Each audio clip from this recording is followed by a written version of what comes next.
14A and Clearly, I didn't hit record the correct way, but that's fine. Keep going. particularly properties at 14A and 14B, which is one property with two buildings on it. Absolutely no special features. The special features also include values on my property record, which I'll go on into. Some of the errors, square footage. Wow. The town has me at 3,946 feet. I did a reevaluation on April 26th, which came out to, let's see here, 33,000 feet. And the official reappraisal in 2009 has me at 2,968 feet. So there's three different variances here. So I think that's a major error and probably should affect my reassessment request quite favorably. You also had me down for a jet tub for years. I have no idea what a jet tub is. I'm assuming it's a hot tub. We have never, ever had a hot tub. A jet tub could be basically something that has powered jets of water. Nothing. Nothing. So it could, a hot tub could be quite a bit different, but yeah, there's. Where would a jet tub be? Where? Yeah. Oh, I don't know much about them. So I think there is none. Most of the time they're inside a house, I believe. Well, we don't have a jet tub. Okay. Never have. Yeah. Okay. Okay. We've been there 24 years. We have a regular tub in the section of the old house. We have two regular tubs there. And in our master bedroom, we have a shower. Okay. No tubs, 3 tubs, 1 shower. Yeah. It's sometimes data gets mistakenly put in. Right. We don't get to figure out. Well, we're going to go. Why. I have several others that I'm going to bring to your attention, which I hope will favorably reflect for my request for new assessment. The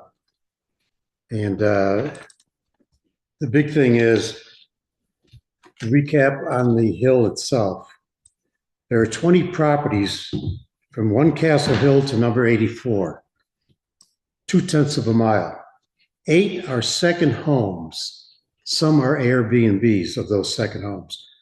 4 are apartment buildings, all of them with lower assessments than mine. 7 are full-time residents and 1 is vacant. It's quite an interesting story right there for 20 pieces of homes. The majority of them are second homes. Okay, the assessment of 67 increased to 705,000 based on a sale ad in August of 2024 and a field check, I believe by you, Dan, in 2025. We find this to be inequitable, unfair, and unjust. I began this appeal last July, too late for an official appeal. I am now appealing for a reappraisal to $433,680, a figure arrived at after analyzing neighboring properties, in particular number 43, an ideal comparable. We realize assessing is not an exact science. In this case, it was arrived at by a sales ad. The asking price also is not an exact science. Sellers look for what will the market bear. It's a pie in the sky figure. It's a hope. After 22 months on the market, we've had very few lookers, no offers, and no sale. We took the house off the market in March. We're going to put it back on with an 18% reduction in our sales price. I researched 16 property records. All but one, number 34, are assessed lower than 67. All of them are assessed lower. All have bigger properties than 67. Mm-hmm. Many have more updated and modern amenities, pools, air conditioning, paved drives, generators, etc. None of these are attributed to 67. And mine, as I mentioned before, you put in special features. You have 7 of them with assigned values such as a basic, I don't even know what you have in basic, but that's valued at about $4,000.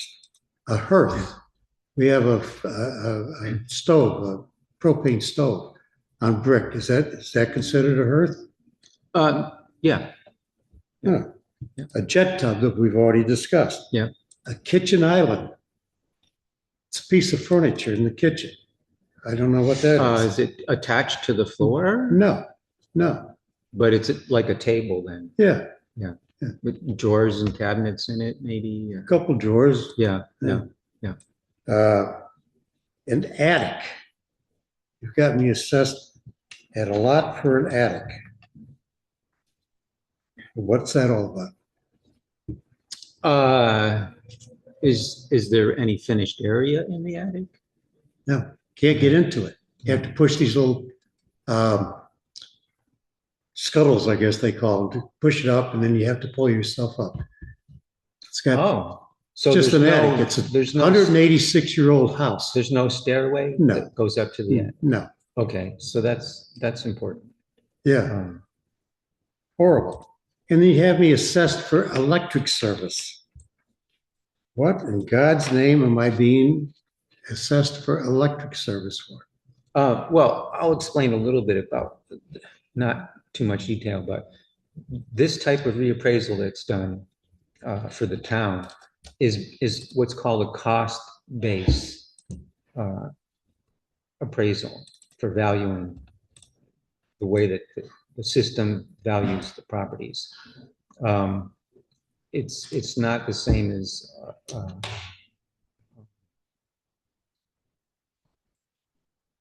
it doesn't necessarily do exactly what the market's doing.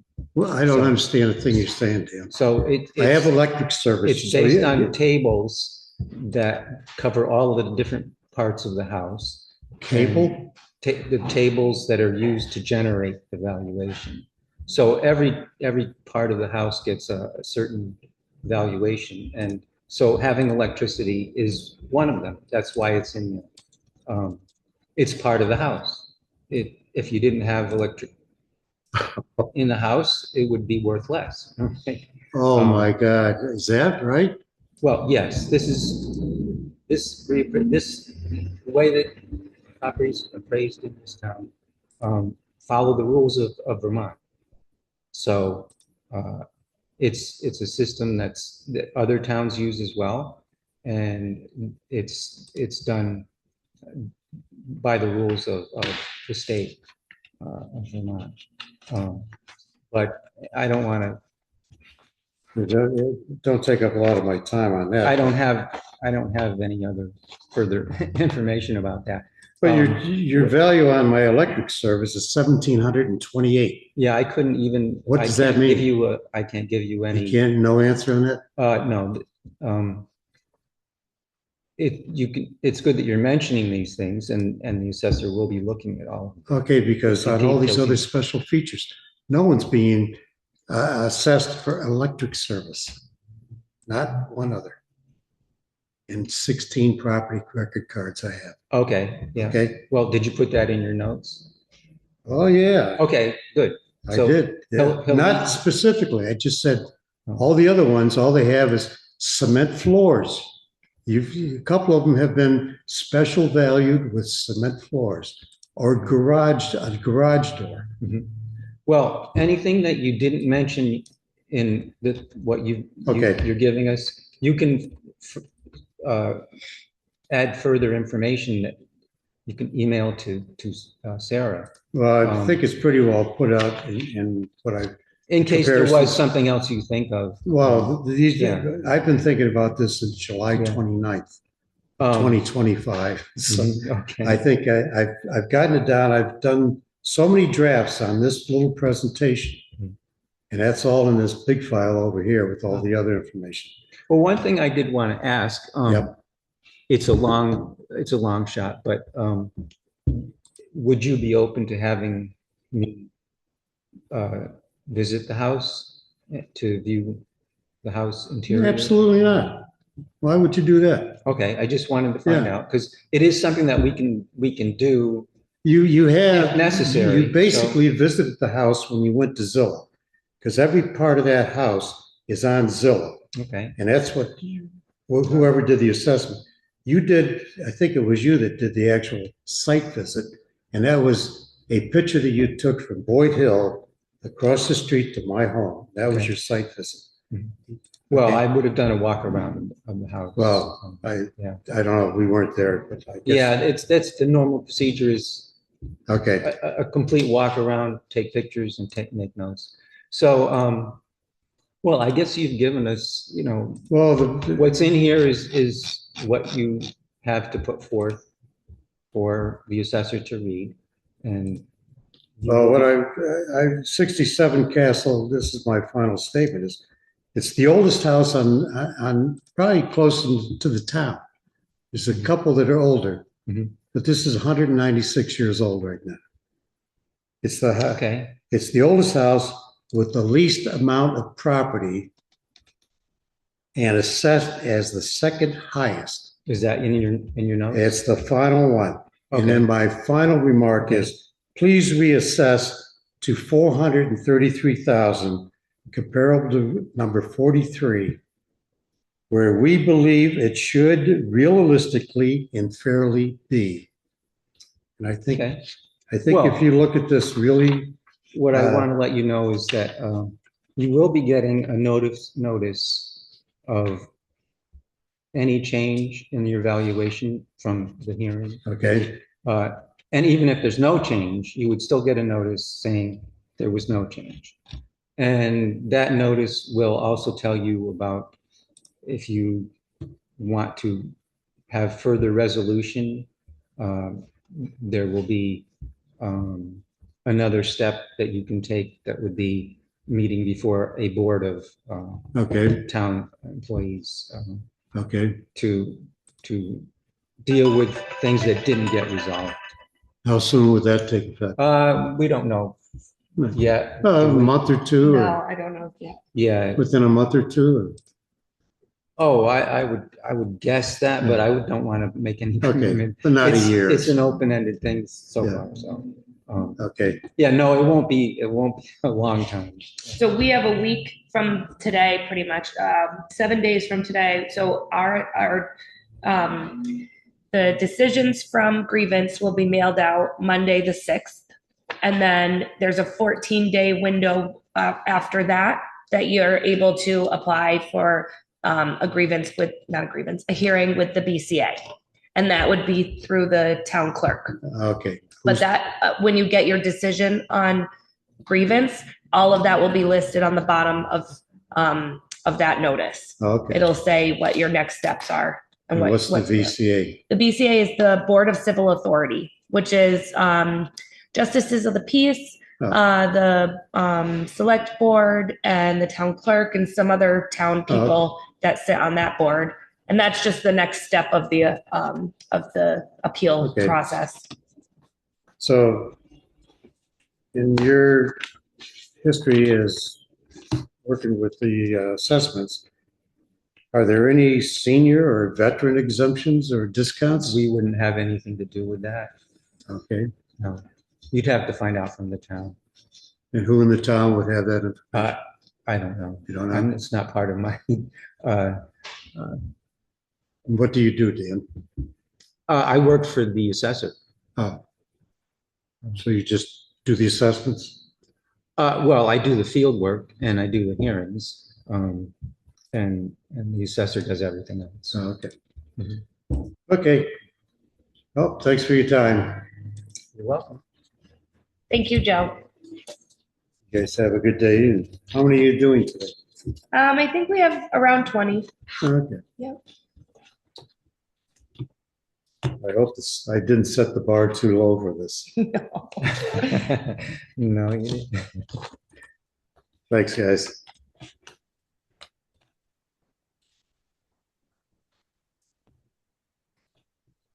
there anything else I can do to make my appeal more appealing?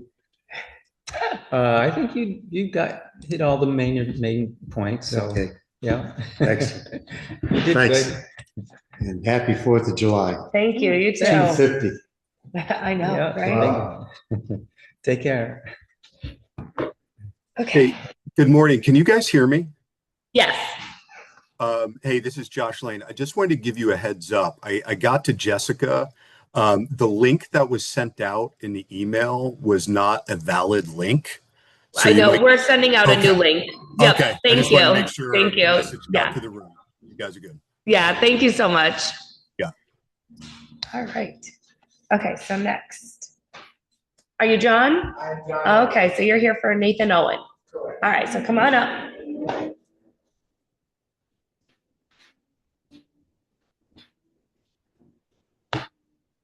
Oh, I have a card. Oh, Yeah. Great. Thank you. nice. All right.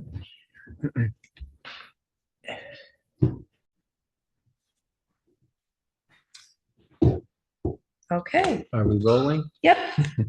So we can go ahead. So this is John Red, and he's here representing Nathan Owen for 11 Green Tea Place, Unit T01. Okay. So my name is Dan. Hi, Dan. And I'm here basically to hear the main points of the issues that are going to be discussed. Okay. I don't have any part in making any decisions about this information. I'm here to just collect whatever you want to furnish for the town, and it all goes to the assessor, and he will review anything that gets brought up today, Okay. and make a decision at some point. I did send an email to the assessor's assistant or whatever she's called, basically laying out the case. Would that be something that you got, or? Right there. Oh, okay. Yeah, so we have that right here. Okay, good. Yeah. Good. Yeah, so I'll just, I'll go through it sort of off the top of my head. I have a considerable background here. I've been a broker for over 30 years. Oh. And I was also the developer and builder of Haystack Highlands. So I'm very familiar with all of these units. And I think that a mistake was made because the valuation for T2, which is the identical mirror image, which is the neighboring property, has a significantly lower valuation. I think that or Nathan thinks the problem is, and I'm not really sure, but it seems that his unit was valued as a 4-bedroom, 3-level townhome, as compared to what is actually sitting there, which is a 3-bedroom, 2-level townhome. So there's only 2 buildings in development that have that style. Uh-huh. And so it's significant difference. It may be that the 2 recent sales there were both units that were 3-level, 3-bedroom, because the lower level of about 1,200 square feet was never finished off. Mm-hmm. And so, but nonetheless, having a basement that could be finished off, it's got plumbing, heating, and no real lights, but point being that it's ready to go if somebody decides to finish it off. The ones that are finished off are selling for significantly more. Of course. Yeah. We had a 4-bedroom, 4-bath townhome that sold recently for $900,000, for example. So in this case, what I did was I looked at comparables, which would be the 3-bedroom style of units.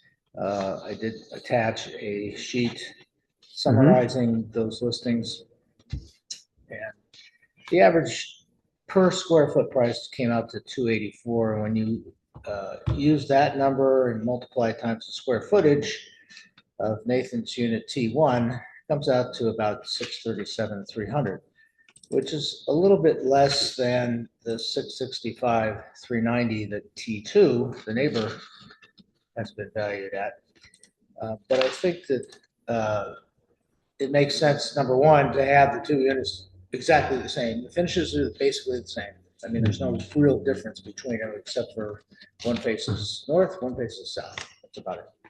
They both have nice views of the 12th fairway at the Haystack Golf Course. I think that the 637 could easily be bumped up to the same value as T2 just by factoring in the age of the comparables that I used, which are on average about 20 years older than Haystack Highlands unit, which was built approximately in 2010. And most of these are 88, 90 construction. So that's basically my case. I guess that the main argument is that fair is fair and the mirror image should be the same price. I did want to ask, did you find any errors in the data on the property cards at all? Yeah, the square footage is wrong. Okay, Okay, mainly because of the basement, just 2 levels. Yeah, 2 levels. yeah. So the square footage, the finished square footage is 2,244. Okay. And that comes right off the architectural plans. Mm-hmm. Okay. And you have that in your, what you submitted here? Yes. Okay, good. Well, it sounds like you've covered the issues with a lot of detail for the assessor to review. There will be a notice sent out to everybody who came in for a hearing, showing what, if any, change got made from their hearings. Mhm. So that will be sent to Nathan? Nathan at some point, not too far in the future. We don't know exactly when they'll be mailed out, but Well, I heard what Joe. oh yeah, right, yeah, so- yep. So they will be sent out with. There will be plenty of time for owners to decide whether they want to seek further changes with the BCA. I'm sure the assessor will be able to understand everything that you have submitted Okay. for the Great. issue. Yeah, and if he has any questions, just call me.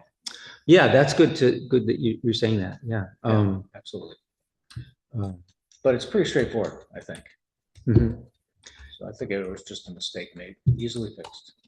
So the basement, you said it's got, There is no basement in this unit. I mean, there's, yeah, there was wiring or plumbing. In the 2 that were sold recently, except Yeah. for the 4-bedroom. Okay. The 3-bedroom sold at Haystack Highlands, yes, they have basements, 1,200 square feet, ready to install they're- lighting, and there's heat down there, and that's where the utilities are. Oh, okay. So there's a utility room up on the main level with T1 and T2. Oh, okay. Yeah. Yeah. So it's just on a slab. Mhm. Oh, okay. Well, yeah, I guess I can't think of any questions other than, Okay. what we've already heard about. And so it'll just be a matter of waiting for the notice. Okay, Um, great. And Do hopefully, those go out by mail or the Yes. email also? Yep. Yeah, we have to send them out by mail by statute. Right, yeah. The reason I ask is Nathan travels a lot Mhm. and he's probably out of the country right now. I'm not sure. I can make a note. We have so few grievances this year. I can make a note to email it to him if you'd That like. would be great. Yeah, sure. Yeah, that way he'll be sure to get it. oh, yeah, sure. That's good thing you mentioned. Yeah. Yeah. Yeah, he works for an international company, so he's constantly traveling. Yeah. Uh-huh. That's nice. Okay. Well, yeah, so Okay, thanks for coming in. sure, my pleasure. And, we'll have to wait and see Okay, what happens. sounds good. All Thank right. you. Have a Thank good you. day. Right, you too.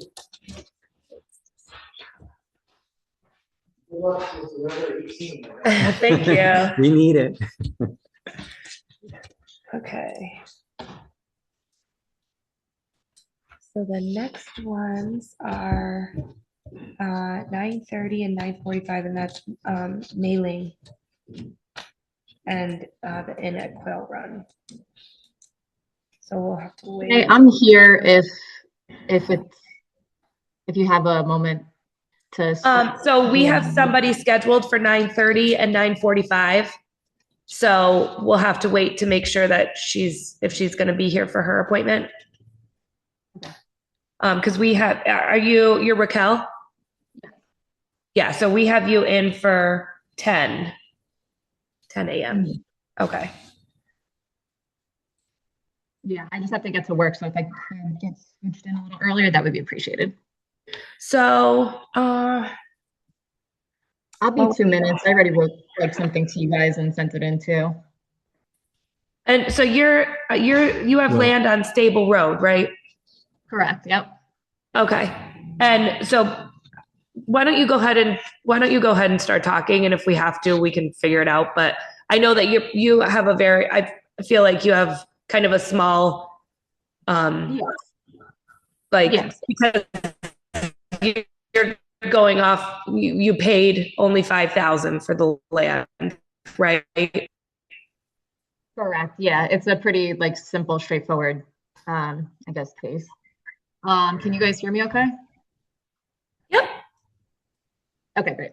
Yeah, so basically I bought Stable Road last May for $5,000. The taxes are $588. I did a ton of research on the other pieces of land that sold recently that are, I guess, comparable in acreage, but also much more in acreage. And according to their tax bill as of 2024, they're paying almost the same as me or less.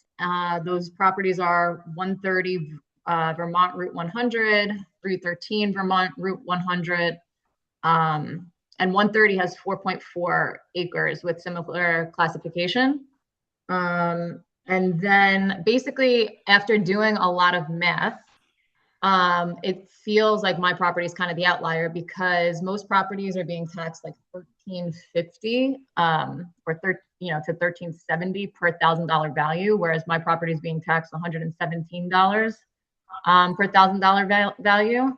I don't have any real road access. The lot is not considered buildable as of now. There's no infrastructure. I'm on a dirt road. There's not even a house on it. So that's kind of why I'm here and trying to grade those. Did you submit anything else to Sarah? No, you have it. It's just I right there. submitted a request and like an overview, but I didn't submit anything detailed with the numbers. It would be helpful for the assessor, because I'm not the one who's going to make any decisions. If the assessor had something from you based on what you were just telling us, in something in writing that he can actually take a look at. Obviously, the value, the price that you paid and everything is that's known facts. But if you want, you could still submit something to Sarah by email to just give the assessor the basic things that you were just mentioning, so that he'd had something to start to look at. Like if you wanted to just email me those couple properties you just listed out, and just say, just like exactly what you just said, like that, what they're listed as. And, you don't even have the infrastructure. If you wanted to just send that directly to me in an email, I can just save that and send it to him. Okay, perfect. And also the description, that the way you described the geography and so on would be useful as well, I think. If you just describe that in detail. Great. Yeah. Thank you. Well, okay. So he will use that information over the next few days to determine. Well, you have how much time do they have? So we have a week to make our decisions. So that means that we'll be mailing out notices of like grievance decisions on Monday, July 6th. So if you look for that in the mail, once you get that, then there's details on the bottom of that if you'd like to appeal further. But that'll give you, you know, if we, whatever the decision is on your property, if your assessment goes down, it'll list it out like right there, just like the last notice you got. And can I give you, I guess I'll email it to you, my new address, because I did move. Oh, absolutely. Yes, please. Okay, great. Thank you. I'll email it over. Thanks so much. Thank you. I'm glad we got you in. Yeah, same. That was quite great. All right. All right, Thanks. have a good one. Thanks. Bye-bye. All right. Thanks. Okay, so that was Raquel. So I'm going to switch that around on my spreadsheet. So I'll send this to Russ.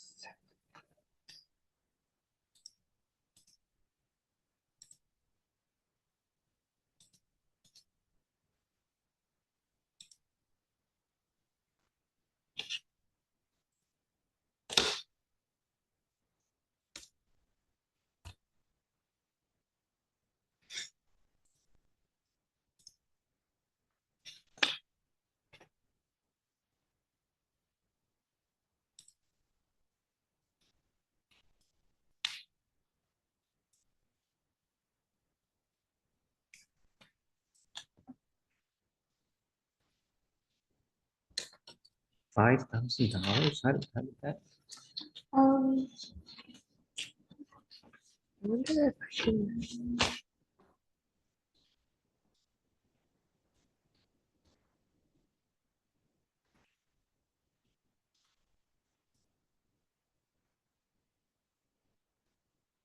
I don't know. I mean, we're still recording, so we can talk out. I don't know how to pause it. Like, I think. I'm gonna ask Jess because I don't want to stop it and then not be able to start it again and make it home. Well, yeah. Yeah. Who knows more about these things? Right. Yeah.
Okay.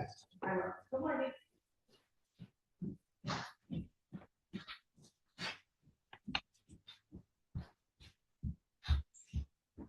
So let me see if I can do this.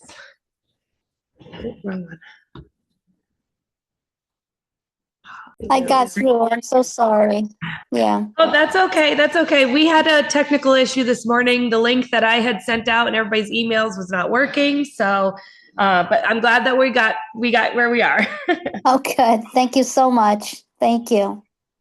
Okay, so this is Mei Ling, and we are looking at the inn at Quail Run. It's 108 Smith Road and 106 Smith Road. Correct. Okay. My name is Dan. Hi, Dan. Hi. My job here today is to hear whatever you want to discuss as far as the issues for the properties. I don't make any decisions all of the information that we get from you today will go to the assessor, who will eventually make a decision in some way. So it's your opportunity to present information verbally on paper or email to state what your issues are. Okay, so I'll go ahead and, I guess I'll need your guidance. I want to make sure what the paperwork that I'm reviewing, that I understand. I guess the first one that I like to talk to you about is the 108 Smith Road. Okay. Okay, so, just a background, um, if you looked at, I went ahead and hired a surveyor to go ahead and, did the whole survey on the property. So, and I subdivided the residential house on the right-hand side. If you're coming up the driveway, there's a separate house that I currently live in as my resident home. So I went ahead and had that subdivided, for tax purposes, for estate planning, for, just overall, it just makes sense that that should be a separate residential house. So that's why we went ahead and subdivided it, and that's how we have 108 Smith Road today. Okay. So they used to all be one parcel, the inn, Correct. the house. Yes. Yeah.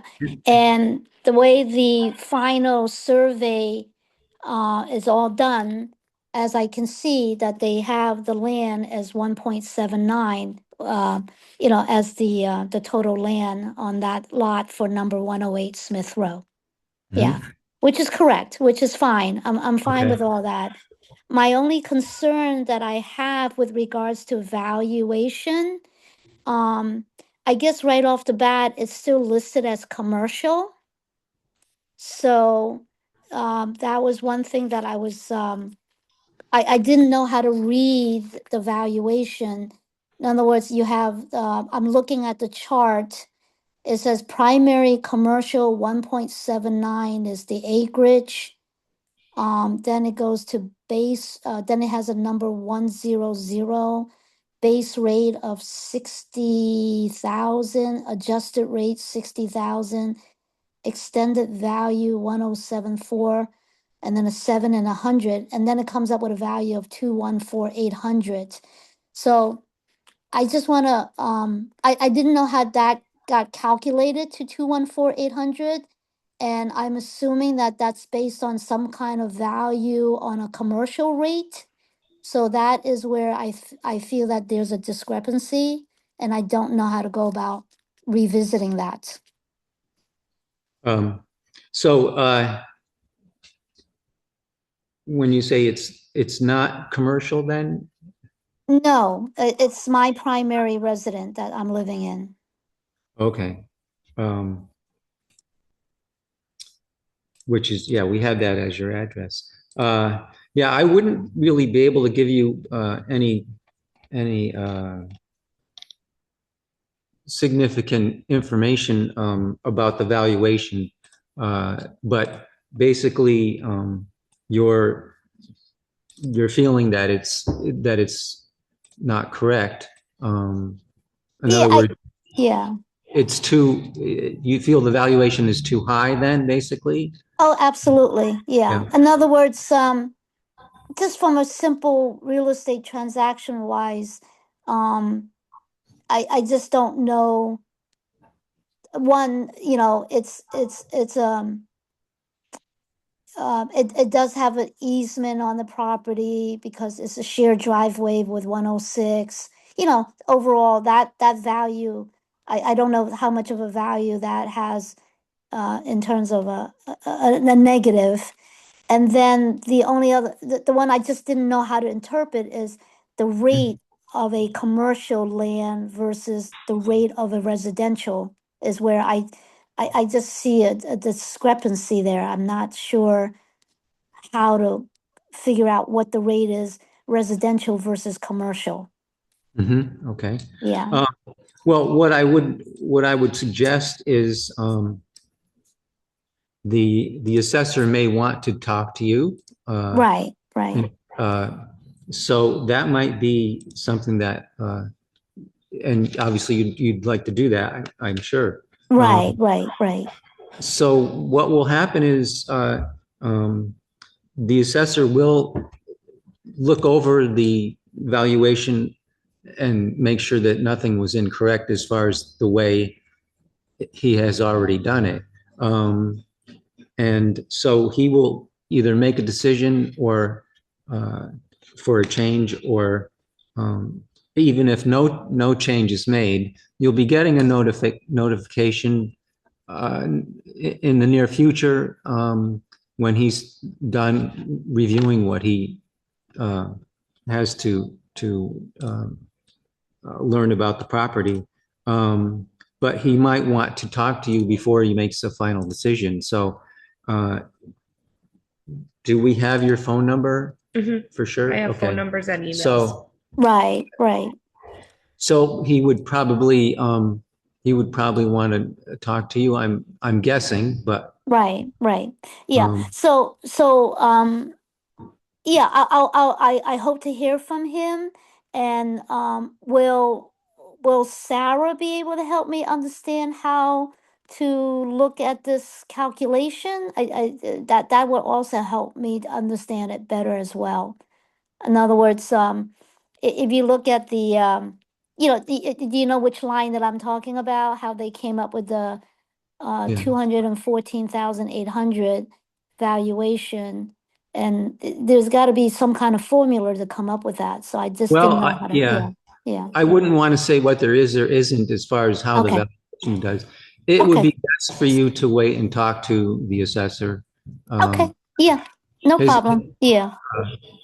and so I don't know exactly when he would be uh, calling you, but are you normally available on your phone, mobile?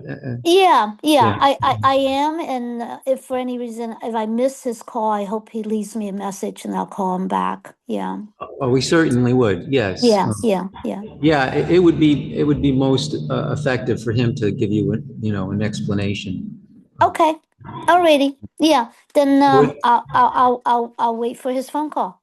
It's good that you did this though, you brought it to his attention, and so you did what you should do to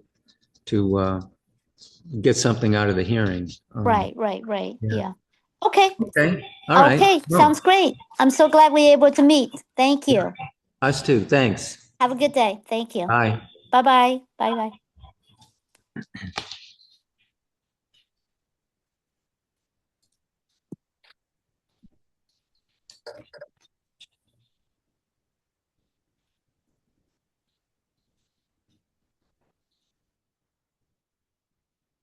You. Are you Andrew? Yes, I am. How are you? Oh, good. How are you? Doing very well. Okay, so now we have, let's see, Andrew, and is it Stipa? Stipa. Stipa. Okay, Andrew Stipa, and this is for 326 Stowe Hill Road. That's correct. Okay. And so I just set a little time clock to keep us mindful of the time here. Not a problem. All right, and you can begin whenever you'd like. I have Right. Dan Bodwin here from the assessor's office. Good morning, Dan. How are you? Good, thanks. And I'm not the assessors. I work for the assessor.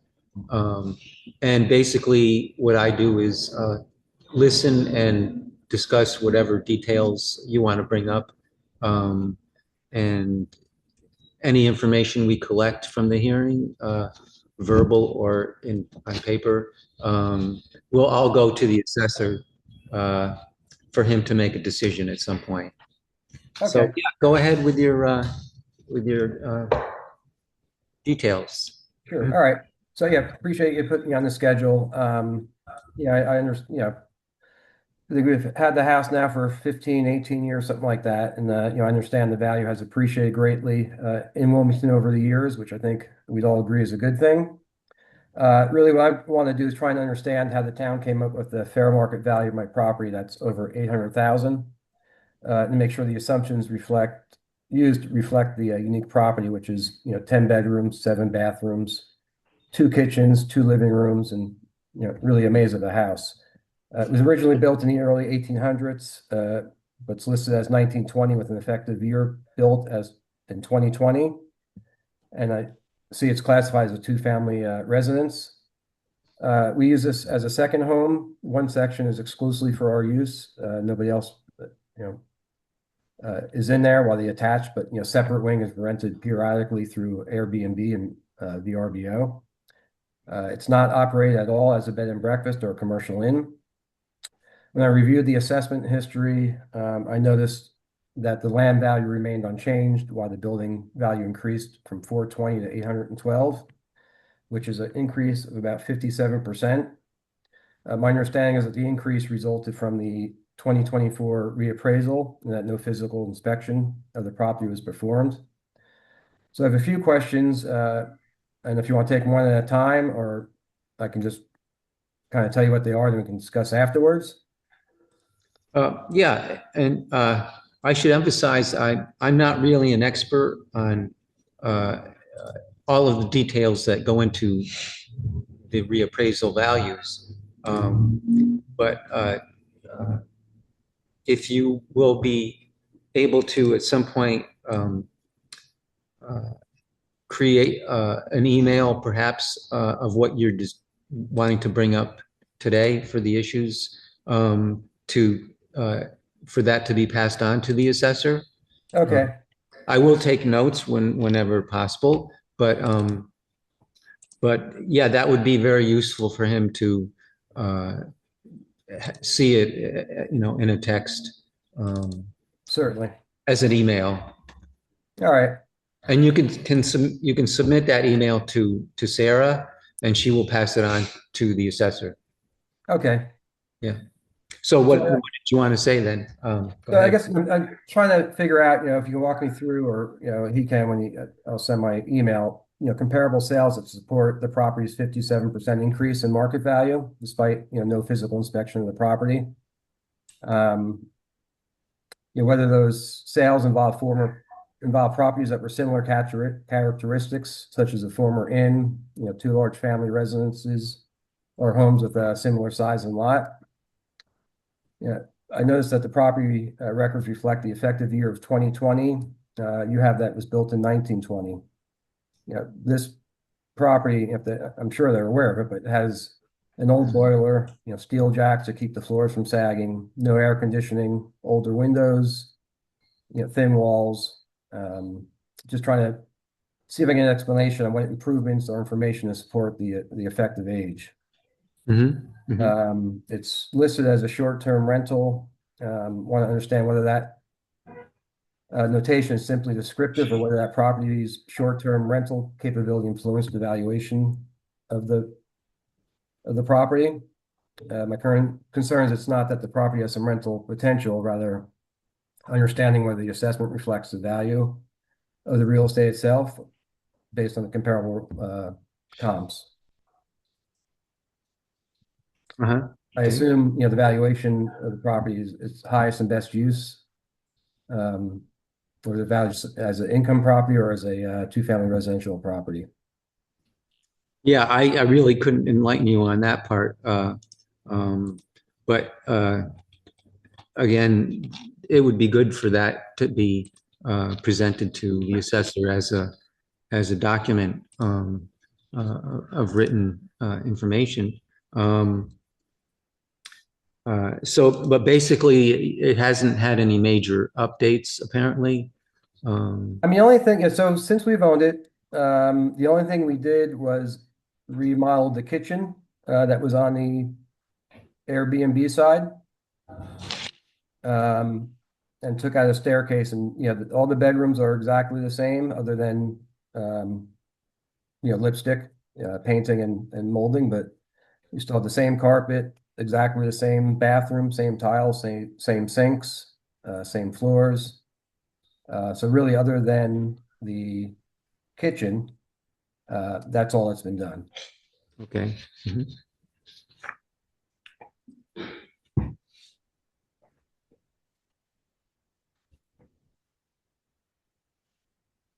And yet, are you aware of any comps that were used to, comparable comps to support the value of the former B and B style property? Did you say comps? Yeah, sales comps.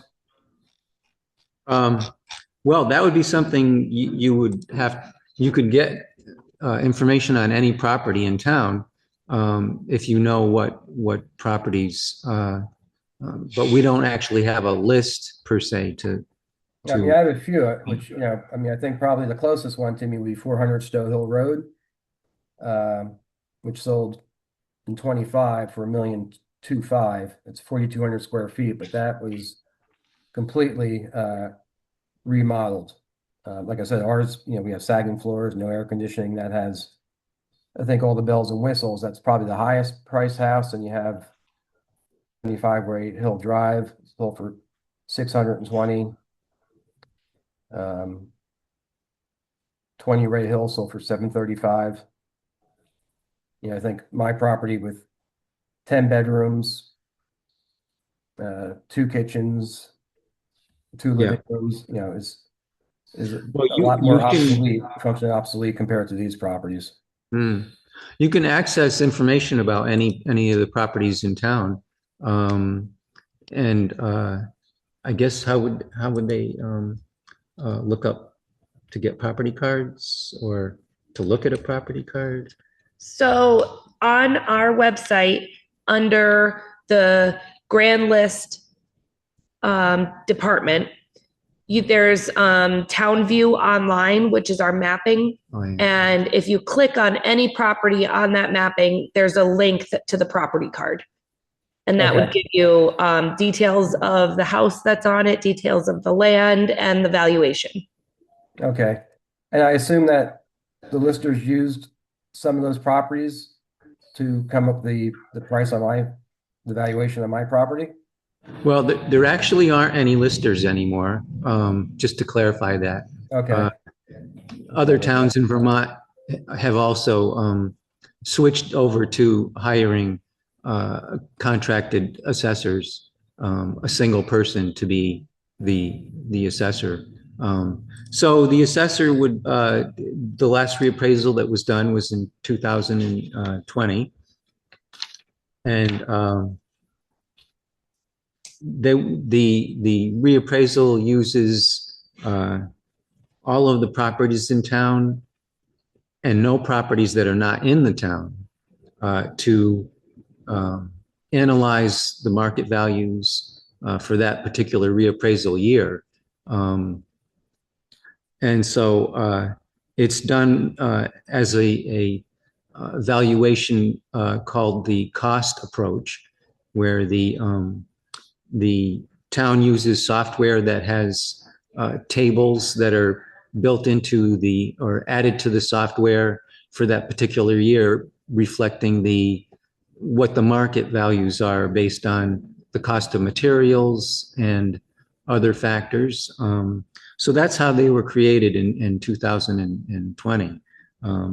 Now it's up to the assessor who, as the years go on, still needs to know about the market value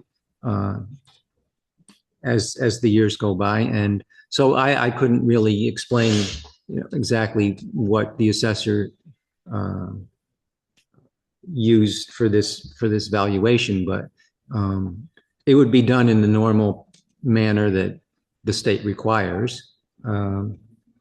So if you could perhaps create a list or look at some of the properties that you have mentioned from the town's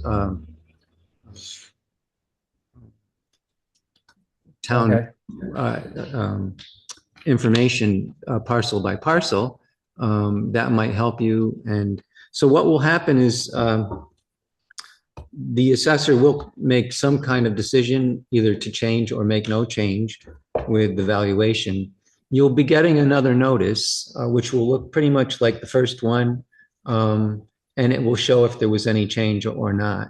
We don't have any details on how the changes were made or why they weren't made. So you will have an option that will be mentioned in that notice.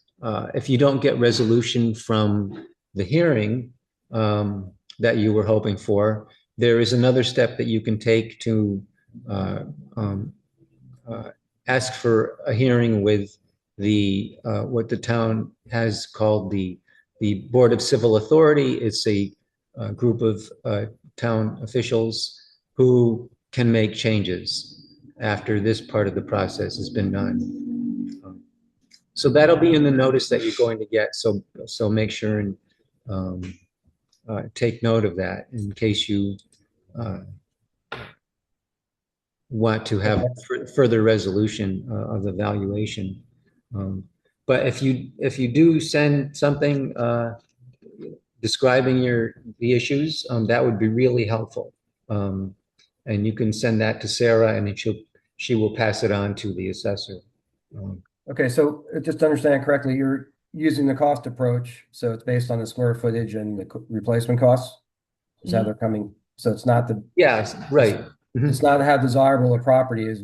Something that's like ours is kind of functionally obsolete in today's market. That doesn't have any thought process on the value then?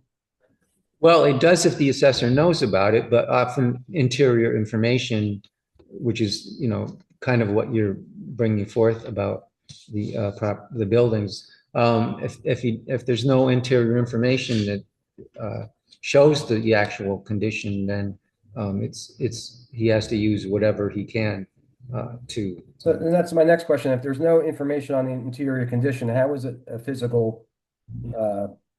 Nobody answered it. It was just a physical look at the property that they were able to jump the price up that high. Yeah, that I couldn't really. I wouldn't be able to explain exactly what would be involved. It depends on each individual property and whether or not someone got to look at it, got to look at the inside, which is something that the reappraisal did get to look at some properties inside, but it wasn't like 100% of the houses were entered.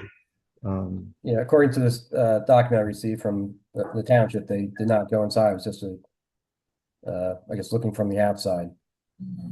Yeah, basically that's where they start, and it remains just, whether if anybody was home to be able to let someone look at it or made an appointment or not. So it's a hit or miss kind of situation. All right, and just to clarify, so my property is not being based at all as far as valuation on a rental property or that was an old Airbnb in the past. Yeah, I wouldn't really be able to. I don't have any information about that. If you do want to give the assessor some idea about the inside of the house, you're welcome to furnish any photographs you might want to submit as well, which could be helpful. Okay. Then I guess on those photographs, because nothing in the room other than putting up some molding has really changed. We try to dress it up, but it's still the same physical characteristics for the most part. Mm-hmm. So I guess we'll just note that. Yeah. So yeah, I would suggest you submit anything you can over the next few days, and it won't be long before decisions will be made. So it would be good to get that information to the assessor as soon as you can. Okay. And he'll work on that. Yeah. And then while I have you on the phone, are taxes due next month? They're not due until the end of August. So once grievance is finalized, then that's when we're able to set rates and generate tax bills. So tax bills usually go out the 3rd or 4th week of July, and then tax bills, the first tax bill isn't due until July or August 28th, I believe. Okay, great. Just want to make sure I didn't when you And think? if there is a change made during grievance, if you want to just email me, Sarah, and you can request your property card, and then you'd be able to compare the two and see what changes were made. Okay, and I appreciate you reaching out to me, Sarah. You've been very helpful with all this, so thank you very much. Oh, you're welcome. Um, all right, I think that takes care of everything now. I'll send you an email and we'll go from there. Yeah, very good. That would be, that should help. Yeah. All right, have a great weekend, everybody. Appreciate the time. You too. Yeah. Thanks. All right, bye-bye. Thank you very much. Bye-bye. Thank you.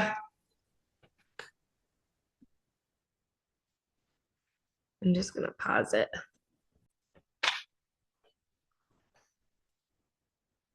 Hi, James. Oh, we can't hear you. You might have to unmute yourself. Hi, can you hear me now? Yep, there you go. Yeah, thank you for sending that email with the new Sorry, link. I know appreciate it. that's my error. I sent out the wrong link and everybody's confirmation. So All right. So I'm slowly catching up alone. here. I thought for sure it was me. No, it was me. Okay, so this is James, and is it Piscatelli? Yes. Okay, and it's for 46 Town Farm Road. Yep. Hi, James. My name is Dan. I'm here to listen to whatever you want to discuss about the issues for your property. Yeah. I'm not the assessor. I pass on all the information we get today to the assessor. So whatever you want to bring up right now, and if you haven't sent anything in as far as describing your issues yet, it would be useful if you at some point might want to do that. Okay.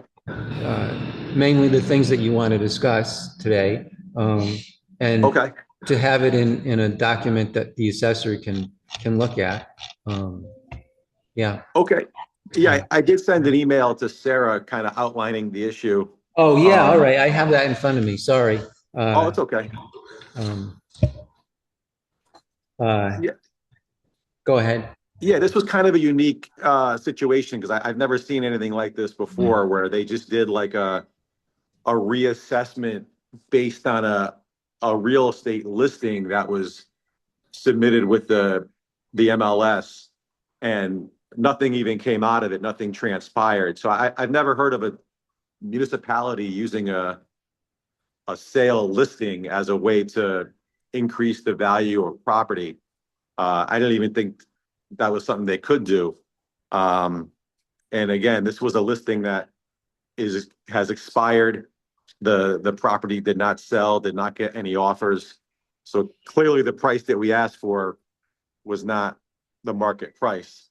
But the assessment was raised about $30,000, not even during a reassessment period, which was a little alarming when I got that email, when I got that in the mail.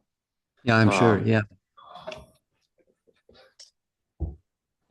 Well, it's often the case that properties, structures haven't been visited by the what was the last reappraisal in 2020.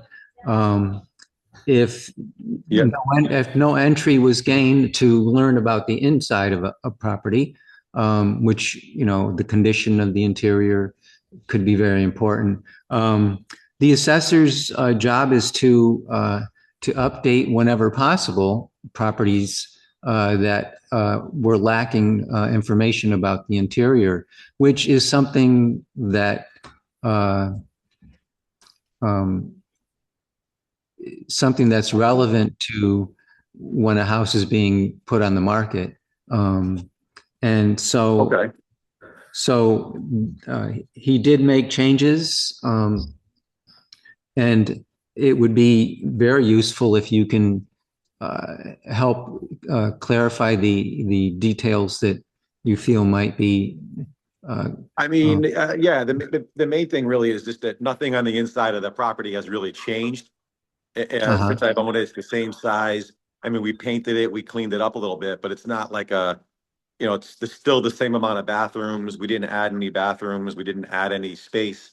Yeah. We actually didn't even touch the second and third floor at all of the property. The one thing we did do was vinyl siding, but that was already noted on my field card because they went out to the property a couple of years ago and did an exterior adjustment.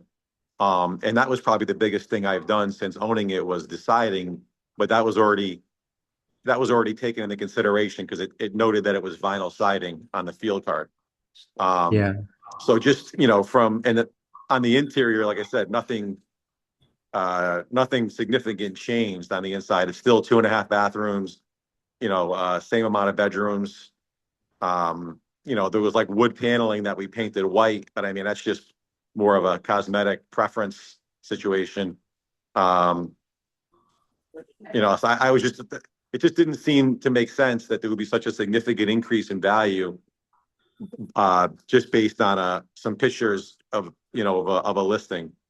And like I said, the biggest expenditure I had was the siding, and that was already on there. Like that was already notated on the exterior. Right.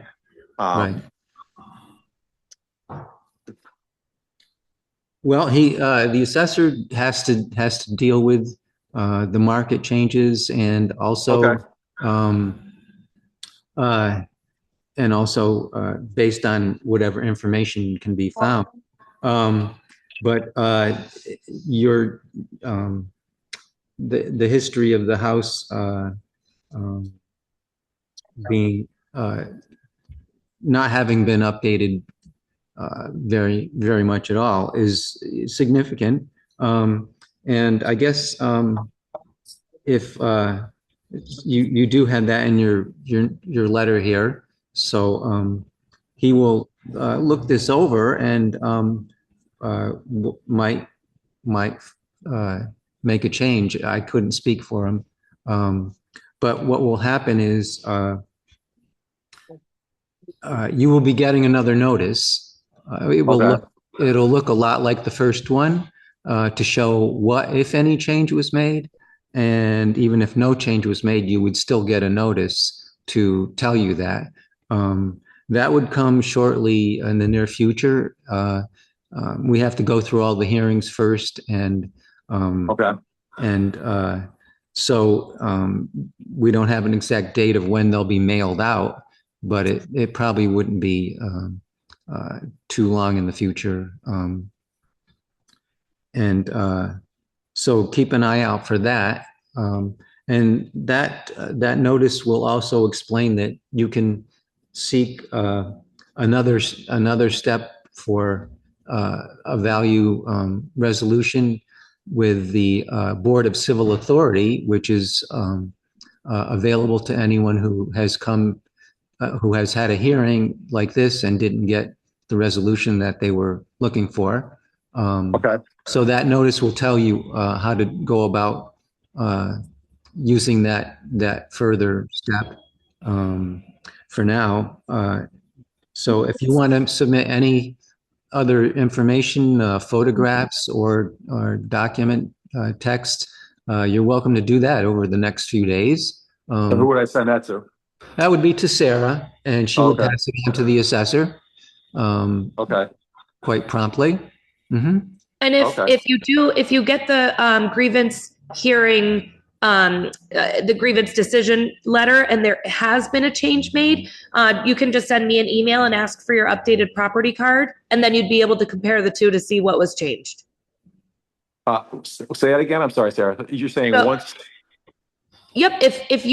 Once you receive the grievance notification of decision, and if there is a change made, then you can email me and I'll give you your new property card, and you'll be able to see what was changed to lower your value. Okay, but should I send you anything before that though, or no? That's totally up to you. If you feel that you have more information to send me that would help the assessor take a better look at your property, feel free to send anything you'd like to me. But if you feel like you have everything, and this is recorded, so he's going to be able to watch this. So, but that's totally up to you. Okay. Yeah. Like I said, this is kind of unique in the sense. So I I guess I'll just I'll look back at the email I sent you and just see if it missed anything. And then I could just resend it over to you a little later today. Sure. If I missed anything from here. That'd be great. Yeah. All right. Well, I Okay. appreciate it. Well, yeah, it's good that you took the time to have this hearing, and just have to wait and see what happens. All right. Thanks again. All right. Thanks. Take care.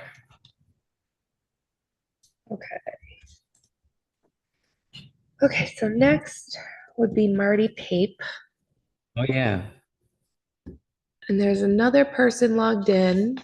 It doesn't have a name, but I think, let's see, what's this one number? So Marty, I think that you're already logged in. You just have to unmute yourself.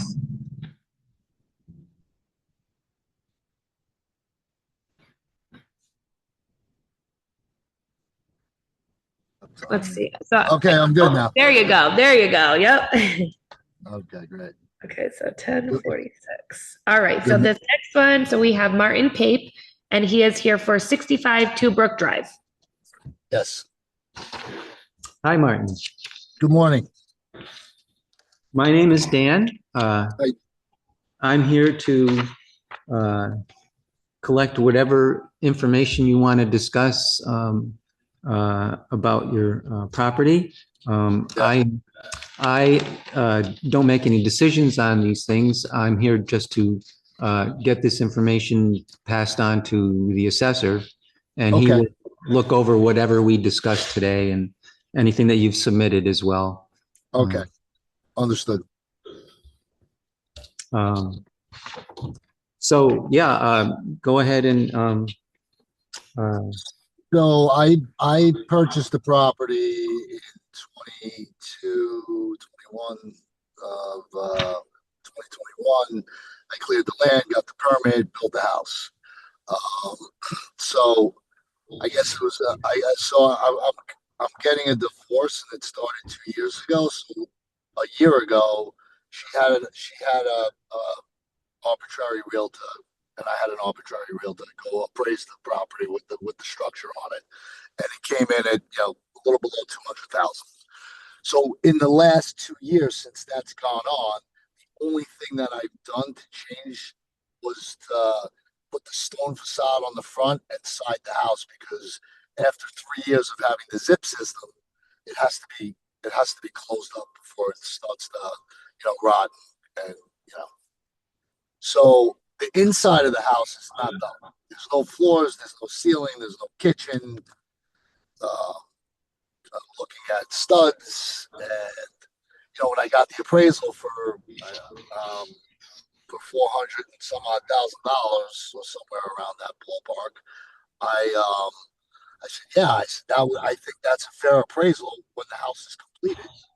Which, now that my divorce is being finalized in the next couple of weeks, I'm going to forge ahead and finish the house. I should have the house completed by spring of 27. So I was just wondering, I'm like, they stood on my property, they looked at the front, and that was all they did. So they didn't, and I could send pictures of what the inside looks like. I mean, there's a lockbox, someone can go there, and if they needed to go into the house to look, they can do that as well. So, I mean, if they didn't walk in the back of the house, the whole back of the house is inside either. So did you say you sent pictures? No, I'm going to. I didn't know. I didn't know. Are you going to? I just got the letter. I spoke to Sarah. Oh, okay. So I'll submit all this documentation, the photos. I'll submit a copy of the appraisal from the realtor in Wilmington, and I guess we'll go from there. That seems like to be the next steps. Yes. Yeah, that would be good. Yeah, especially the photographs of the inside. Yes. That could be very, very useful. Yes, because currently right now it's like glorified camping inside. I mean, outside it looks beautiful. I mean, I did a good job building something very nice. But it's like I said, I'm going to say it's probably 60% completed. Okay, yeah, it doesn't hurt to put forth your own, feelings about Yeah. the extent of the interior. Yes. Okay, so my next step is to gather all this information and send it to Sarah, and then I'll wait for a reply from you folks. Is that correct? Yeah, you'll be getting a second notice. It'll look a lot like the first one. Yep. To show what if any change was made. Even if no change was made, you would still get a notice Okay. to tell you that. And we don't know exactly when those are going to get mailed out, but it won't be too long from now. Okay. I mean, I could gather all this data. It's all saved on in my photos and the documents I'll just get. Yeah. Yeah, that'd be great. And there are options after this hearing, if the assessor does whatever he does, if you're not satisfied. The notice will tell you about the next step that you could take with the Town Board of Civil Authority, which gathers has all the information. Yeah, to they can make changes after this process is done. Yeah, I'm pretty confident once I submit the photos of the interior and things of that nature that they'll say, oh, okay, yeah, he's not done. Yeah. So yeah, do that. And the assessor will review it very carefully and make a decision. Okay, great. Fantastic. Well, This was painless enough, and I appreciate your time. Is that pretty much all we need to do at this point? yeah, yep. You did the right thing by what you've done so far. So we'll just keep an eye out for the photographs and anything else you send. Okay, great. And that all goes to Sarah, yes? Yep. Yes.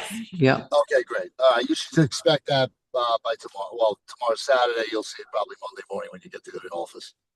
Right. Yep. Okay. Yep. Okay. All right.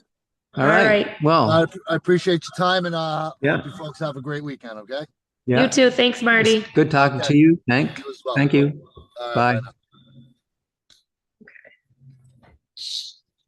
Okay. So I could go out there and take a look. He said. we did go out there. Oh, we did? Mm-hmm. Oh. Yeah, it was the one on Two Brook that it's kind of like a cliff off the back of the house. He talked to us over the radio. Oh, there's no photo. Over the Oh, that's right. You said that. Yeah. Yeah. How come we don't have a photograph? All right. So our next one is Josh. He's already on. Oh, okay. So we could just start his.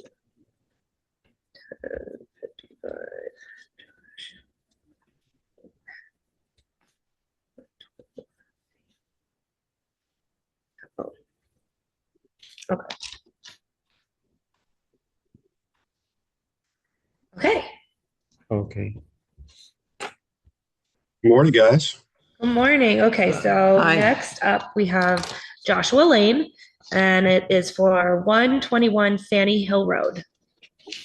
Okay. Dan, do you have, I submitted kind of a detailed, pack of information. Yes. I have it in front of me here. Yeah. Great. And I already put that in a file folder too for the assessor too. So great. Thanks, I'll Sarah. have all of that. So since this is recorded, I want to put it on the record. Sarah has been fantastic. She's been gracious. She's been laser-like. Thank you so much. You should give her a raise. Well, thank you. It's great that you're saying that. Yeah. Hey, Dan, so quick question. Can you help me understand your role? So I get that you're hearing these grievances, passing information along, but just help me understand, kind of your place in all this. Well, basically, my normal routine task is to visit properties that need to be looked at. And so we call that the field work. For the hearing process, I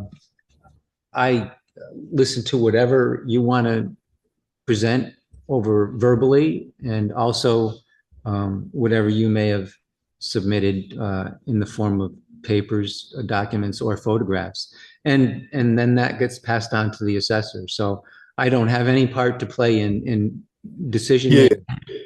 So you're effectively a hired consultant by the assessor, is that right? No, I actually work for the assessor. Okay. He is the town assessor, and I work for him. Gotcha. So that's basically how it works. Yeah. Cool. Okay. Appreciate it. Sure. So, all right. So I'll let my kind of full written grievance stand. If you're Yeah. bored, you can thumb through it all. It's pretty detailed. Mhm. So, a couple of things just to kind of, set the framework. So the assessed value increased by 28% or $287,000. Okay. The foundational points I want to make, nothing at all has changed in this home from 2020 or even before then, except that it's like the rest of us, it's gotten older, right? Okay. There has been no construction, there's been no additions, there's been no added features. And another point, just in terms of setting context, the town has been in this home multiple times. The BCA has been in this home, at Oh, least once. It has been well documented photographically with experts in the room, your side, my side, everything else. And okay. you guys are welcome to go in anytime. There's a pin code to get into the house. Get in there. But foundationally, nothing at all has changed on this. And the card lists the basis for the valuation increase as a property was updated from listing, meaning that it was an unsold sales listing. The prior value set in 2024 by the town was just over $1 million, call it 1.25 million. My ask is you know that's restored. I found it interesting, Dan. The first hearing I listened in on, you had said the normal procedure is there's a walk around, there's detailed notes, there's detailed pictures. I confirmed with Sarah, despite the fact that my card said that a field check was performed, there was no field check of any kind performed on this property. So that I want kind of taken into consideration. It's difficult to understand how such an increase was made when there was no nothing changed and there was no field check. So I'm going to give you kind of the 3 points of my grievance, and then you can look at it in more detail. The first is foundationally, I believe that the reassessment of the property was selective and non-uniform. Of the almost 3,200 parcels in town, 86 of them were re-rated based upon listings. And again, there's no field check. Also contributing to the non-uniform basis, you'll see in the pack I've identified that verified sales in the correct kind of period of time that Mhm. sold for below their assessed values. The value was not changed, but sales above the assessed value were changed. And in my instance, there was no sale at all. Um, and when you look at, if you want to look at, Fanny Hill Road in particular, all values were left unchanged from 2024, except for one that was because a porch and I think a deck were added. Fine, that makes sense. The other two, mine and 127, were lifted, because of sales listings. So that's point number one. Point number two, when you look at where the bulk of the value increase is coming from, $227,000 of that increase is from, functionally making the house newer, less worn, and a higher grade.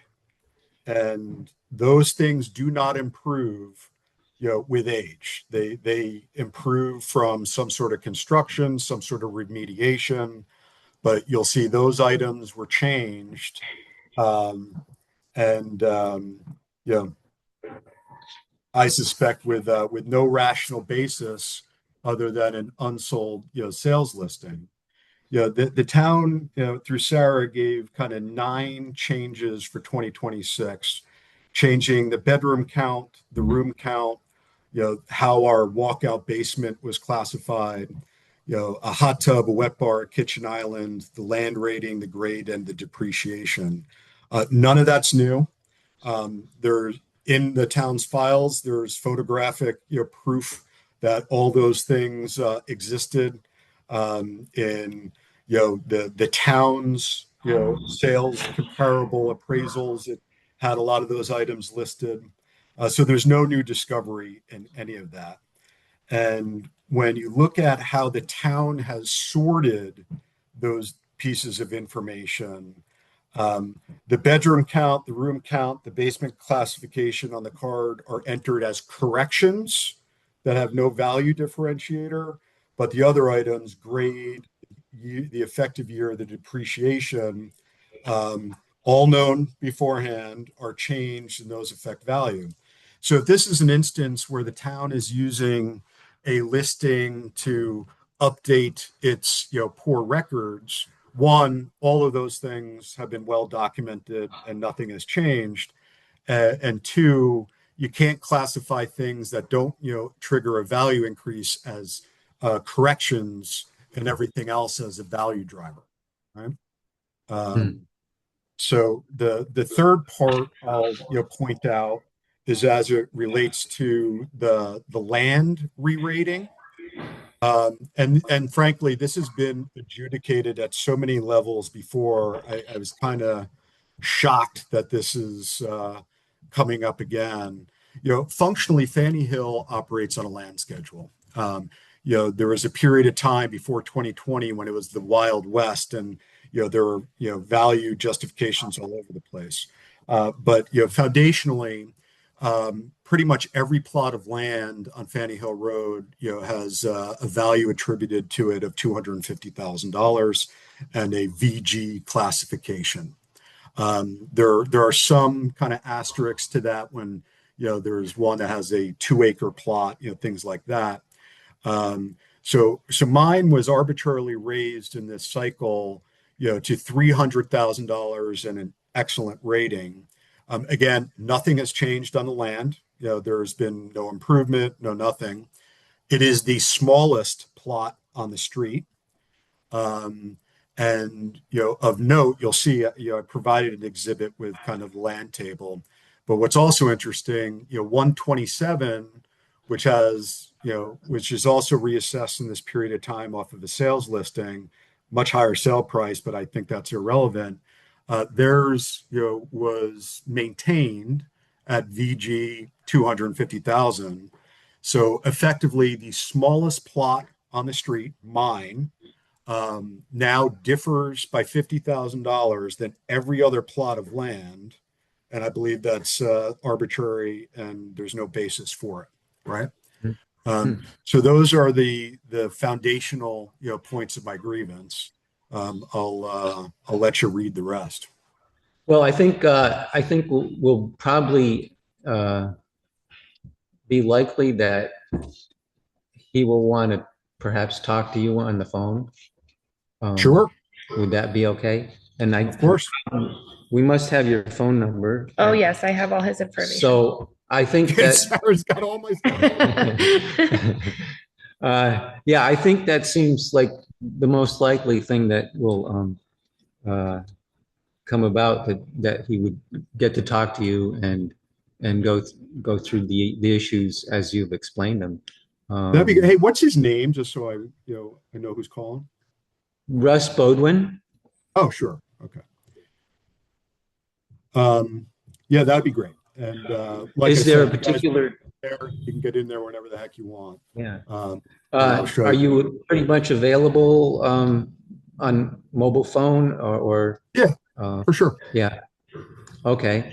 Sarah, let me make sure you have the correct mobile numbers. It's not the one, my personal isn't the one on all my emails. It's 516-509-9074. 509. What were the last four? 9074. 9074. I'm just going to read it back because 516-509-9074. Yeah, you got it. Okay, perfect. I've got one other question for you, just in how this seems to work now versus how it's worked in the past. Look, I hope we don't have to go to the BCA. I think what I've highlighted is pretty logical, but I heard in one of the other hearings that the town now uses the cost-based approach rather than the sales comparable approach. Does that shift back to the sales comparable approach at the BCA, or would any arguments be made in accordance with like the cost? Like, how's it work? That I would attempt to explain. Again, that's something that Russ could easily answer for you. It's a good question, and yeah, I would say he would probably get in touch with you as soon as he can and over the next few days. But I don't want to confirm anything or how he's going to, how and when. But I'm sure he could explain that pretty easily by discussing it. Great. Any questions you guys have that I can clarify while we're here? I don't know. I don't have any other questions. So it's great that you submitted all the details that you have sent, and so you'll get a second notice showing what, if any, change gets made, and that would be mailed out sometime in the near future, but we don't know exactly when. Yeah, I get all that. But Yeah. Now Russ will be calling me, or he may be calling me. Well, I know that he does want to. It's very useful for some properties to talk to someone, and this seems to be one that he's likely to want to talk to you. Great. But yeah, I can't guarantee when or when he might. So you'll just have to wait and see. Sometimes it gets filtered through me too. So you might get an email from me, saying that he wants to reach out or something like that. So I'm sure you and I will probably be in touch over the next week. Awesome. Thanks, guys. Appreciate the time. Okay. Well, it's good talking to you. Thanks for Have a great calling weekend. in. Thanks, Okay. Josh. Bye. How do I get out of this? Let's see. Okay. So 11:15 is our next one. So we got 5 minutes. I'm going to pause it.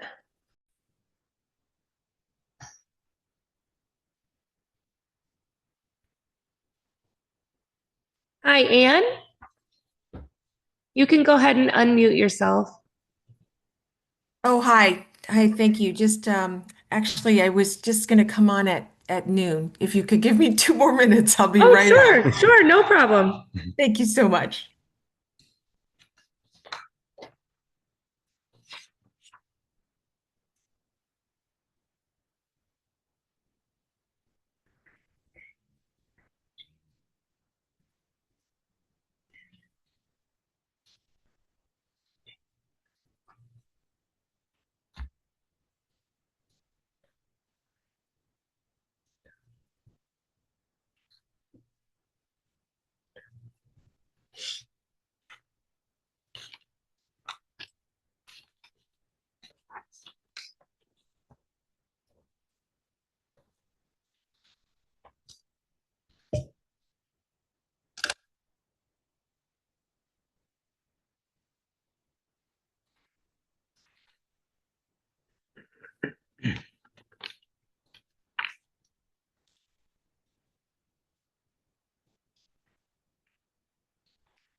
They paid.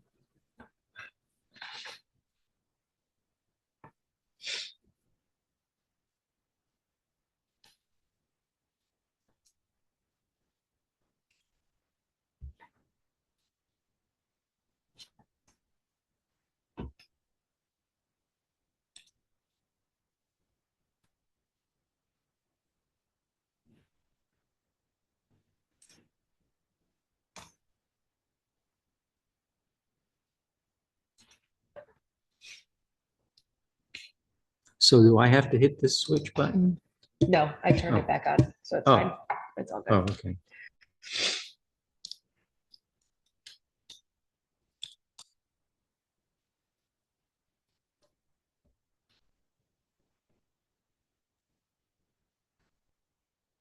Hi there. Can you see me now and hear me all right? Yep, we can hear Yes. you and see you. Oh, great. I can sort of see one of you. Yeah, I'm over on the side here. I'm kind of in the background. It's set up for the select board, so it's like I'm sitting in the wrong spot. Oh, great. So are you Sarah? Yes, that's me. Oh, wonderful. And my name is Ann Chang, and I asked Betsy Wadsworth, who's been really helpful in this process, to join me and actually getting the house. I'll just give you just a. We bought the house, my husband and I, in November, and unfortunately he just passed unexpectedly 2 months ago. So I'm really trying to get my head around all of the house details and everything, which used to be in his domain. And so I really appreciate the opportunity I'm so to, sorry for your yeah, loss. thank you. So am I, but so I really appreciate the opportunity to ask you and sort of understand what's going on with this. I think that from the letter that I got, there's an increase on the property assessment, but it's 170,000, and I think it's based on the two non-livable buildings which are on the property, and that's like a 300 square foot garage and tool shed, and then it's a tree house, which is not habitable. It does not have insulation, plumbing, electricity. So I'm just trying to wrap my head around this. I don't understand how those buildings end up in 170,000 increase. And then I guess the last thing I'll just say is that I did check with my attorney who sort of gave me some background, and he said usually the town-wide assessment is that's where the reassessments occur. And that was in 2024, and usually it's within that context that you have property reassessed, not sort of at other times targeting individual homes. And so I'm not sure. Betsy did look and see that there was a permit for the shed given in 2014, so that was there. And we did check that almost all of the homes on the street do have outbuildings. And I think the neighbors 2 doors down on the left, Manny and Minerva Rodriguez, do have an outbuilding listed, and there's no value there. So I guess I really appreciate your time and just trying to understand how these two non-livable, the shed and the treehouse would increase the value to 170,000. So I'll just stop there. Betsy, I don't know if you want to add anything else, and I thank you so much for coming.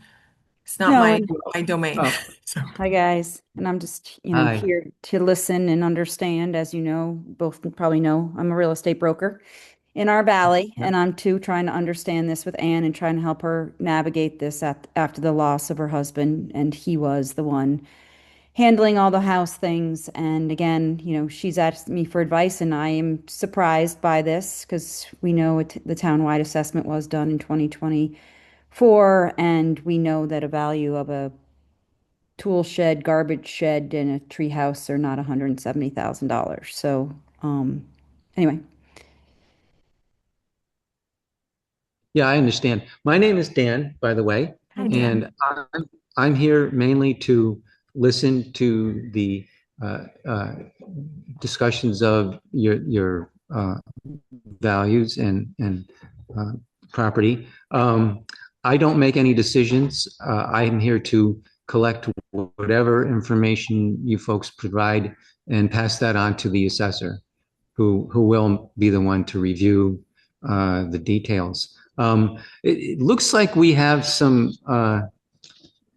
gaps in the data for outbuildings, and so they were given a copy of the property card, right?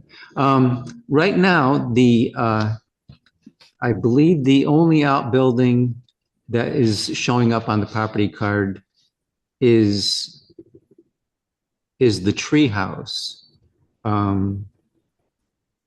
which it says, would you call it a cabin or a No. treehouse? Treehouse. The treehouse. Yeah. I mean, it's got a deck around it, but it's a treehouse. Okay.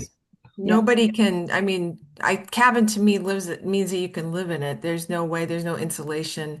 It's Yeah. it's got toys in it, but that's about it. So Uh-huh.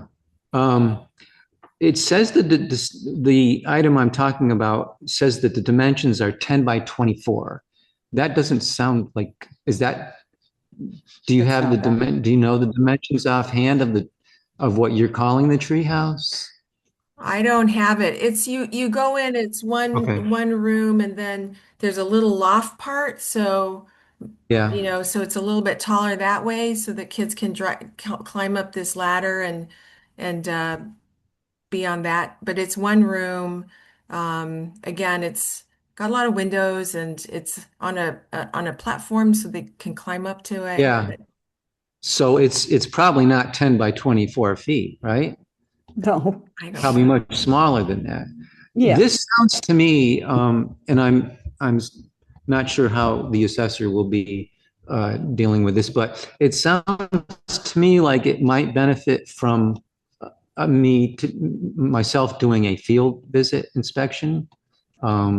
Would you be open to me doing that?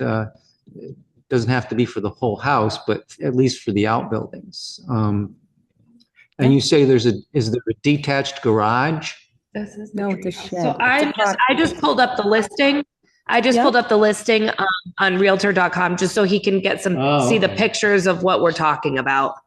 Okay. Yeah. So you see the Um, shed, which has garbage cans and tools. And then there's Yeah. the treehouse, which treehouse has decking around it because it's on stilts. And that's how you get up. Okay. from That And then makes sense. this is the shed. I mean, it's pretty, but it's definitely not livable and it's Yeah. yeah. It It's got tools and garbage Right. cans in the shed. The shed is permitted. It's 300 square feet, if that, right? I mean, How I much- haven't measured it, honestly. Yeah. That If it's sounds like it might be the dimensions of 10 by 24. So I'm thinking that might be the likely step to take at some point for me, if the assessor agrees that to have me come out and actually view those two things. So can I just ask, I'm sorry, I'm jumping in because again, we're Sure. trying to be advisors here and I could tell you from a real estate standpoint, even a garage, an appraiser would never give more than $10,000. And I mean, I own a timber frame garage here at my Yeah. home and it's $10,000. It cost me $50,000 to build. And the evaluation that they put on every single garage that holds cars is $10,000. So, again, these are sheds. I don't see anything on the property cards for anyone having evaluations for anything on sheds. Again, if it's even so Manny and, it's Adam Palmer's old house, Manny and Minerva right around the corner. I mean, all those houses on Stowe Hill Road have outbuildings. And even the home I just sold, has an outbuilding that's a brand new timber frame shed. I mean, timber frame garage, and it has no value to it. So I'm just trying to understand so I can help Anne and others understand. Again, what's the assessor? He's going to, again, goes out and sees two outbuildings. Where's the evaluation that I see on these to advise them on this? Yeah, I can't speak for the overall value change. I believe there's more to it than anything to do with the outbuildings per se. So that would be something that the assessor will have to be reviewing as far as the overall value change.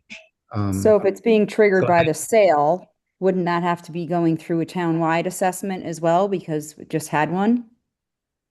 No, actually, it's the job of the assessor to review property values throughout every year and make whatever changes seem appropriate, partly due to what the market's doing and whatever other factors. I can't explain it more than that. It's not part of my task. Okay. I mean, I've And not so, had it explained that way to me by any other assessor in town, that it has to be either a townwide assessment or triggered by a change from a zoning. well, all I can say, the most I could possibly say is that the town of Wilmington wouldn't be doing anything that was not permitted. The town follows all of the regulations that the state uh, requires. So there probably is a better way to explain this, but I couldn't speak to what you're suggesting as far as whether it's allowed or not. Um, Is the that something assessor, that's common, that you'll go out and check out tree houses and sheds? That just, well, I mean, it's whenever it's necessary. yeah.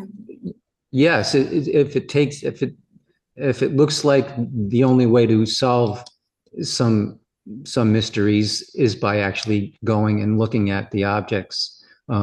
So it's good if you could, if you, like I said, if he decides that he would want me to go out there, if that's okay with you, it would be something you'd have to, you'd be contacted first um, and say Yeah, yes or no yeah. doing that. Is that something that he did to make this change, or he or she did to, is that based on I somebody couldn't. going out? I no, it's not something that was foreseen. I'm just saying, as I look at it now and what you're telling me, it seems to me that that's something that would be necessary, but it will be up to the assessor. So whatever we're discussing right now he's gonna get that information from whatever we discuss right now. Um, so what we would do is get back to you in some way as soon as possible. If he decides that he would consider that and see how you feel about it. Otherwise, you will be getting another notice if there's any change or if there's no change at some point in the near future. And can I ask one more question, which is, I think that, Sure. I mean, to my knowledge, again, and we just bought it in, November 25, but to my knowledge, there wasn't any changes made since 2024. So is that, well, I guess I don't understand why the value went up, but Yeah. anyway, I'm still wrapping my head around all of this. I'm getting Well, home management affairs 101. So I appreciate your time. yeah. Well, another option might be that he may want to talk to you. If he can do that by phone, would that be something you would be Sure. That would be willing fine. to I mean, do? I Yeah. think that probably makes sense. Um, just because I'm not always up there, and I'm working, and so that might Yeah. make sense as a Yeah. first step between um, organizing the schedules and stuff Mhm. like that. Well, so I hope Sarah probably has your best phone number Yes, yes, I do. for him to call. Yep, She I says have she her does. information. So Okay. that will be something that in the next few days, hopefully he can um, uh, review what we're talking about today and then hopefully maybe give you a call That'd be to perfect. discuss whether you know. Yeah. Do you have his name, just so that I know who's calling, or who's Yeah, it's on the town website, but it's Russ Bodwin. That's Russ Baldwin? Beaudon. And Great. so I did see his name, so so Okay, yeah, so I guess we can leave it at that for now, and see what happens. And Awesome. hopefully we can get it all cleared up. Great. Thank you so much for taking the time, like I So, said. And Sarah, I'm sure I'll meet you at some point in time, or hopefully. And Yep, I'm here. I'm always in the office. All right. And thanks again. Right, right. Thanks. okay, it was nice talking to you folks. Thanks. All right. Take care. Bye-bye. Thanks, Bye now. everybody.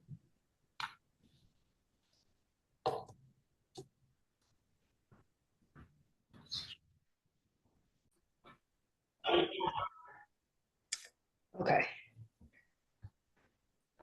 Hi, Jim. Hi, Jessica. How are you? Good. How are you? Good, thank you. Good. So, okay, so I'm just gonna say, so we have Jim Santos here for JAS Properties 3 LLC, and this is for a piece of land on East Dover Road. Yes, yes. Okay. Okay. It is 12:59. And my name is Dan Bodwin. Hi, Dan. I'm here to collect all the information that you want to pass on to us to be Okay. eventually end up with the assessor, who will make decisions based on whatever we talk about today. Okay, that sounds great. So yeah, you can go ahead and start. Okay. First of all, I apologize. I'm in a vehicle. I was at a job site and I had to run and get service. So Hey, wherever you can get to us, you know. Okay. Okay. Thank you. Thank you. Yes. So what my discussion or grievance is of today is I wanted to just talk about the property is valued at X amount of dollars, and I'm not arguing that because that's what I paid for. I bought that fairly recently, and what my question is the added structure that they're taxing me on, or I should say they're valuing it on, and they've got it at the valuation that they're putting this storage facility at about 25% of the entire value of the property, which I think is extremely high considering what it actually is. And that's what I don't think they quite understand. These are these structures are they're just two box trucks basically. They're old, and I don't know if you haven't seen them, but like here's a picture that you could see if you look at the thing here. That's what it looks like. And they're actually old delivery trucks. See this picture? You could see they're Right. Bud Light delivery truck. Okay, yeah. So they used to be on the back of a truck, and they became old and rusty and basically end of life. And what they do is they pop these things off and they recycle them and get rid of them type thing. The person before me that I purchased it from happened to purchase these for very inexpensively and started using them as wanted to use them as storage. The town asked them to cover up the Bud Light. As you can see, this side is toward the dirt, so you don't see it. But that used to be on everything, and then they ended up for the town. We just covered it in some fencing, some wood, so it didn't look so bad. Yeah. And it looks much nicer now. It's just more appealing for the neighbors and such. But the fact is, they're basically just two boxes, shipping boxes, and that's how they used to deliver all their beer. And then as years go on, they get rid of them. So those two they're just, and they're used for storage now. I do hope to put a barn on this property sometime in the future, and then I would get rid of these. But I am using it for storage right now. But the valuation seems seems pretty high to me considering what they are, and even the electric company won't let me bring electrical to it because they consider them temporary and the type of structure they are. They aren't solid. They're just sitting on the ground type thing. You know what I mean? So they are a temporary structure that will hopefully when I build my barn in the future, I can get rid of those things. But again, it comes down to the valuation at 25%. I think a fair number is somewhere in the 2,000 to 3,000 range. not the 10,000 almost there. Not quite 10, but I get your point. Yeah. Yeah, 9410, 9410, I guess. But yeah. So that's my point. I don't know that they had a chance to really understand what these things were, the condition that they're in. They're not, they're not made for long term. You know what I mean? Well, I shouldn't say that. I mean, they were, for what they were built for, but they became end of life for the delivery business, and we're gotten rid of at that point, and now they're just used for some temporary storage. Well, we went out there to look at it, and so that's why there's a photograph of it. Oh no, these are my photographs. I took them yesterday. These photographs. Okay. Yeah, these are mine. There are no photographs in this one? I don't believe there's photographs in the file. Actually, I guess maybe the photo I took probably didn't get put in the computer. But we did go out to it, and measured it, and So apparently, and I haven't had a chance to talk to the assessor about this particular valuation. Apparently, he did whatever was the routine valuation process. I don't know if much of this value might be because of the roof structure that's above them, on top of them, I guess you might say. So I can't really, and they're listed as very low grade. It's listed as a low grade structure, as being fair quality, which means less than average, and fair condition also means less than average. But what is there any other details you could give us for the assessor to consider a lower value? Well, first of all, the boxes are not in good shape. There's rust on the inside and the outside. We covered up a lot of it to make it look. The town actually, when the gentleman, because I wasn't there, I didn't own it when he first got these.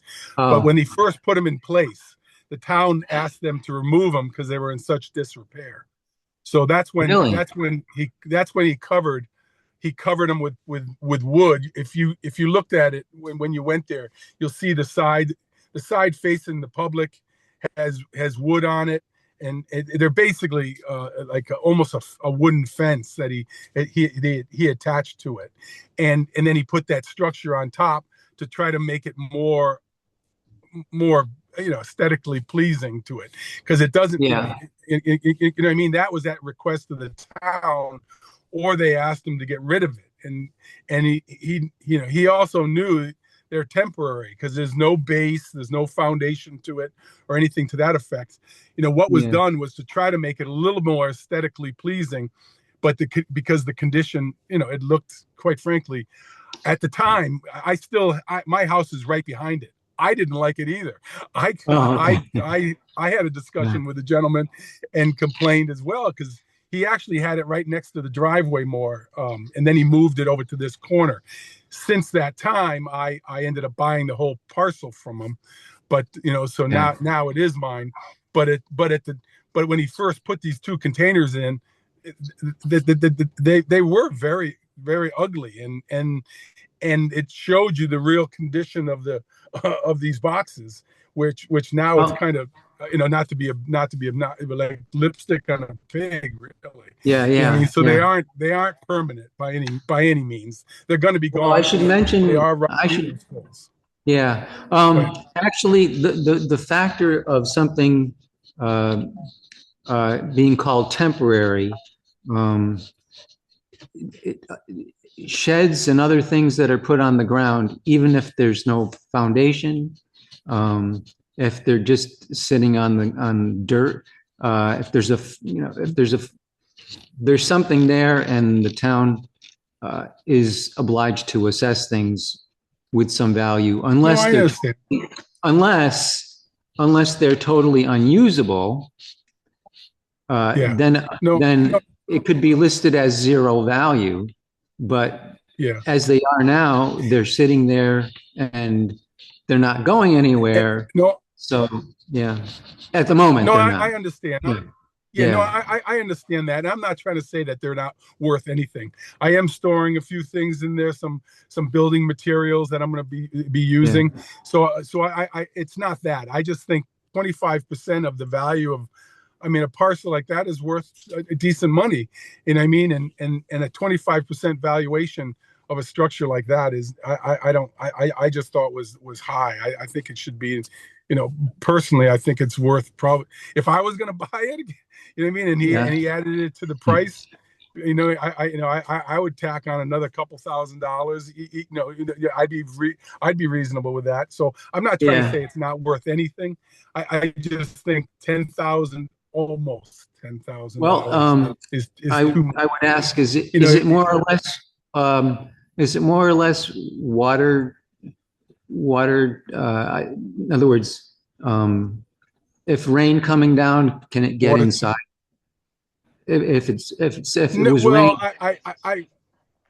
the roof is more or less there's covering. some patches on the roof is more or less covering it. Now it needs some patching and stuff because it's old. They're old boxes. That's why they were taken out of service. Yeah. So it did need some repair. But for where I'm using it right now, building material, I patched it easy enough, and that roof covers part of it anyhow. That the structure that piece that they put up the A-frame on top to make it look a little more aesthetically pleasing. That was done by the previous person. So it does. Okay. But I don't really use other than wood in the middle because being so close to the road, I have to worry about somebody taking stuff. So you can only use what's in the box. I can only store valuable stuff, or not valuable, but things I don't want stolen in the boxes. I can't really leave anything of any kind of value outside. It's just too close to the road, Well, I guess all I can say is I'll pass the information you've provided today as far as the condition of them and the low quality and so on. And and I do agree with you. I'm not saying that they're not worth any value at all. I just think it's high for what those things really are. If that was going to be a permanent structure, then by all means, it would be much higher. But but it's not. It's they're old, out of use. End of life box truck is what it is. Yeah. Well, what will happen then is he'll review the data that he's got there that we have there, and with what your comments today about it. So you'll get another notice to show what, if any, change gets made. In the near future. It'll look basically like your first notice. Go ahead. Do you want those photos that I took yesterday? Oh, yeah. Why don't you email those to Sarah? Sure. And she'll pass them on to the assessor. That's good to mention that. Yep. Okay, sure. I'll throw those in. I'll email those over tonight when I get back. Yeah, great. That could be very, very helpful. Okay. So so that notice will show if there's any change or none at all. It won't have any details in it. It's just going to be look like the first one, old and new value if it changed. And then from there, there's an option that's mentioned in the notice about you being able to get further resolution as another step after this from the Board of Assessment Appeal, the Board of Civil Authority, which can make decisions to overrule whatever happened here. So keep an eye out for that, and we'll see what happens. All right. Well, thank you for taking it into consideration. I appreciate it. Oh, glad to do it. It's what we're supposed to be doing. Yeah. Okay. All right. Take care then. Thank you, Jessica. Okay. Yeah. Oh. You're welcome. Yeah. Bye. Bye-bye. Bye-bye.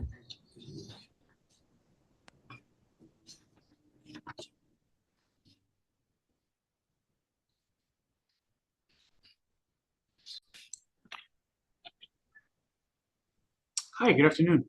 Hi, Jeremy, right? Yes, hi, how are you? Okay, good. How are you? Good. I'm just going to introduce you and then we'll get on our way. So this is Jeremy. Is it Pacini? That's correct, thank you. Okay. And he's here for 10 East Village Circle. Oh, okay. 114. Should I get these out of order?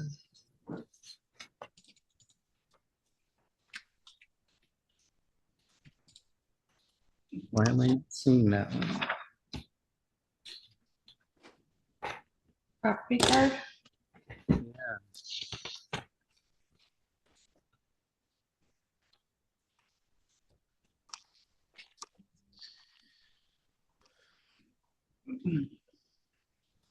That's one. So there should be one that says 115. That's weird. Yeah, I might have oops. to go print it again. Oh, That's weird.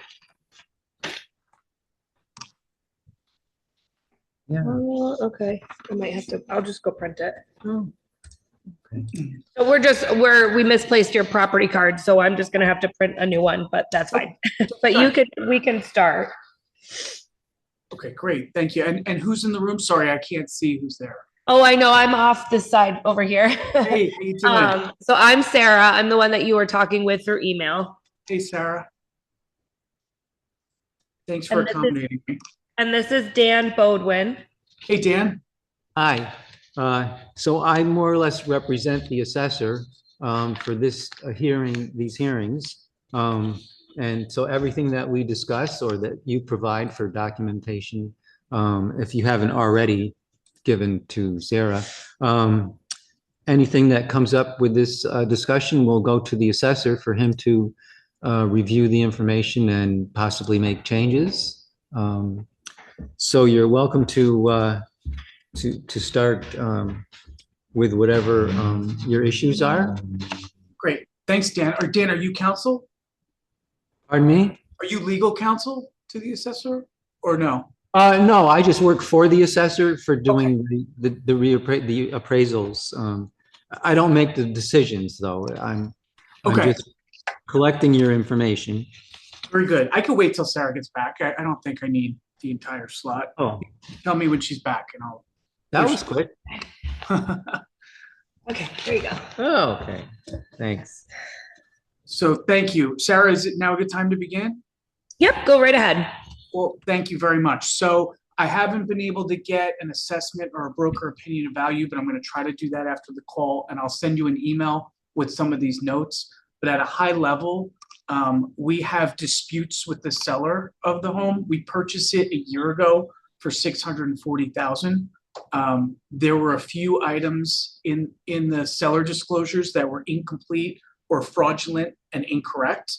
The seller thought that they sold us a 6-bedroom home. Turns out on the records, it's a 5-bedroom. So we had overpaid, we're estimating, by about $40,000 to $50,000. So we closed at 640. We have an open dispute with the seller. I don't know if we'll get that money back, but our broker thinks we overpaid by $40,000 or $50,000. They listed it as a 6-bedroom. If you look on Realtor.com or Zillow, and we're really very, very unhappy about it because we learned later there was a hot tub downstairs that was pulled out and they did the work themselves and didn't get the reapproval with you. And we've even checked with you guys at the town level and learned about this. So that's one concern I have. And now when we want to go sell it, because now we're not sure we're able to come up anymore in the winters, we're concerned we're not going to get that value. So I'm worried about that. We learned after we purchased it, after inspections and after being told everything was in good order, the septic's not in good order, it needs to be replaced. The electrical has issues, it needs to be changed. And you guys actually gave us approval to start a deck, but we're now not able to complete the deck. So now there's the frame of a deck and it's not complete. So I know you guys gave us approval, thank you. I see it on my card. The deck is not complete, it's just a frame. I don't know if and when we'll be able to get the money to complete it. So those are the first couple issues. So I think, frankly, I'm hoping we don't get an increase from the last valuation. I'm actually hoping it goes down from the valuation that we bought it at. And then there is a comparable property at 47 Ives Road, IVES. It's down the street. It's comparable because it's the exact same kit home. Our Really? home is like a 1960s, 1970s log kit. It's not real log. It's like quarter logs that a builder put together, not in good form. And it's literally the same home on a different piece of property. The property is not quite as large, but it's right down the street. You said 47 Ives Road? Yeah, 47 Okay. Ives Road. It sold for 450,000. So we're thinking that we bought at 640. Maybe ours wouldn't be worth 450, maybe a couple dollars more. We think our property is nicer. So maybe 475, maybe 495 would be fair if we were to do it now. I know the market's dropped, so now's not a good time for me to sell it. So I'm not sure what to do. So that's why I appeal to your good nature with these issues, and I can email you these as well.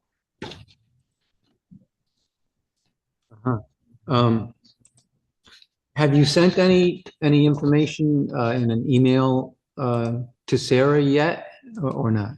No, Dan, I could summarize this after our call, though. Oh, okay.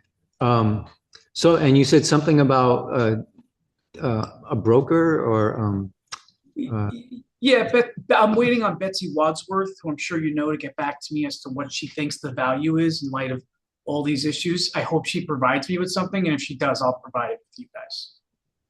Okay. Yeah, if you can get that information, assuming you want to use her information, get that to Sarah by email at some point, as soon as possible. Absolutely. And what was her name? Betsy what? Betsy Wadsworth from Sotheby's Realty. She's one of the top people in the Wilmington, Dover area. She was in the last one that we were with. Oh. That was the woman that was in that other hearing. Oh, okay. Yeah, whatever information that, if it's helpful to send it, so that the assessor can use that to review. So you said the deck that's on this property card is that what you were saying was only framed? It's only framed, so I'd say it's about 10% complete. Oh, for the deck. Yep. So I wouldn't add that to the value. So if that's the reason you increase the value, I would pull that back if you could. Yeah, well, I would guess that there's probably other factors as well as that one possibly. I couldn't tell you though. I wouldn't be able to know. But I'll make a note of that. Okay. It looks like it's still showing just the old deck. Yeah, it must be Because the new deck was a lot bigger. Yeah. Oh, yeah. Right. Yeah. Yeah, the old deck was falling apart, so we had to take all the boards off. We were trying to expand it, and then we ran into some of these issues with the driveway as well, and so we're sort of dead stopped right now. I'd like to get it done in the next year or two if we can keep the house.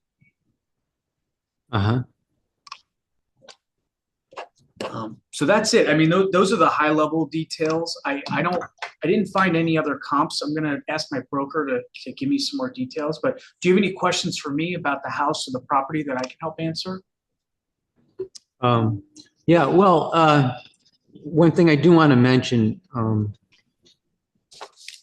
the bedroom count, the way the town's valuation system values things does not change value in the way that you would think it would, as far as the way you mentioned that it being listed for 6 and it was only 5. The change of correcting that bedroom count wouldn't be making a valuation change in the same way that you would expect. It's important. Obviously it's important to people selling and buying. But the system that the town of Wilmington uses, and other towns as well, uses a different way of valuing somewhat. And so it's not, if if it's correct, well, it has to be corrected. How was it that it was there something that looked like a bedroom and so it was listed that way, or? That's correct. It was so small though, and it didn't have a closet. I don't think we realized it, but it was not a proper bedroom. And I hear you, Dan. I agree and understand.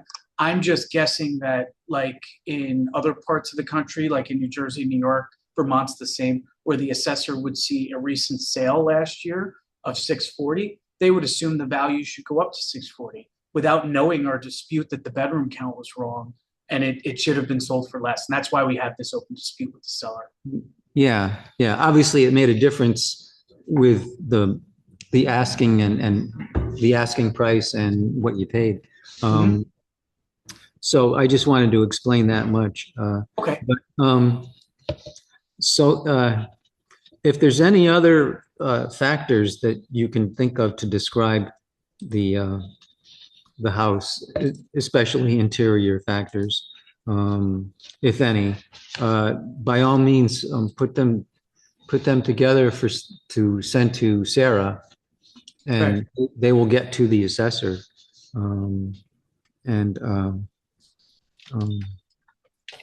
Is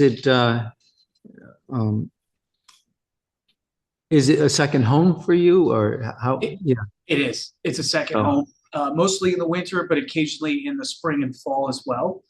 And then when the kids are out of school, we're not able to get up quite as much. But we love it up there. Love it. It's going to be a primary home if we can hold on to it when we retire in 20 years. Oh, yeah, that'd be nice. Yeah, I hope so. We get to live that. We're going to have the smiles like you guys have on your faces, hopefully.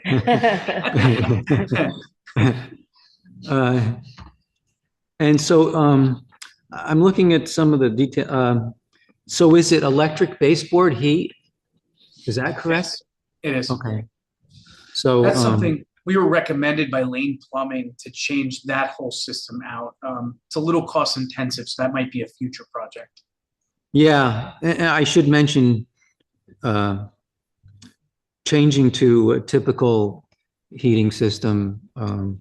If you did that, that would add some value to the house. As it is, electric baseboard doesn't really have much value to a house, so it's not being accounted for in any real significant amount of dollars in cents. So is the lower level completely finished? Not right now. It isn't.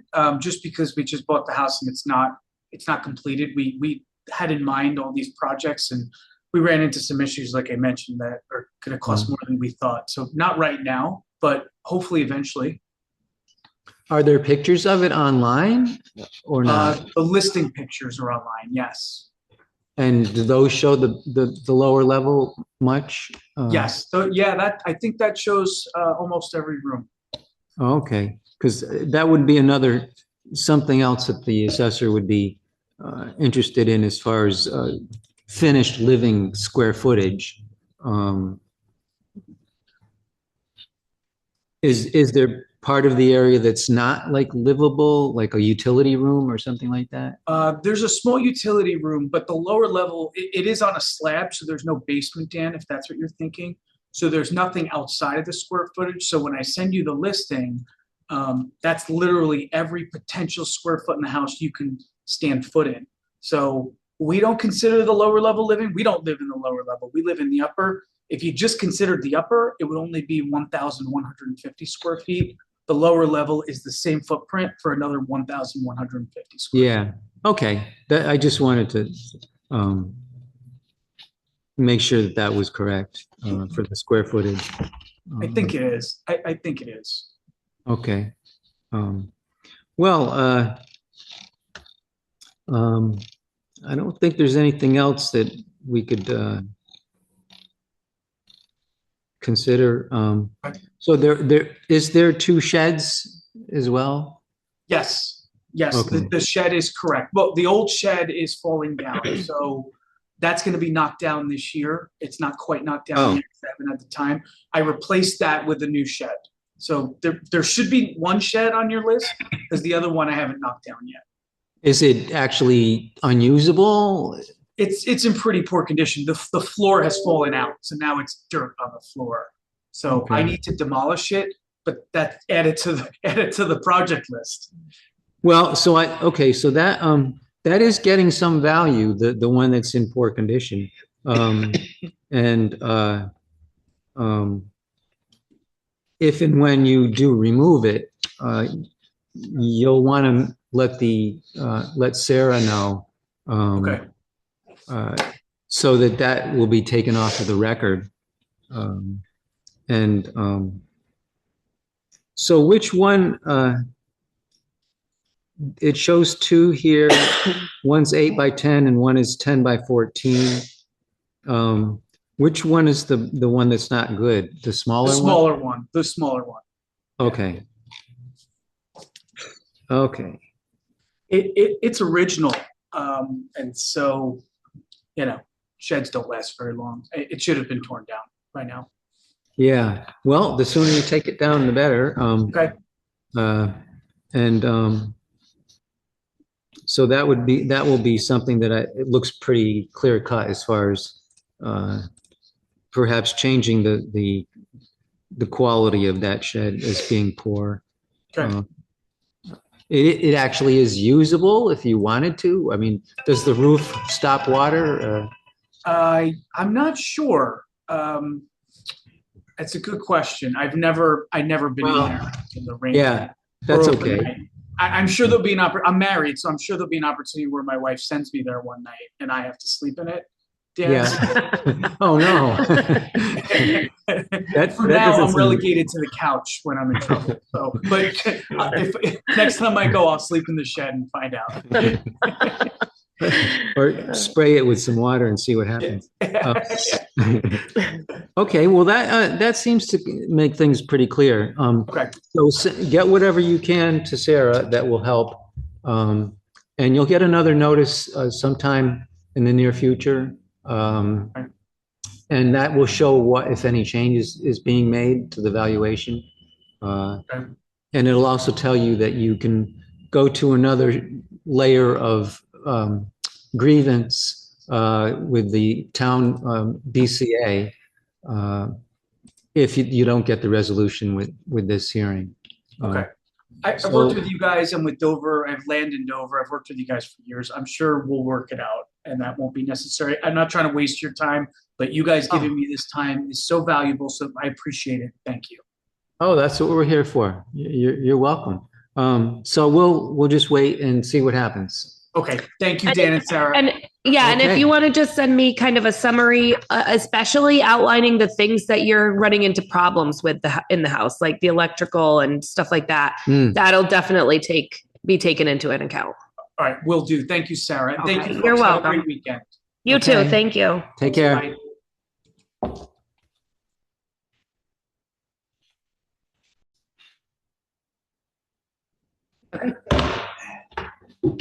Okay, so let's see, here we go. So this is Ann and Brett Brown for 3 Cross Country Circle. Okay. So my name is Dan. I work for the assessor.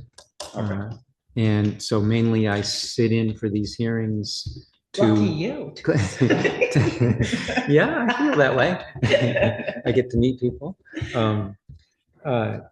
And so I collect everything that you provide today, verbal, if necessary, or, well, this gets recorded, so. Yeah, perfect. That's already recorded. And any other things you want to submit, either in paper or if there's things that you haven't sent in, but you want to have the assessor see it, just send it to Sarah's email and she'll pass it on to him. So I guess you can start with whatever you want. Well, I guess the big thing is I'm hoping that maybe you can shed some light on explaining this because we're very, very confused.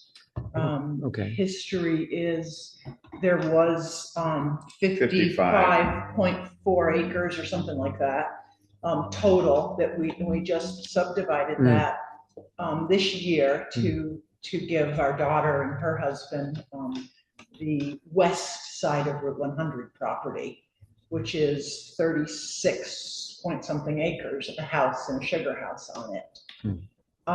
Leaving us with the west or the east side and 22-ish acres.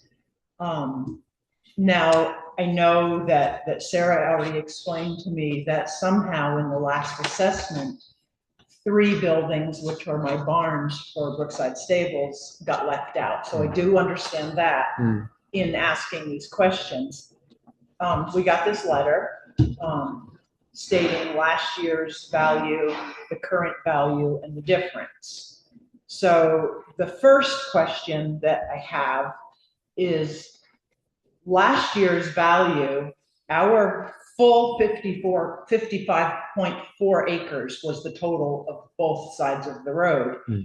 The assessed value was, and what we've been paying on taxes, was $433,600 was what we paid for what has been 2 years. Paid on last year. And that was the entire property, both sides of the road.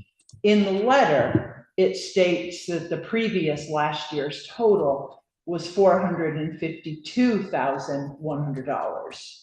So I'm not sure, there's a difference of 18,000 something there. So I'm confused on that for starters, because it's starting at that much higher.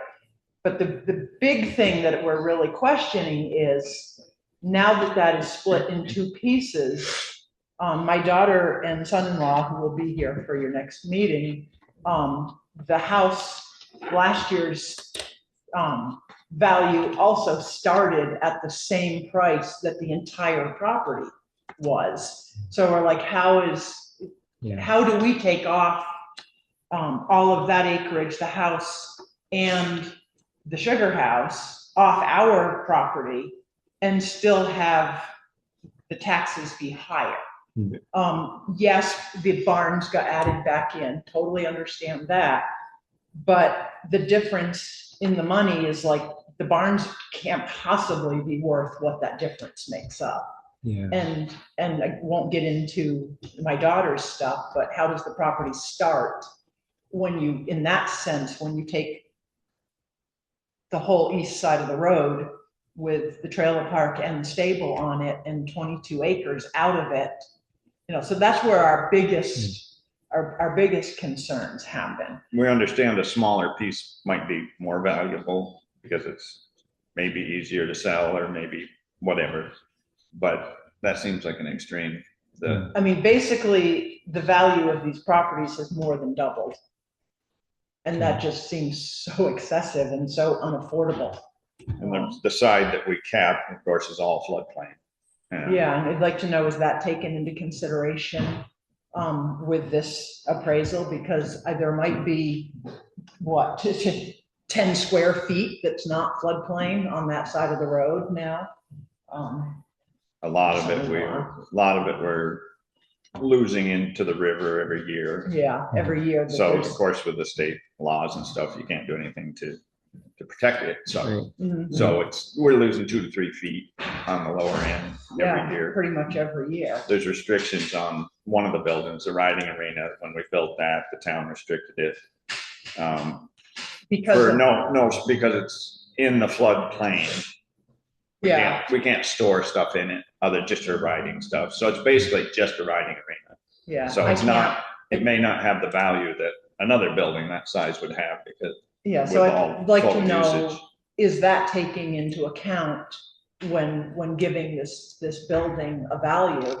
And can you give us a breakdown of what those buildings are valued at? And can you somehow tell us which buildings? It would be all of the Brookside Stables buildings. There's 3 barns total.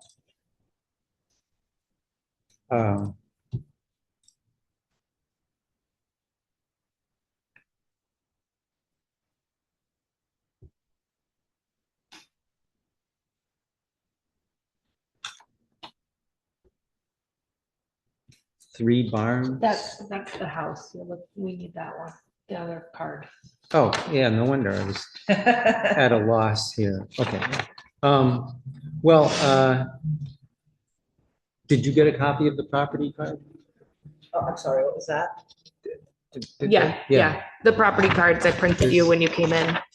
Okay. This card. Any chance you could print out another one? Sure.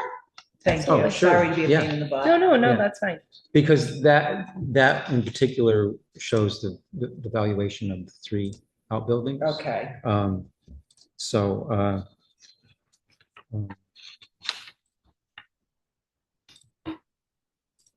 So yeah, I was just really confused with how we started out, now that that's in 2 pieces with the same amount that all of it combined was, and that how we're talking 18,000 and something more from the previous year's total. And that's not the previous year's total. Yeah, the previous year in the letter doesn't agree with the previous year on our tax bill. Do you have this letter? no, and I should explain. This is a copy, so. I actually would be able to explain that to you.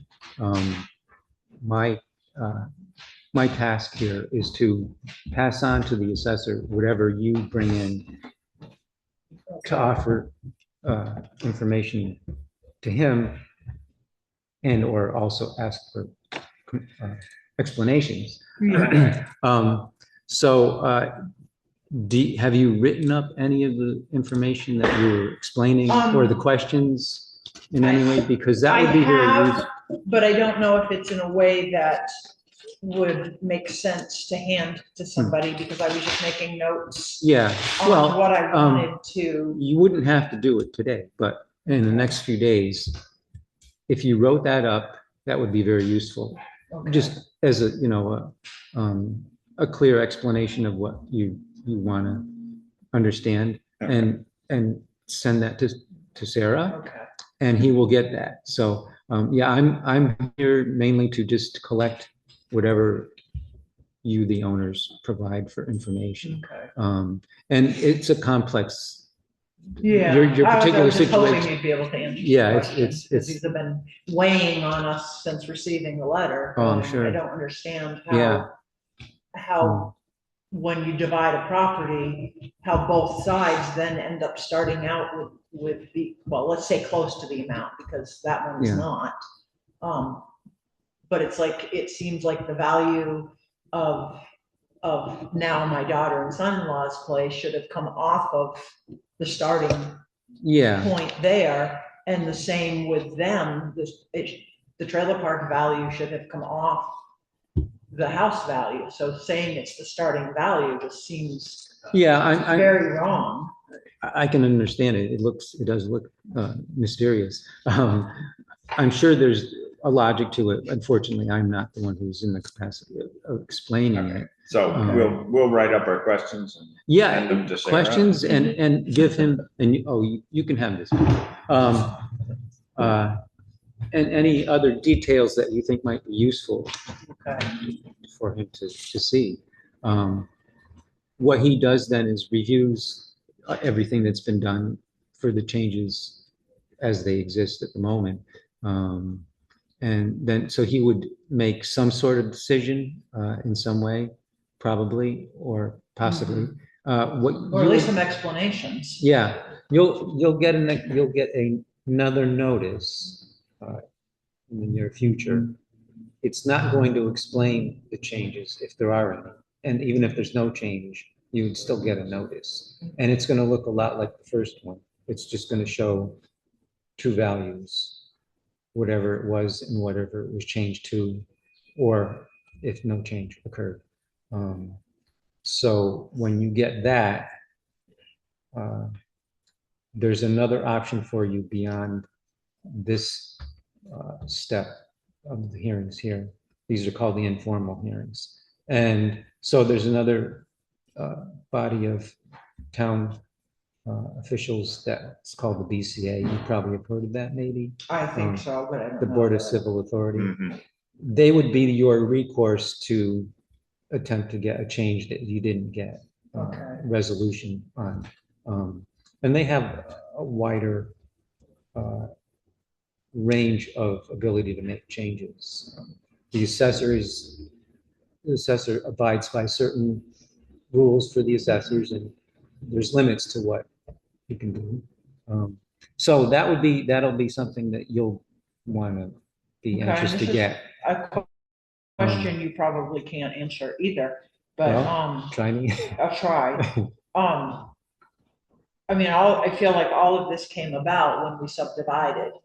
So if the property is more valuable in two pieces, a question I would have is my daughter and son-in-law are going to own both sides of the road in the next few years. So I'm kind of like, okay, I wish we didn't subdivide it if making it two properties makes it more valuable because they're going to own it all in the end anyways. Yeah. So does putting it all back together officially make a difference? Gee, that's a good question. We should put on our list. Yeah. Yeah, that is a question you could add. And what I was thinking is, you're going to drop and write up all these questions. Would you be okay if the assessor actually wanted to reach out in person, to chat with you one-on-one? Because he'll have more of your answers, obviously. Yeah. Where I'm more of a middle person. Yeah, no, I get that. And that obviously you both are. Right. So.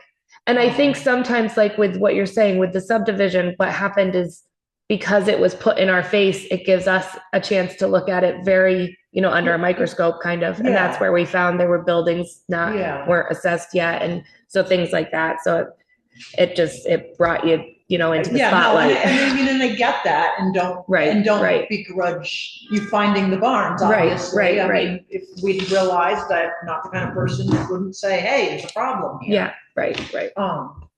But yeah. So what's the best phone number for you, just so that I have it, so if I can pass it on? I'll give you my cell. Sure.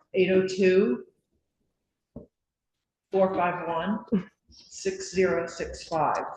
And you can get Brown's cell too, so between two of us. It's probably simpler just to have one. Okay. Call me. Okay.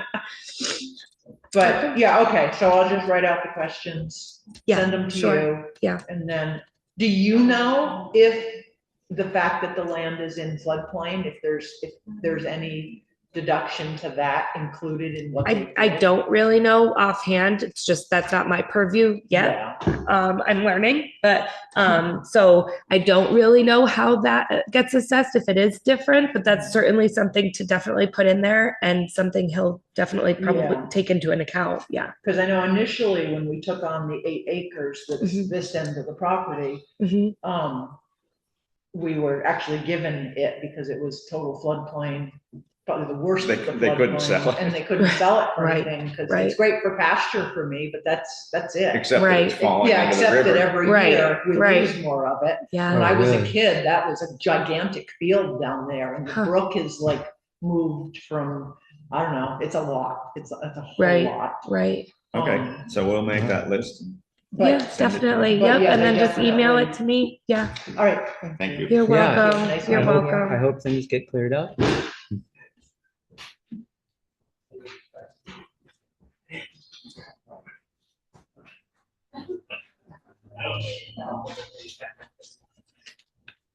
Okay.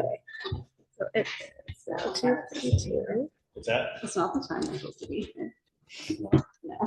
Okay. So next, now we have the other side of the road. Sean and Melissa Hammond, and they're for Vermont Route 100 North, number 770. Yeah.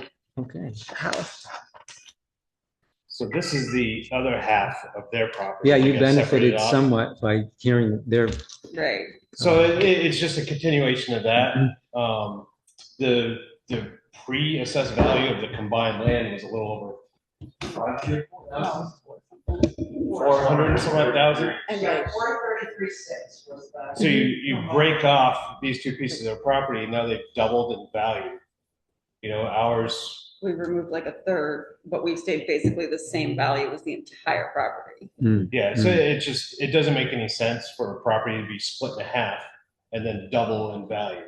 It would seem that way. Yeah, I can understand that. I don't have, as I said, I'm not privy to the knowledge and experience that the assessor has. Yeah. But I'm sure there's some logic to it. But as well as what they're going to do, you might want to put your issues in writing, Okay. a document to send to Sarah. Okay, I didn't know that it was going to be a kind of like an informal hearing. I thought it was actually going to be the listers or the. They aren't listers. There aren't hearing. listers anymore. Okay. Towns in Vermont, this isn't the only one, have done away with the listers process and now are more in tune with the need to have experienced people become contracted as assessors. So where are the assessors from? They could be from anywhere. Our the assess- assessors from Northern Vermont. Yeah. Northern Vermont. Yeah. He has been involved in reappraisal projects for decades. Okay. He's been and- helping our town too since, I mean, he was part of our reassessment back in 2020. Yeah, And then right. took over after the listers disbanded in 23. Okay, it's just, I find it hard for somebody that doesn't live in the area to be able to properly assess. Mhm. And I don't know, maybe this is a issue from the local people that have been doing it for so long, and then bringing someone in from the outside that doesn't see the local values and does it a different way. Yeah, Well, I don't think it's fair to people that have been here for generations to try to do something for their daughter and have to pay double or more in taxes because they're trying to do the right thing to keep it local. And Well, I guess this is what the town decided to do. Who knows? But that's what we're dealing with. Okay. So. And I also, from what your mom had spoke about, you guys are doing excessive amounts of work to the house, right? So that I would definitely, Yeah. if you want to put that into an email to me, all the stuff that you've run into with, how the house has been,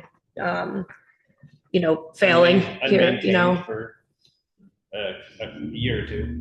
Yeah. Right. And so just all the different things that you've had to do it because maybe we have it assessed as a house that's, at perfect living condition and it's not. So that would definitely be things to bring to our attention so that we could help with the assessment. Okay. No, a lot of it goes off of whether they decide to put it back together, if that helps. And if they don't, then just. To me, if you split a property apart and it doubles in value, then you should be able to put it together again and make it the. One would think so. original It's an value. unusual situation. I have to say that. It just doesn't make sense that the property values between the two properties, ours pretty much staying the same, and theirs increasing to the point of almost a combined value of the two properties. It doesn't make sense. That's not a good way to keep locals local. That's a huge increase on taxes. So it just doesn't seem fair. Well, the best we can offer right now is for you to just submit as much details as you can Okay. for the assessor. And we'll get another, I kind of listened, we'll get another notification. Yep, so the Yes. assessor makes decisions on how to, fix or whatever do with the grievance hearings. And then you'll get a notification in about a week. I think they'll be mailed out. And it'll say whether or not there's been a change made. And if there is a change made, you can reach out to me. I'll give you a new updated property card. It'll tell you all the details of what the changes are. Okay. And then from there, if you still feel like it's not fair, come to the BCA. That's, it's the select board, it's our justices of the peace, it's community members that, that's your next level of appeal. All right. Okay? Thank you. All right. Okay. Thank you for your time. Yeah.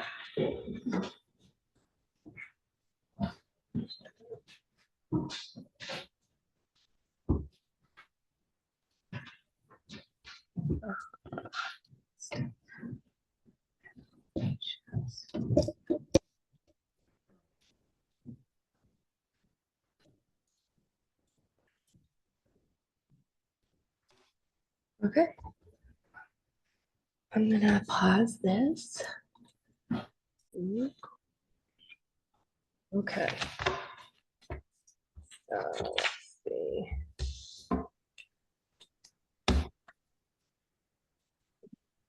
Hello, this is Mike and Cindy. Hi, Micah Hi. and Cindy. Hi, how are you? So you can't see me, but I'm Sarah and I'm here. I'm just I can see over you on in the the side corner. here. Oh, I can't see you at all. No, you're next to someone, but there you are. Yep. Okay, so this is Micah and Cindy Block for 11 Country Club Road. Okay.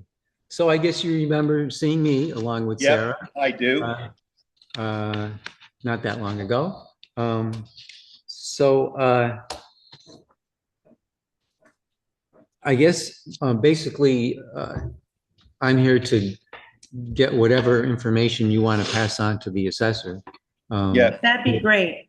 Either Yeah. verbally, or it's helpful if you want to put things in writing to as a document, questions or anything else. I have gotten some stuff. You do? I have Yeah, gotten okay. some preliminary emails from Micah. Sorry, I got that Yep. here. Yep. So even after today, you could still submit something else if you thought of something else. Okay, great. I don't know. I'm hoping you can hear me. We are on vacation, so we're in Oh, yeah. Portugal. Yeah, so it's a Lucky little, you. Yeah, I'm very, very happy right now. Sorry you have to do this, but unforeseen. No, this is great. We haven't been on a vacation in a long time. So everything we have is really in the little spreadsheet that we delivered that isn't a lot, but how we feel is that when we purchased the house for 770, it was already assessed at 818. So that is the problem that I felt like we started with, that we didn't have the opportunity to grieve because of the closing date. We weren't able to do that. And then the new assessment being so much higher, when what we added was a 2-car garage. It's got an upstairs, but it is completely unfinished. And it's got a 100 square foot breezeway mudroom that only has electric. There's no plumbing. There's nothing else going on in there. And you walk through it. So there's that. And then the other thing I mentioned in the spreadsheet was the fact that at 818 before, when we purchased it, it was already 106% of what we purchased it for, the assessment. That's the kind of way I tried to do the math. And then when we looked at all of the other properties that had been bought in the last couple of years, their ratio, if ours is 106% being the 818 to the 770, was all between, like the biggest one was Happy Haven Road, was 71% of its assessed price. So all of them are being assessed way lower than what people are purchasing it for. So I'm not sure what's fair, and I want to be fair. And I really just want this to be the right number and not more or less than other people are paying respectively. So kind of like our feeling is that whatever we feel that the right starting number is, then you add the 33K that you already assessed for the garage and the 3K for the shed, and whatever you think that little mudroom is, it adds to the value of the house. But we think that the initial value pre-assessment should be much lower than what we have it as. Oh, okay. Does that make sense? Yeah, yep, exactly. One thing I did want to explain, and so I don't really have much to offer to give you information. That would be things that the assessor is the only person who creates the values and works with the data. What I did want to mention, and I did want to ask, the what you call the breezeway that was connecting it to the house. Yes. You said mudroom, and then you said breezeway. In our data, a breezeway wouldn't necessarily be enclosed with like windows, year-round windows. It's a mudroom. It's a mudroom. Right. Yeah. So it's not heated or anything. It's enclosed, so the rain can't come in. Okay, I just wanted to make sure about that. It has windows and walls and nothing can get Yeah. it. I should have taken a longer look at the back side of it when I was there, when we were there. But I just slipped my mind. So one thing that is a factor in the change in valuation, when a detached garage is connected to a house by something like a porch, even an open porch, it changes the valuation for the whole structure, because it's an added feature that's very important. You can get to and from the garage, for one, without getting into the weather and so on. So that was part of the change. And I only know that much to explain because the assessor was discussing it with me. So I did want to let you know. That doesn't mean that it's accounting for all of the change that occurred, but that's some part of it. Right now we're at 970, which is 200,000 over than what we initially paid for it, and we did add the garage and the breezeway. The mudroom. I agree with that 100%. Yeah. And I think that value should be taken in consideration for sure. But I think the initial part where we started at 818 and we only purchased it for 770 should be a couple of things should be considered. One is I have a beautiful view of the roof of Walgreens. I am a commercial property bordering on Shaw's, so I have so much bear activity and noise, and I have the beautiful sound of all the air brakes and the tractor trailers coming down the road. Oh my, So really? I don't think we should be considered like similar to other comparable houses for their size, maybe, just because our location is not exactly the same as theirs.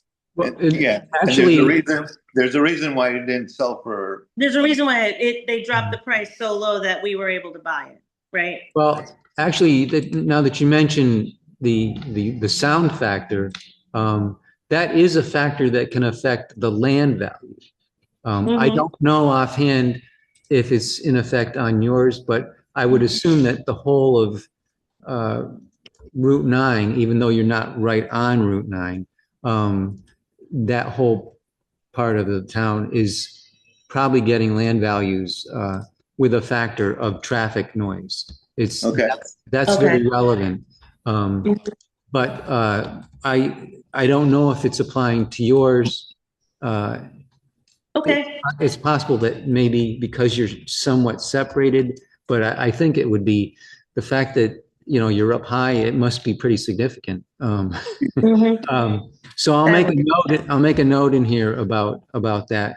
And you could, if you want to send any more information to the assessor, you can still do that over the next few days. If there's anything else you want to add in an email, you could do that, and you could send that to Sarah.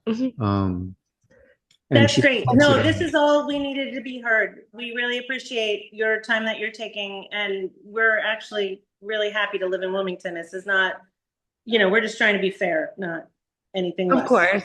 Well, and I did want to say, I think I had talked to Micah earlier, earlier this week about how we've already brought your assessment down a little bit. I don't know the exact number. It's not official yet, but we had originally assessed the garage with a full finished upstairs. And so Russ, the assessor, had taken that down to unfinished. Okay. So it's already going to be dropped a little bit so far, but I just did want to let you know that Russ and I had already been talking about that. Okay. Well, thank you so much for hearing from us. Do you have anything else, Micah? No, I think to summarize, I think what it boils down to is we think that the original assessment was wrong, and the increase that we got from 818 to whatever that number, 970, or you said, I think you told me something like 920 or something. It's still excessive just for what we have. Garage. But we'll wait and hear back when we appreciate. Right. Right. And so Yeah. what's going to happen is after we have about a week to make decisions on each property that the assessor decides, whether to change it or not. And then we send out grievance. Oh God, I can't think of the word. It's Yeah. grievance Resolution. decisions, basically. Yeah. We send those out in about a week, a little over a week. And then so once you get that, there is another step. So if it's still not to where you'd like it to be, the next step would be to appeal to the BCA, which it lays out all the instructions on how to do that on that notice. Okay. Excellent. How long are you guys gone for? We're back on July July 6th. 6th. The 6th? Okay, so you'll be back in order to get that notice. Yeah. Yeah. Okay, Yeah. We're perfect. not going. This is just a little vacation. Yeah. Okay. Okay, great. All right. Thank Well, you. enjoy yourselves. Thanks. It was All a right. pleasure to see you. Take care. Bye-bye. Thanks. All right. Bye. Okay.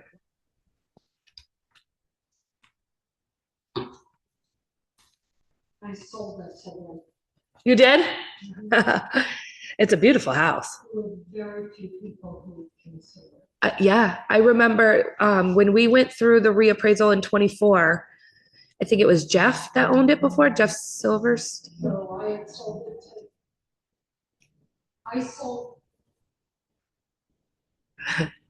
I think it was is it Jeff Silverstein or Yes. something? Yeah. Mike Fitzpatrick was building. Oh, okay. Walgreens. Oh, yep.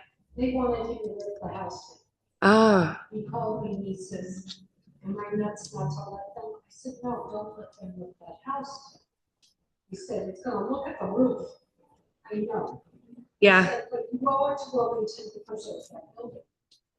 And then he kept it for a few years, but his guys were not up to the work it needed. Yeah. So I finally said, give it to me, let me resell it, and I sold it to Jeff. Oh, okay. Then Jeff, Really, really renovated it. he really redid it. Yeah. And I Like, kept- I feel like high end redid I it. kept saying, I'm still looking at the roof of that. Would you go easy? Yeah, yeah. But he did it justice. And he Yeah, just took yeah, it is beautiful. It's a beautiful Her home. mom's in her 90s. Oh, And most of our vacation homes come with a bunch of junk in it. yep. This was empty. Oh, So there was a little bit of a push for mom to say, I have furniture for that house. yeah, yeah. But the bottom line is still, it will forever be Yeah, limited to the buyer who could do it from Walgreens. right, right. Yeah. It is what it And is. they love that home. Oh, it's an From what it sounds like is they are slowly staying up here more and more and more. There it is. Yeah, they are here. Oh yeah, they are because you're right. They filed, Oh. they're residents now. Yeah? Yep, yep, Great. they are this year. They are. The mom's still alive. Oh, wow. That's awesome. That's awesome. Good genes, right? All right. Well, you are up if you are ready. I am next. And I just got to turn that on. I don't even know what to say to you guys, but this is so helpful.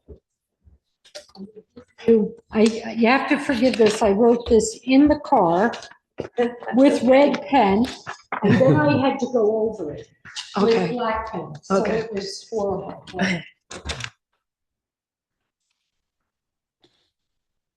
Oh, yes. Okay. So did anybody ever go to this property? Let's see. It's just land and she purchased Oh. it. It was originally part of the six mark land. So you know how Oh. we talked to, oh wait, hold on. I need to start recording. Oh no, I am recording. Okay. How we had talked to Jim earlier today with the two,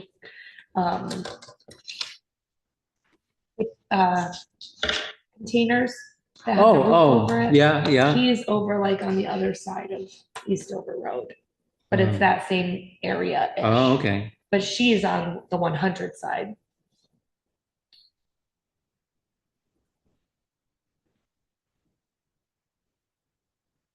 And it has a very sharp incline, correct, from the road?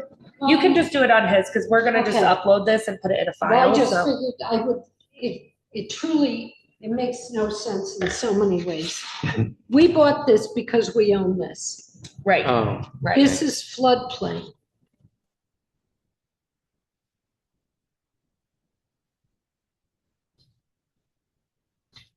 This is a 45-degree incline up to 100.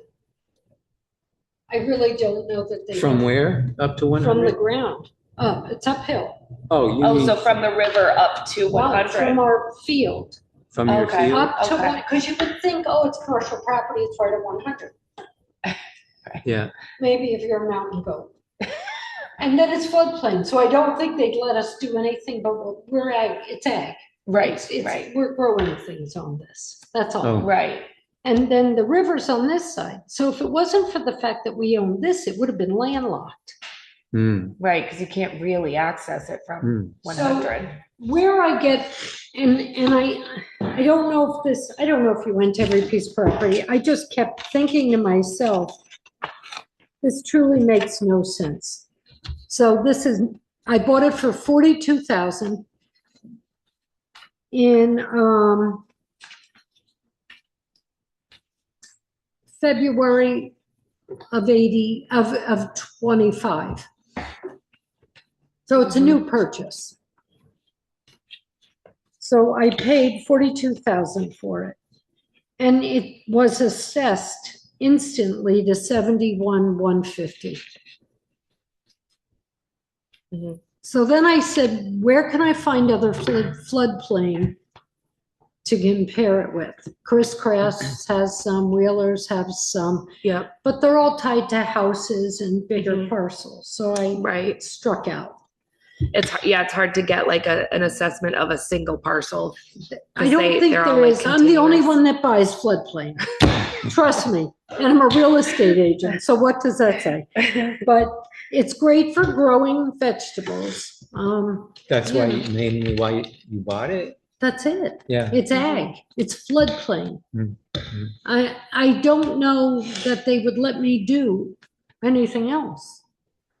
So anyway, I started to go down through, let me just look at 8 to 10 acre parcels, which is what I started to do. So this first one is an 8.5 acre parcel. It's assessed at $47,000. You can walk to Lake Whitingham from here. Sounds like Really? he's in a better spot than me. Then Peter Wimmelman's got something on Share Hill, 9.2 acres, and it's $42,000.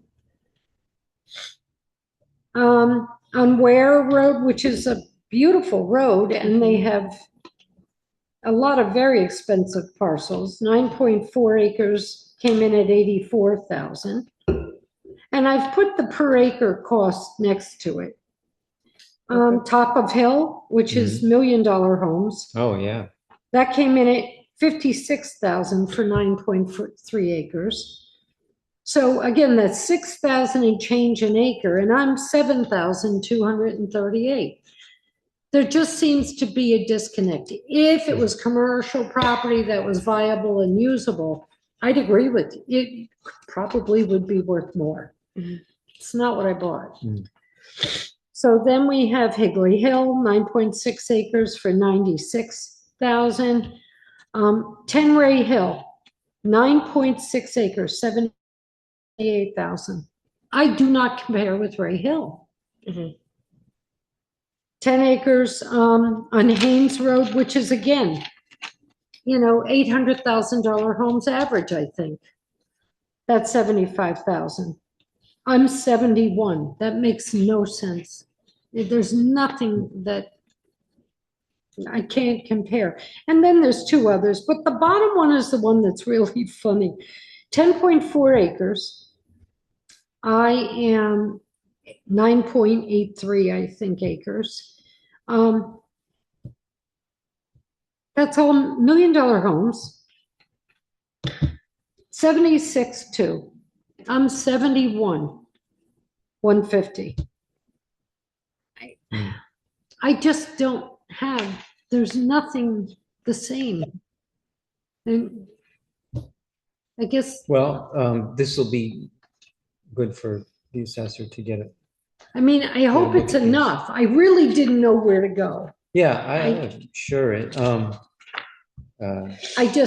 I think what your description of the property is a good indication of. Well, if they the piece. didn't go there. Right. Yeah, if you don't It would lay have been eyes just a on it. 9.83 acre landlocked piece of land Mhm. that I don't know that you could have gotten up to 100. Mhm. And we have a river on the right-hand side. It would have been landlocked. Right. Right. So we're growing vegetables on it. Great. I mean,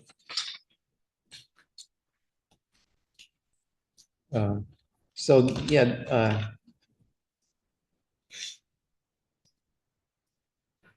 he'll review this information and do whatever checking of how he calculated it. I couldn't begin to guess what the result might be, but I mean, we're also still battling, well, I'm waiting. It's like I've been waiting since the last time I was here, which was before you got here, because they never put our barn into ag. It was Right. commercial. Right. It's been sitting on the state current use desk for They haven't gotten back to 14 you? months. Oh, they have it. That's what I keep getting told. Well, I'm paying taxes because you can't. Right. And it's sad because my forester missed that box. Right. Right. There's nothing I can do about that. But they should have gotten it to us by now. You I would think, right? I can, if, I'm gonna make a note and I'll reach out. I have a current use contact at the state, That so. would be wonderful because that was sent, they had one question about, let me just see. I can show it to you because if he says anything to you, it should make sense to you. I remember this. I remember Oh, this yeah, pretty it was clearly. awful. So, but somewhere along, let me just see. Somewhere along the line, they determined that there's a strip of like a buffer zone between the river and us and the steep bank on 100. We've always just allowed pollinators to go crazy there. Right. But because it's not flat ag land, they want to take some acreage away from us, which I'm not gonna, could you put the barn on and take the few acres? Right, right. You know, right. it's like, if we clear cut it to the river, they'd all be screaming that we messed up the erosion Yeah. control. Right, right. So it's like, I know we can't win either way. I just would like the barn recognized because that's a big hunk of money. Absolutely. I agree. So if you talk to them, say she knows that.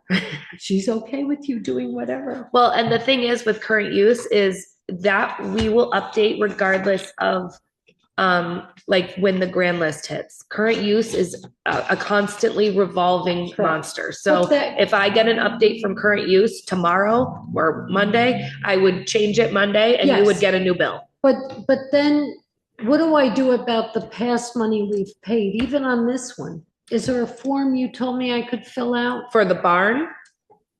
Well, the barn would be great, but now this other acreage that I've already paid on. See, I paid the last tax round because I couldn't appeal till now. I mean, I'm not really sure. That might go into like the like abatement side. But I don't know about that. I don't handle abatement. The town clerk does. So you could try to talk to her. There's a form I can fill out. Right. Yeah. Okay. And But we I have mean, to see- if you get a decision from us and we bring the level down and you can prove, I mean, paid that would the be my last guess. one. If you go to abatement and say, this is probably what it should have been previously and it wasn't. So Who else is on abatement? There's a board. So I'm not really sure who it is. We're kind of. But the assessor we're kind will of sit in on related. it if. I wouldn't ask Therese to do You know what I mean? Right. And no, she'd probably, if That's a she conflict. does scheduling and stuff like that Yeah. for it, but if she would recuse herself. She would. If there Yes. was And anything. she should. Mhm. Yes. Yeah. But so that would be good, your 'cause next I would step. love to look into that too. I don't know Right. that I'll ever get anywhere with the barn. It would be lovely, but. Right. Well, I'll reach out, like I just can't said. believe that they messed that. I mean, Right. it's right there. Right. Check the box. I And they know. were there. We paid them to come do the land. Right. And that's what's a little bit unusual now too, with the little buffer zone that they're calling not ag, Okay. but whatever. Yep. I mean, if they're gonna take some acreage. Or non-productive, is that what they're Yes. calling it? Yeah, okay. But I Yep. mean, it could So be. you don't get as much of a Which kickback or I, what, a lowering, I but guess. I mean, we're losing river frontage every year already. Mhm. Right. And we deliberately keep a 25-foot buffer there so that we're not contributing Right. to the decline. you Right. know? Right. Yeah. Thank you. Thank Well, you. okay, yeah. I'll let you know. I'll reach out I'm to sure Kurt you will. Use and I'll call you probably next week sometime. That'd be And then, perfect. but so now you'll just wait and you'll get a decision from Grievance. You'll get another notice and Not for that'll. me. But you're part of The that. assessor. I Aren't work you? for the assessor. Okay. Yeah. Yeah, so you'll pass on. I mean, I just didn't think they walked every piece of land. No, it'd be And impossible truly, to. if they did not look at this, I could see them saying, oh, 100, it's commercial frontage. Right, because we're looking at it on a map. I don't You don't think, get, you don't get nearly what you can with your eyes. Right. yeah, Yeah, I'm sure he'll check. I wouldn't want to drive off 100 onto that. And I Right. don't know that you could get up it and Right. get out safely. Yeah. Yeah. But we've never tried, but. Right. Well, Well, thank you. Good luck. Thank you, Yeah. Janet. Take care. Have a good weekend, guys. You Thanks. too. Okay.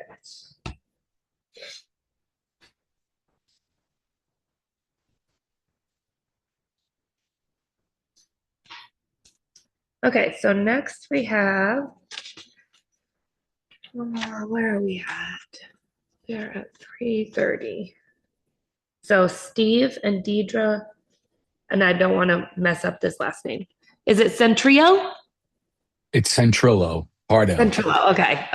I know. It looks Hispanic, but it's actually Italian. Okay, and this is for 200 Old Town Road.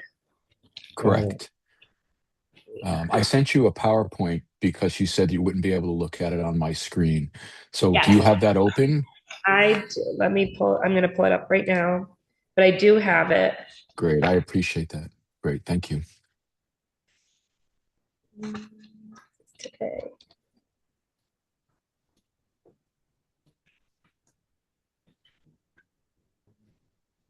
Oh, maybe I put it in this window. Yep, here it is. Okay.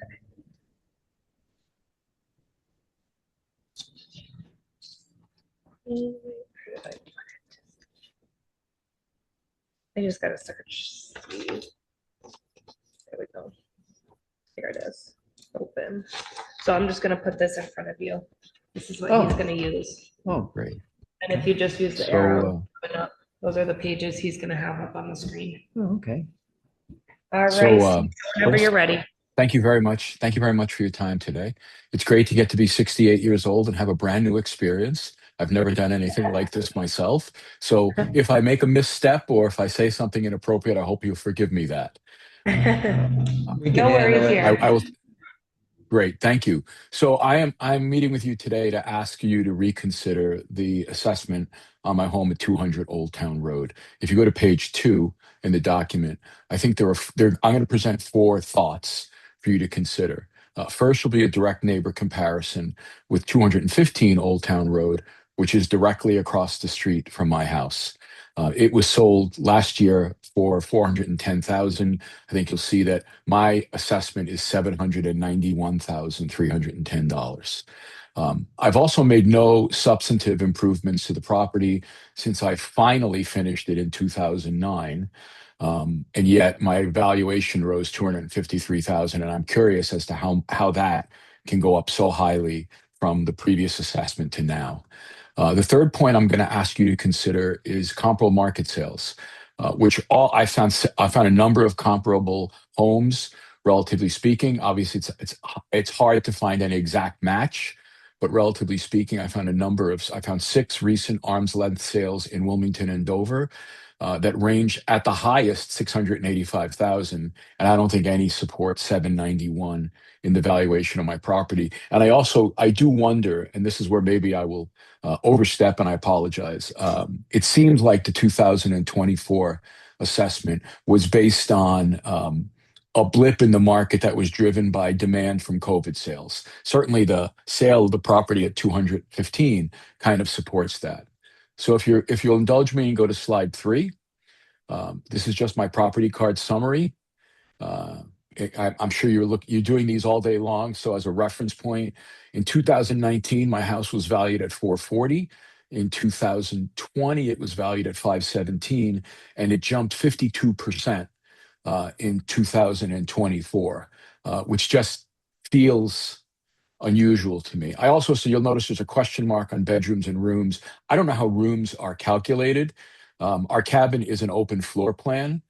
I would say we had 7 rooms, but I don't know if there's some sort of square footage estimate or whatever that's done. No, the actual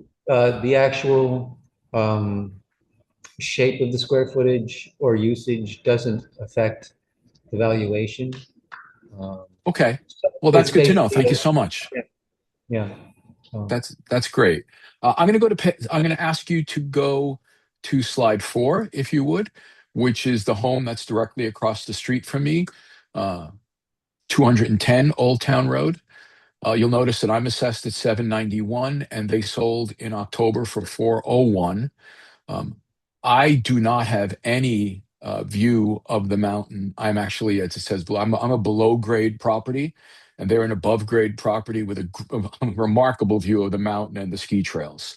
That picture is 215 Old Town Road. And you can see from their backyard, they have a complete vista to the mountains to the west. Our acreage is roughly the same. Their property is actually marginally larger than mine.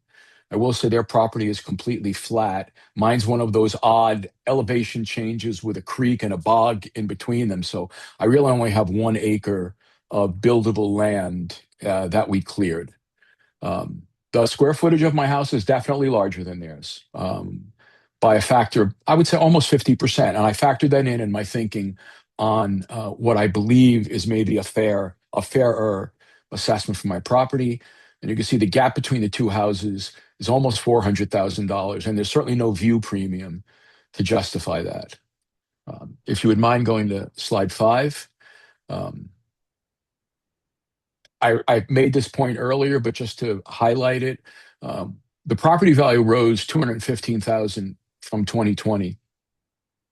And I'm not sure that there was literally no change made to the house between that. As a matter of fact, there are some people in Wilmington who are familiar with this house, and that I had to fire my first builder and sue him in Vermont court, which I won, and he's indigent, so I've never seen any of the money back. So any changes that I made were made when Gordon Ritter did a rebuild of the house for me in 2010 and 2011, or 2008 and 2009. I put some footnotes there. You can consider those or not. I know that the data collector last visited my property in 2019, and the appraiser simply signed off. And as the woman who was here previously, because I came early to make sure that I would be on time, they obviously can't visit every property, and I totally understand that. If you would not mind going to slide 6, if you're ready. I have 6 recent market sales, either in Wilmington or Dover, all of whom are relatively close to my property, all of whom are similar to my property, and none of which came even close to what our valuation is. And the ones that are close, like for example, 37 Spring Hill Road has 6 bathrooms. I don't know how with 4 bedrooms why you need 6 bathrooms, but they have 6 bathrooms. Wow. We have 4. 260 Dover Hill Road has 5 bathrooms. We have 4. 7 Pine Tree has 5 bathrooms. 624 Boyd Road has 6 bedrooms. We have 5. And the other 2 properties are maybe a little bit less similar, but they're also at the very low end of the assessment. And it does include 215 Old Town Road, my neighbor across the street. I graphed these for you just so you can see. If you go to slide 7, you can see at the very far end in red is my property, which is way higher than all of the comparables that I've identified. If you would not mind going to slide 8, this is more opinion. I can't say that I have data to back all this up, but it seems like there was a huge surge in the market in 2020 to 2022, which is the period between my 2 assessments. The townwide reassessment in 2024 increased my property value, and everyone seemed to have gone up between 45 and 59%. But when I look at, for example, the comparables, and even 215 sold for less than it was on sale for. I'll highlight this on the next slide, slide 9. The 4 homes that I consider to be most comparable to my house were listed dramatically higher than what they ultimately sold for. They were listed in the 2025 period. Ives Road was listed at 625. They took $175,000 reduction in the sale price to sell the house. Boyd was 650 and took almost a $200,000 reduction in order to sell the house. Spring Hill Road, same story. They were listed at 849. They ultimately sold for 685. This is the 6-bathroom house, I believe. So it's $164,000 less. And 215 we've discussed. So if we could go to slide 10, I'd appreciate that. Just to summarize what I would think is a positive argument in my favor. Point 1 is that the nearest comparable sale, 215 Old Town Road, closed at almost $400,000 less than my property with a panoramic mountain view. We have no view. We're assessed almost twice as much. And again, we're below grade. I don't know if you're familiar with Old Town Road up at the top near Brown Road, but Yeah, the I grade know. I have an differential idea where it is. between the Yeah. 2 sides is great. Thank you. Again, we made no substantive improvements to the house since we rebuilt it in 2009. We got our first assessment, but our values have gone up significantly. We have those 6 arm's length sales in Wilmington and Dover, where we're at least $100,000 higher than the 6-bedroom house. And I do believe there was a COVID effect. So if you would not mind going to slide 11, I will ask you, I will respectfully request that the assessed value of my home go down. I think it should be in the range of 550 to 600,000. I came to that number, and it's a little back of the envelope math, but I looked at 215 Old Town Road, which sold for $401,000. My home square footage is about 50% larger. I didn't discount the size of their land versus mine. I couldn't put a discounted value, estimate on a view. So I took a 50% increase on their property as where I think the highest level of where I should be valuated at 600. And honestly, I think the change in the view should maybe knock that down a little more. I think 550 is a very fair number. Again, the rationale also includes the arm's length sales that we discussed and the change in the 2024 assessment. The last slide is really just an appendix slide that includes some of the extra data on the homes that I'm using for comparables. That concludes my discussion, and I'm willing to take any questions if you have them, or glean any observations you might have. One thing I feel is worth mentioning, as far as you mentioned bathrooms and bedrooms. Bathrooms add value for each bathroom. The room count does not change the value, whether it's bedrooms or other types of rooms. It's just this is the way the software that's used here does the valuation. So it Got it. might seem. I appreciate the insight on that. Thank you. Yeah, it might be counterintuitive, but it seems to be the way it works for this software. No, I And definitely appreciate that. I did not have, I may have overloaded this because I didn't know what things of course, affected the yeah, assessed value or not. right. We always like to know how many bedrooms a house has, but and it goes mostly, the way it's driven is more by the square footage of the entire Thank you. house as opposed to separate rooms. And again, even on that point, if you look at 215, which sold for 400, my square footage is maybe 50% larger. So at the very top end, I would say 50% larger, 50% greater than 400 is a fair number. But then I would also ask you to consider that, like, they really have a stunning view of the mountain. I have a stunning view of their house. Not too exciting, is it? I wanted it to be, but it's not. Inside their house is very similar to ours. It's open floor plan. It's really a beautiful house. When Jackie lived there before she sold it last year, I had been over there a couple of times. She'd been over ours for beers, but I haven't met the new owners yet. This is our weekend place. It's my wife's happy place. That's awesome. So Russ has this? He will. Yeah. Oh, okay. Yeah. So this will be sent to the assessor, emailed to him, and or you can actually put it on Proval. So he'll look this over carefully, I'm sure, and you'll be getting another notice shortly, showing whether there was any change or not, and it will show, like the first notice you got, it'll just show the new and old and new values if there was a change. Or I have not gotten a notice since 2024, since the current valuation stayed the same as the 2024. Oh, right. Okay. Yeah.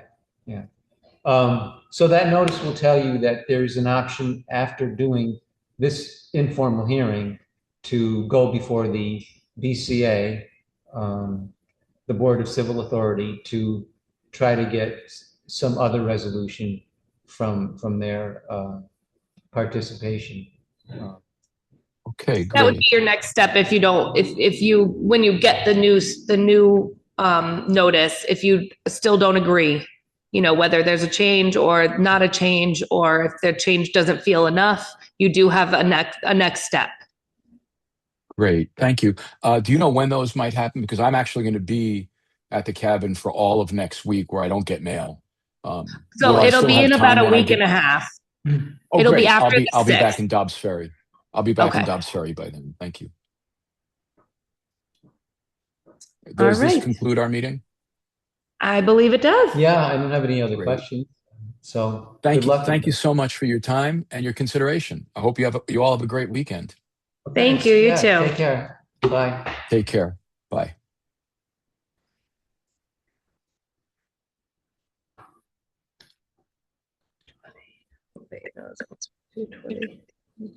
Okay.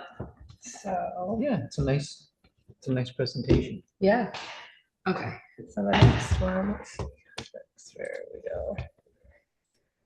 All right. So next up we have Paul, and is it Freya? Is that how we say your last name? It is. Okay. So yep. Paul is it next. Is. And that is for 20 Upper House Way. Yep. So I had some questions. I don't know if you can answer them. I noticed that the assessment went up from 24 to 25. It said it was based on it seems like the square footage changed significantly. And so I didn't know if you can answer the question on how is the square footage calculated. Oh, okay.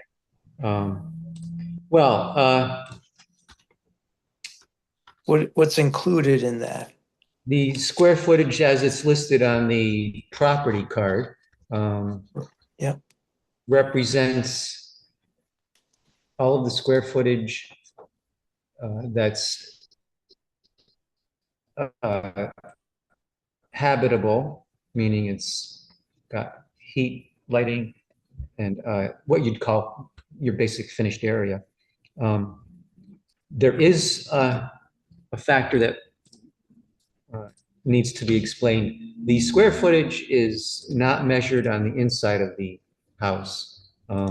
That is a number that is used for some reasons by some people, but in this town's system, it's generally it's using the exterior footprint of the house to start off with, as far as the Right. first floor. Yep. That's for the first floor, and Right. so that's a good thing to remember. Do you have some Right. question about the town's square footage? Well, it seems like I'm just wondering if any finished basement area is included in that, or is that calculated differently, the area that's below grade? Yeah. Well, that varies. It depends on the the the overall quality of the finished area,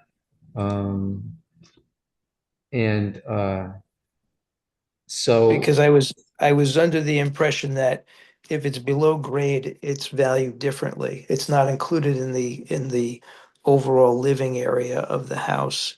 It's not, it it's, might be. It might be if the total concept of it, the total quality is very much like the other floors in the house. The size of it would make a difference as well.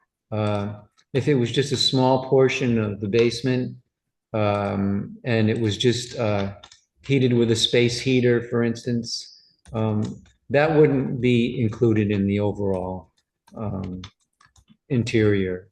But if it was of the very similar quality to the rest of the house, then it might be. And I can't offhand. Have you calculated your square footage? yeah, and I can't figure out how they came up with the new square footage except to take it off the listing. So it's exactly what the listing said it was, but the lower level is a family room and another another room in the back.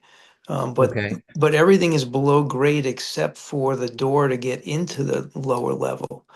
So there's a stone wall on either side of the door to get into the lower level. And the grade raises at least another 2 feet and then just raises it goes right to the back of the house, where there really certainly is no access. There's only a basement window. So I'm kind of curious on how this house grew over 600 square feet when the lower level is finished, and part of the lower level is finished, and it's not, you know, it's not above grade. So I don't understand how that gets included in the square footage of the home. Yeah. Especially when well- I see other homes. There's a home directly across the street from me that Yeah. has a finished lower level as well, and that is not included. Their Really? house is actually larger than mine. It's larger than mine, but it's smaller than mine on paper. What number This is is that one? confusing to me. What number is that house? That's 23. That's 23. 23? Okay. Yeah. So the other thing I wanted to bring up is that it's listed, the house is listed as a 3-bedroom. But one of the bedrooms is a loft, and the other one doesn't have a closet. Both of the 2 out of the 3 that are listed as a bedroom do not have a closet. So Yeah, again, it might seem counterintuitive, but not having a closet doesn't disqualify it as being called a bedroom. Well, but However, I should mention the number of bedrooms does not affect the value of the house. but not having a closet affects the functionality of the house. Okay, True. limited. So that doesn't seem like that's been taken into consideration. I know it would seem that way. I've heard explanations where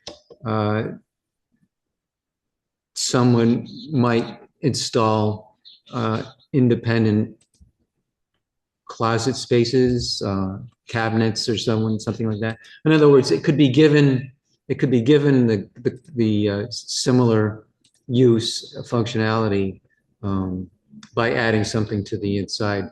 So normally it wouldn't be a factor, a make or break factor. I was wondering, think that sending photographs of the interior of your basement, would you be willing to do that? Sure. It's something that would be helpful for the assessor. Okay. What kind of? All right, and I mean, maybe it's a question for the assessor, but I'm still a little confused on how space below grade gets included as space that's equal to what's above grade. Yeah, I don't handle the data in a way that I could explain that to you. Okay, I appreciate that. The assessor certainly has the experience to value things the way it's supposed to be valued. But that's why photographs might help. I did want to ask, is there central heat going to the basement? There's electric baseboard. Oh, you have electric baseboard. Right. Is that throughout the whole house? Well, so that's my next point as well. So interestingly enough, the dining room and the living room and the loft do not have any heat sources. Well, I shouldn't say that. They don't have any electric baseboard. The way we get our heat for the living room and the dining room is through the fireplace. And that's the way also the heat goes up to the loft area. So they don't have an independent heating source. Okay. It does, for whatever reason, the heat was either taken out of those areas, or I don't have an explanation for it. But they don't have, those areas are not controlled by electric heat. Okay. Yeah, so I have to say, I do use like a small space heater in the dining room area because to get the house warmed up. Well, electric baseboard and space heaters generally don't create the value that would be the way if it was central heating with forced hot air or hot water. So there wouldn't. I would agree with you. Yeah. Yeah. So there wouldn't be any great relevance to the fireplace or the baseboard wherever the baseboard, electric baseboard exists. But it would be useful if you could submit some photographs of the lower level. Okay. And if you could do that over the next few days, just email them to Sarah, and she'll pass them on to the assessor. Okay. All right.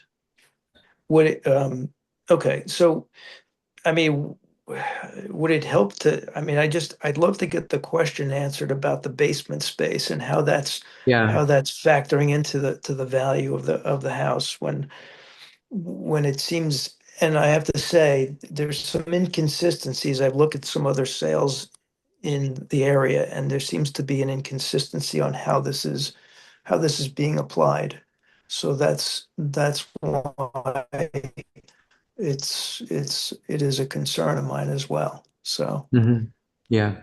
Um, yeah, as far as the factors that determine where the square footage gets, what category it's placed in, that's something that would be based on having been seen by people inspecting in the past. And as I said, the quality of it is a big factor.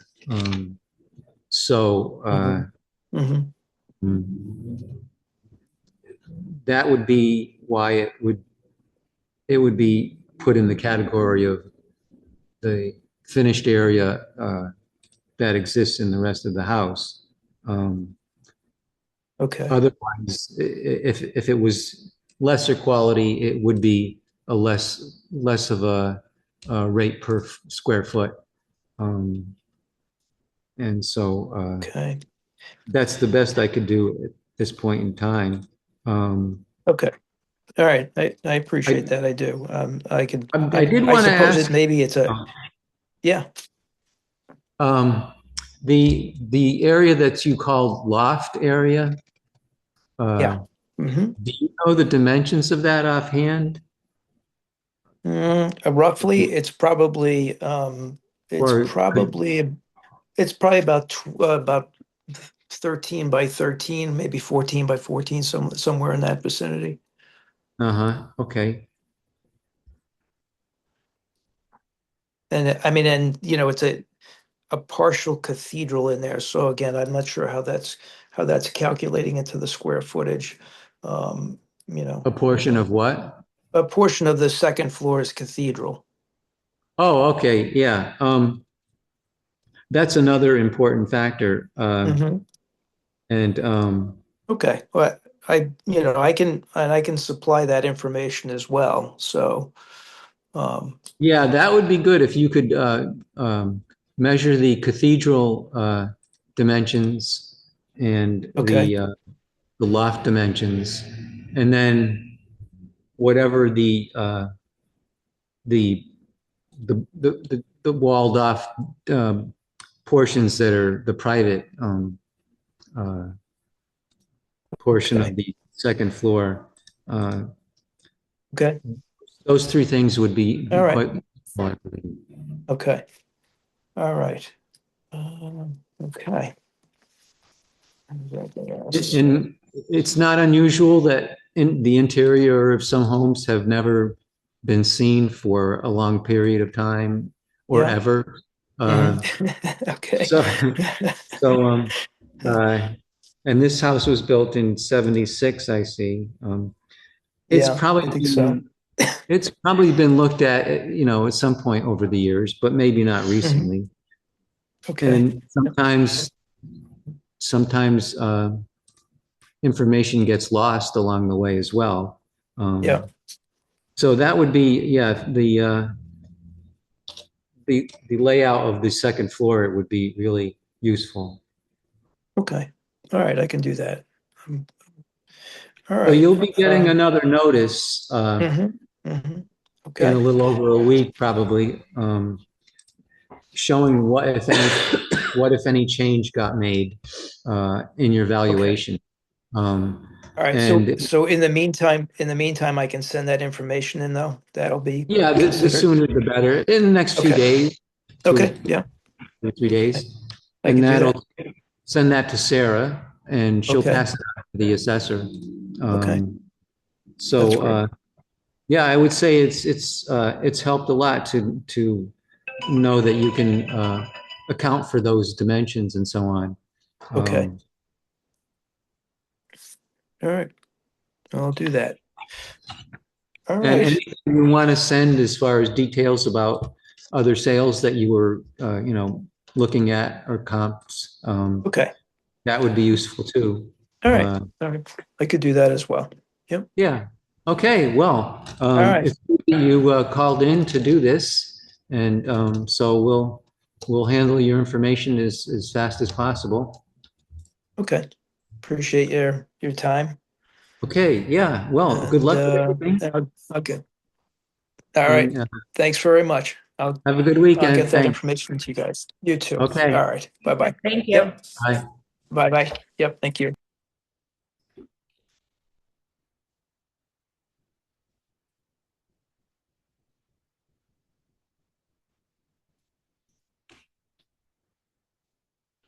All right, so those are 4 o'clock. Elizabeth and Guido. Hmm.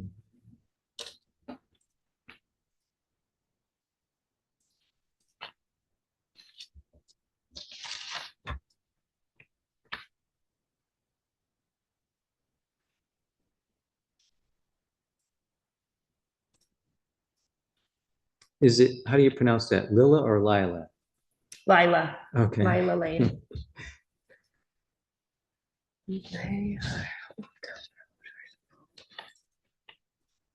Okay.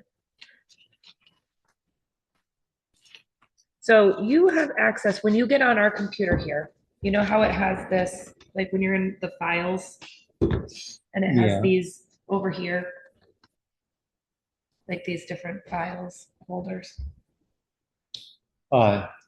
Yeah.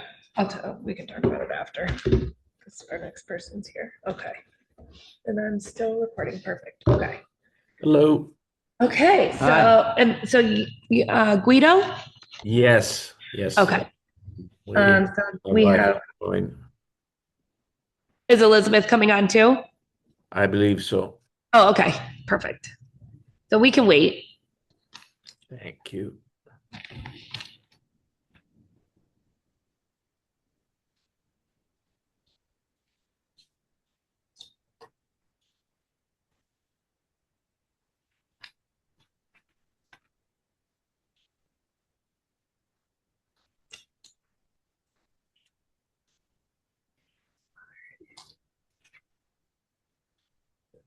Eight Lila Lane.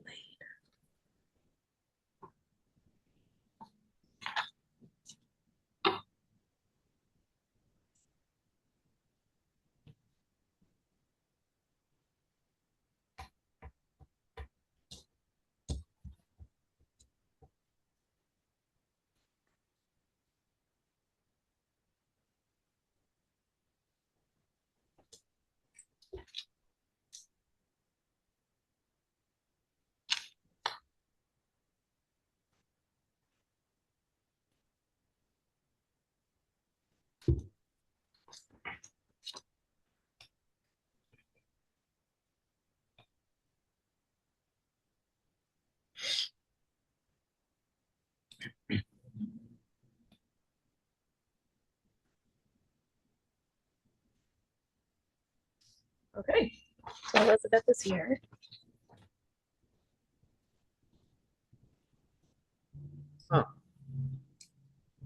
Hello. So Elizabeth, you'll just have to unmute yourself. Yes, sorry, I was saying that. That's all right. No, that's okay. Hi, it took me a little longer. Oh, that's all right. Okay, so we have Guido Alberti. Is that how you say it? And Elizabeth Caraballo for 8 Lila Lane. Correct.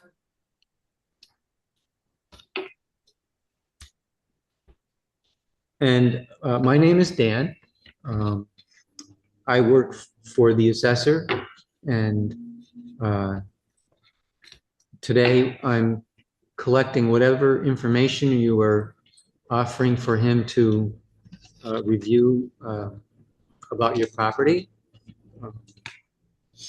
Have you sent any documents in for or photographs or anything like that to Sarah?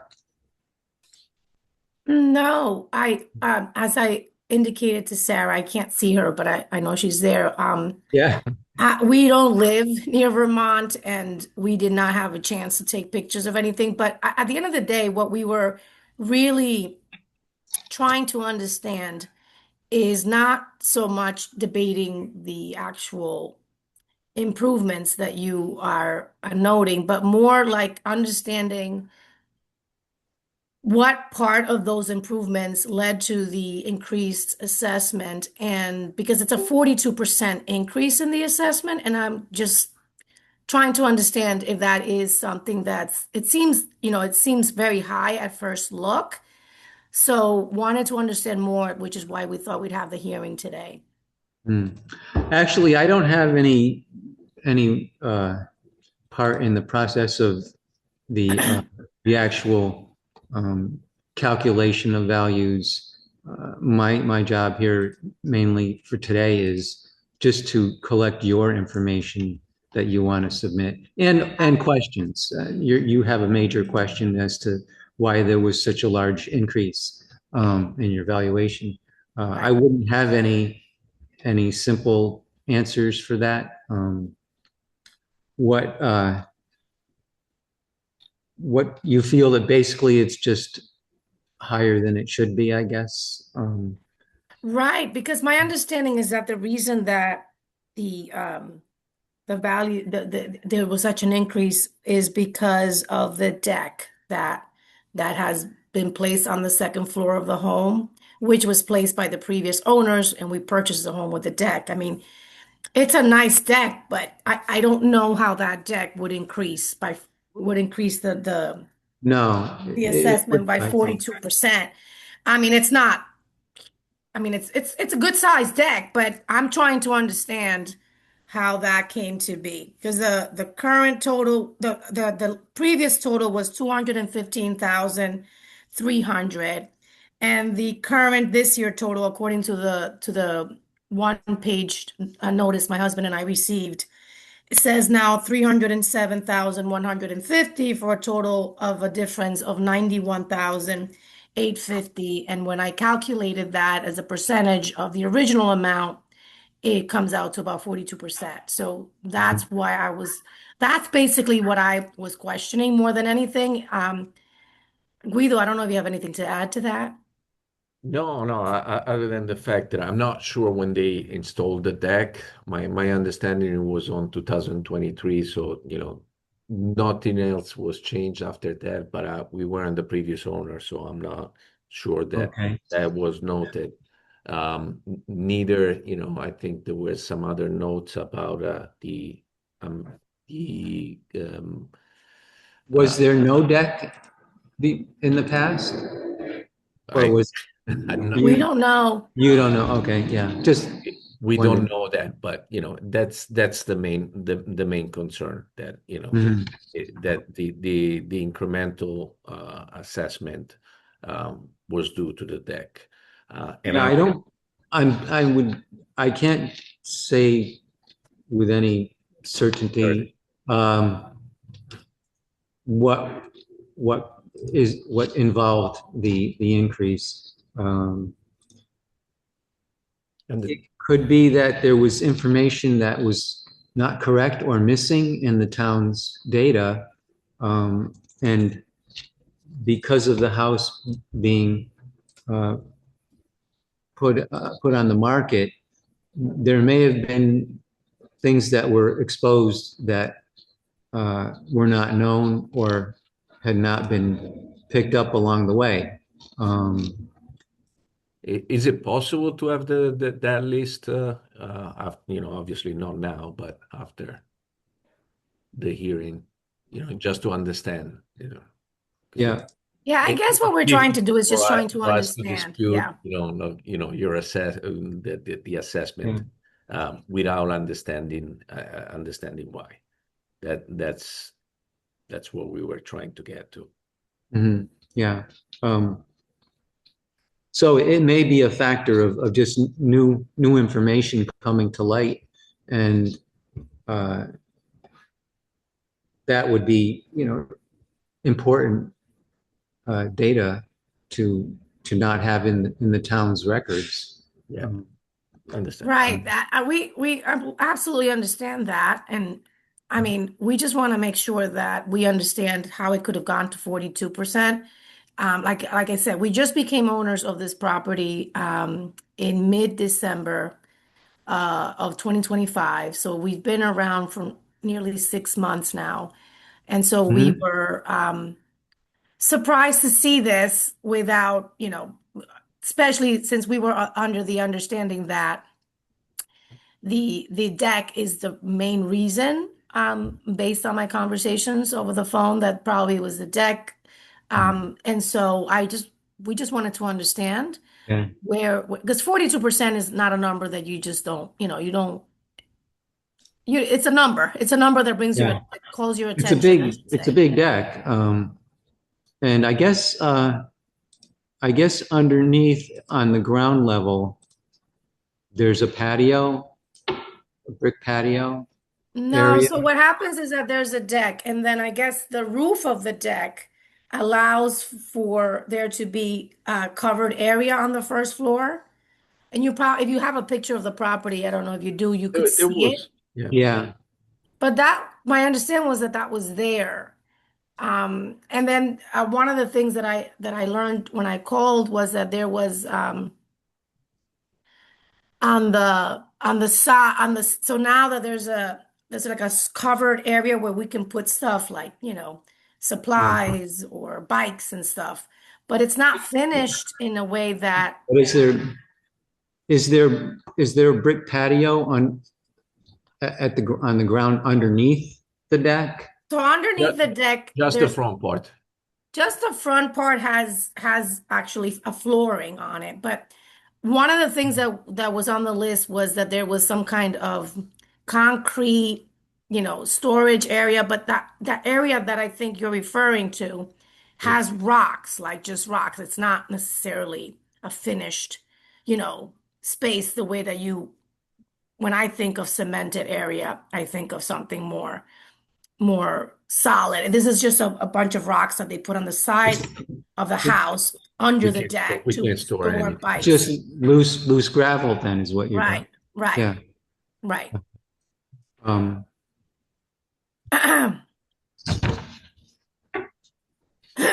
Excuse me. It might be something that would warrant having someone actually see that area. Or if you could furnish some photographs if you wanted to do that right away. I do sometimes go out and go to verify things that are difficult to explain or photograph. But if you could send some photographs of as much as you could cover all that, the decking part and what's below it, that would be useful, I believe, for the assessor. Okay, so we will be at the property next week, later in the week. Is that, we just can't get there before that because of our work. Oh, yeah, I don't know. It's probably a long shot that the assessor would have me, for instance, go out and look, to start off with. And at some point, maybe that would happen, but it wouldn't be it might not be in time for this part of the hearing process to get done. So Because I believe that according to the instructions, the FAQs that I read, after today's hearing, then your office or the assessor, whoever it is, would have 15 days to review any information So it's actually 7 days. That's a misprint. We have to fix those, but it's actually 7 days. So it's 14 days to file grievance, and then it's 7 days after grievance hearings end that the assessor has to make decisions on the grievance hearings. And what is considered the grievance end? At the end of hearings. So today would be our only day of hearings. So it would be 5 p.m. today. So that means he has till next Friday. Okay, so we plan to be there next Thursday, arrive next Thursday. My understanding, I didn't realize that we have 14 days for that because to get scheduled this because we would have timed this hearing differently had we known that. But anyway, we're here now. So I think that can we send it to him on Thursday? I mean, the problem here is that because we don't live close by, right. We can't just show, and we are new to the area, so it's not like even like we have someone we know there who we could say, hey, can you go over there and send us some pictures. Yeah. We'll have to get it to you on Thursday then. Would that work? I think, I mean, I would say yes. I would say yes. I'll make a note of it so that I'm looking for it. So you just want me to email it to you, Sarah? Yes. Yep. Okay. Yeah, So that'll the be pictures, just so that I'm clear, the pictures that you need to have are the pictures of the deck on the second floor, as well as the space underneath the deck on the first floor. Right, yep. Anywhere that there's deck and anywhere underneath the deck would be the best thing to have. Yeah, that'd be great. So what we'll do is when we get there on Thursday, I don't know what time we're gonna get there, but we'll try, no matter when we get there on Thursday, it should be light, it should be daylight, so that you Oh, can well, see that's the good. pictures, right? Yeah, yeah. Okay. We'll take pictures and then send them to you. So then eventually you'll get another notice to show if any change was made or if there was no change. And that'll happen shortly after this hearing process is finished doing its part. And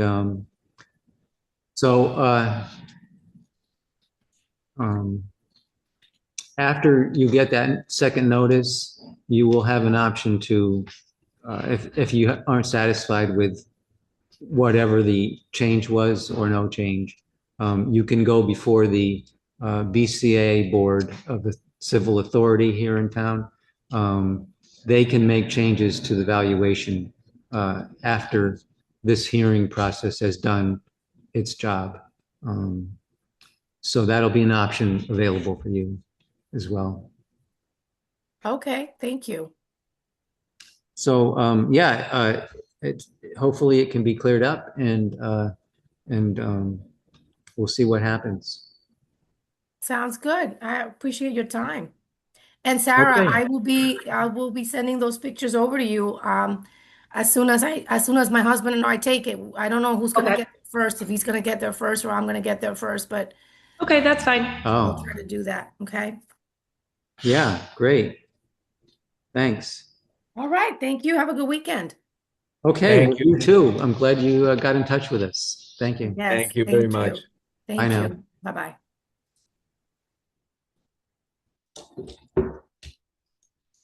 Okay. So let's see here. Who's next? So next is Scott and Vanessa Willette for 29 Mountain Ridge Drive. Oh, yeah. And they have lots 1 through 4 that are just land lots. Yeah. I see Vanessa's on. Hi, Vanessa. Oh, you just have to unmute yourself. Sorry about that. No, that's great. Me, we've had some problems today. We lost a Oh, family. no problem. And I'm so glad we were able to figure out getting you in. Yeah. No, it's very sad to lose a dog. Oh, no. Yes, that's terrible. I'm so sorry. It's awful. It's my sisters and my nephews, but still part of the family. So it's really. Oh, yeah, definitely. Oh, terrible. Our dog is turning 14 in a couple days. Oh boy. Still hanging in there. Yeah, that's a good life. Anyway, I don't know how much you know about what an unfortunate disaster this project has been for us. We started in 2021 and put, really all of our money into this. And then all of a sudden we got a bill from Jeff Brown, who 4 times more than the original price. And then supposedly he wasn't even doing the work, and he was doing the work wrong, and things had to be dug up by the engineer. And turns out he was, it was the wrong piping. Instead of being the sewage being 5 feet deep, it was 2.5 feet deep with the wrong piping. So the whole thing had to get ripped up and started again. Oh, no. And we ran out of money. It's a long, sad story. I hear that he's been doing this all over town to not just us, but all sorts of people. So we have about I think it's 80% of the infrastructure is finally done after over 5 years, and about 60% of the house. And we ran out of money, so we tried to sell the house. Nobody wants it, not even developers. It's like a awful, ugly construction site right now that just can't be used for anything. So anyway, we're trying to just inch along, and we just basically said we probably have to put it on hold again since nobody will take it. But then we got these appraisals of up to 538.6 times increase in the value on one of the lots, and then it's 401% on one of the other lots, 150% on the other, 134%. And we just can't even imagine how that's possible, since we haven't had one person even remotely interested in taking this off our hands. What we hoped would be a nice family sort of compound for, our family and children and cousins has now turned into just this bottomless pit that never seems to end, with one problem after another. And money will never get back. Apparently, we'll never get any money back from Jeff Brown. So the last thing, we want to deal with is a total, 5 times in our taxes for no reason. Which is why I just wanted to see how this could have happened and what's going on, and maybe there's some mistake, because anybody who's gone by there can tell that it's a war zone. My name is Dan, and I work for the assessor. Today, I'm here for the discussions with owners about their issues. I don't make any decisions about any of this information. All of it will go to the assessor after today. And so I wouldn't have anything that I could possibly tell you about the new values. It's probably not a mistake, but it might seem somewhat extreme, the new increases. But I couldn't possibly give you any kind of explanation. So what are the grievance? What are these meetings for? What do we do? Because 539% increase is in 1 year seems very unlikely. And I was told by lawyers who I've talked to who might help us figure this out, that we need to get the appraisals for every single property in the surrounding area to compare and see what's going on, because ours should be going down, not up, if anything. Mm-hmm. Well, so yes, it would be up to you to provide whatever comparisons you can come up with. And where do we find those? Well, the town's data on all of the properties in town is available online to start with. If you have any individuals who are experts in land values, if you could get some help from someone like that, it might be useful. I mean, the last thing we want to do is spend more money. We just feel like we've been robbed by your fellow townspeople, I'm afraid. Like really, really taken to, it's been like a shakedown. I don't even know how else to explain this. It's really horrible. But we're starting to hear of other problems in the area. And I just feel that there might be this building momentum of people really, really struggling with the town of Wilmington and how they've been treated and what's been happening. And no accountability for people like Jeff Brown, who've really just robbed people blind and moved on, and apparently still running around there and still has all this land and farms for his children. So I don't know what's going on up there, but I hear more and more lawyers and more lawsuits coming. So I don't know. We're not up there enough. And I think it's especially the people who are not there that are getting taken advantage of. And it's really going to drive people to the point of just really trying to do something to make this fair, because it's just not right. Well, yeah, I can't comment on the issues that are not part of the process of the assessing and taxation and properties. So can you tell me how that happened? How we got a 539% increase on land that hasn't been touched, raw land? No, that would be something the assessor could possibly explain. Would you want to talk to the assessor?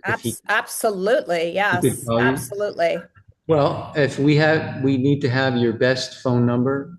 Okay. We don't already. I think I do. I have both of your emails, and then I have a phone number that ends in 4289. Yeah, that is Scott's. Mine Okay. is 4978. They're both good. Okay. I'm happy to talk to anybody because I've just never seen numbers like this. The lowest one is lot 5, which is 27.5% increase. And if anything, that's the one that has half a house on it. I mean, it's not livable, but I would understand maybe a little bit if that had gone up a little. But then on the raw lands that haven't been touched, 538.6%, 134%, 150.4%, and 401%. Nothing's been touched on this land. It's Okay. just Yeah. trees there and construction kind of around it. You So said one it parcel sounds very has, strange. did you say one parcel has, are you talking about the house that wasn't finished? Right. Wasn't completed? Okay, yeah. That one has the lowest increase, maybe Okay. because it's even worse with a part of a house that's not functional and no infrastructure. Maybe that's why it hasn't lost value, but it's gone up in the least. And the other ones, and they're all together. So it's just weird to me that there could be this total disparity of, you know, but most of them are over 100% increase and up to 500, almost 540% increase for raw land that hasn't been touched from one year over the next. So I just feel like I'm not understanding what's happening over there, but we're really in trouble if we're going to get a tax bill that goes up this much. I don't even know what to say, what we're going to do at this point. We're just trying to hang on to it till we can at least sell it. Um, so so I really hope they'll work with us because there's nothing, the value has not changed as far as I can tell. Yeah. I mean, it's great if the whole town of Wilmington is going up, that's terrific, but certainly not where this land is concerned. Have you had any uh, possible buyers? Not one, not one. We've tried with developers even. And we've got like a year ago, we got a real low ball for like a fourth of what we'd already spent. And we just couldn't do it. We almost had to, but we just didn't. And we just have found a way to piece it together with insurance and the tax bills and the permits. And it's been a lot of time and energy in the lawyer. And, now again, it still needs so much money to finish it. So we want to finish just the infrastructure or just the house, and we can't really do either. And we're kind of limping along, and then now everyone's not happy because, the contractor wanted to keep going. And we thought we got a loan, but we didn't. So, he's been great. We have a new infrastructure person. He's been really good, but eager to wrap this project up. But it's just so much money. Like you could find beautiful houses in Wilmington with great views for a fraction of what we've already even spent on this. So we kind of know that we've been taken and we're in too deep, and a lot of money is still left that needs to be spent apparently in order to finish this. So Well, we're a little bit at a standstill. I would suggest what might be useful is some of what you've just recited to me. If you put that in a document to email, have it emailed to the assessor. Okay. It would be something that he could look at and understand what some of your troubles are with the properties, and Okay. and that would be. What is his email? Name and email. It would be to Sarah. Send it to Sarah, and she will pass it on to the assessor. Okay. If you could do that within the next 2 days, would be good. Sure. And then at some point, if he doesn't end up getting in touch with you, you would still be getting a notice to let you know if any change took place with your valuation, or if no change took place. And Well, if no change takes place, we still have to follow that up because that's just not, to us, that won't be acceptable. So then what's the next step after that? After that, the notice will tell you that you have the option of going with your grievance to the BCA, which is the Board of Civil Authority, and they have the power to make changes if they feel it's warranted beyond whatever might have happened with the informal hearing. Okay. So that'll be right in the notice when you get that. Okay. All right. That sounds good. And I know we have like Larry Mann as one of our neighbors, but I mean, obviously we're not going to be taxed at the same rate for his house that's probably beautifully done and done for many years. So we wouldn't be compared to that sort of thing, I imagine, right? Well, you're still being valued at just 50% on the house that didn't get completed. So that And then hasn't. what about on the land? I don't have any information about the land changes myself. Yeah, I mean, it doesn't make sense because they're next to each other and one's, it goes from 134% to 539%. Yeah. So It's pretty, yeah. it doesn't really make sense. But thank you. So we will Okay. send that along. And then when should we expect to hear back? So the notices of change will go out in about a week, a little over a week. But you'll probably hear from me next week. Okay. Me or the assessor. Okay, and we will send you the email. I mean, it's a long, sad story, but we'll try to keep it short. Yeah, but the more information, the better, because that'll better assist us with knowing, how to help assess your land. Okay, I really wish we did have some people in our corner there because it's really, it really just, it's just been really unfortunate. We were so excited about it and just feel like we've really been taken for a ride. Right. So, Well, well, thank you very much. Anything else I need to put in that email? Not that I can think of. Just, the details of, the troubles that you've had, I think are Okay. the best indicator. Okay. If you know anybody who wants it, it's a beautiful spot. It's just, it needs some love and apparently a whole lot of money. Right. Yeah, it's unfortunate. All right. Thank you very much and have a nice weekend. Good luck. You Thank too. you. Thank you. Take care. Thanks. Bye-bye. Bye.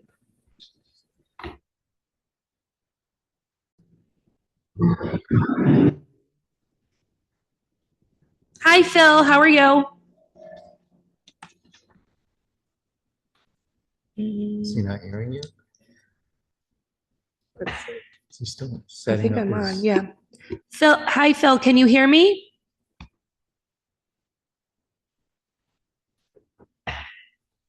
Seem like it.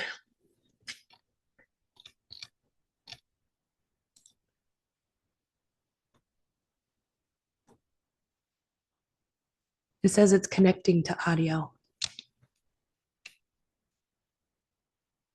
I can see in the bottom left-hand corner, it says connecting to audio, and there's like a little jumping thing. Oh, there's an X. Oh. Hi, Phil.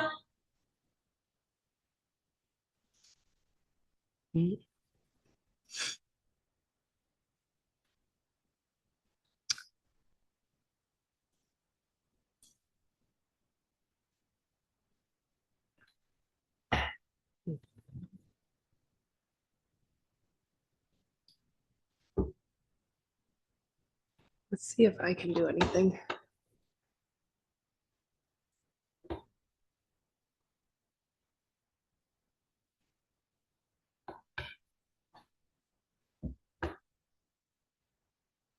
Oh, there we go. I don't know if I could. Hi, Phil. Can you hear me? I just, so it looks like you're muted. I'm not sure if I can unmute you or if, oh, wait, let's see. Okay, how's that? Oh, perfect. There we go. Now I can hear you. Okay. All right. So I have, let's see, Phil Curry and Maureen. Yeah, she's right here with me. Okay. And you guys are here for 100 Mowing Way. Correct. All right. You're at 442.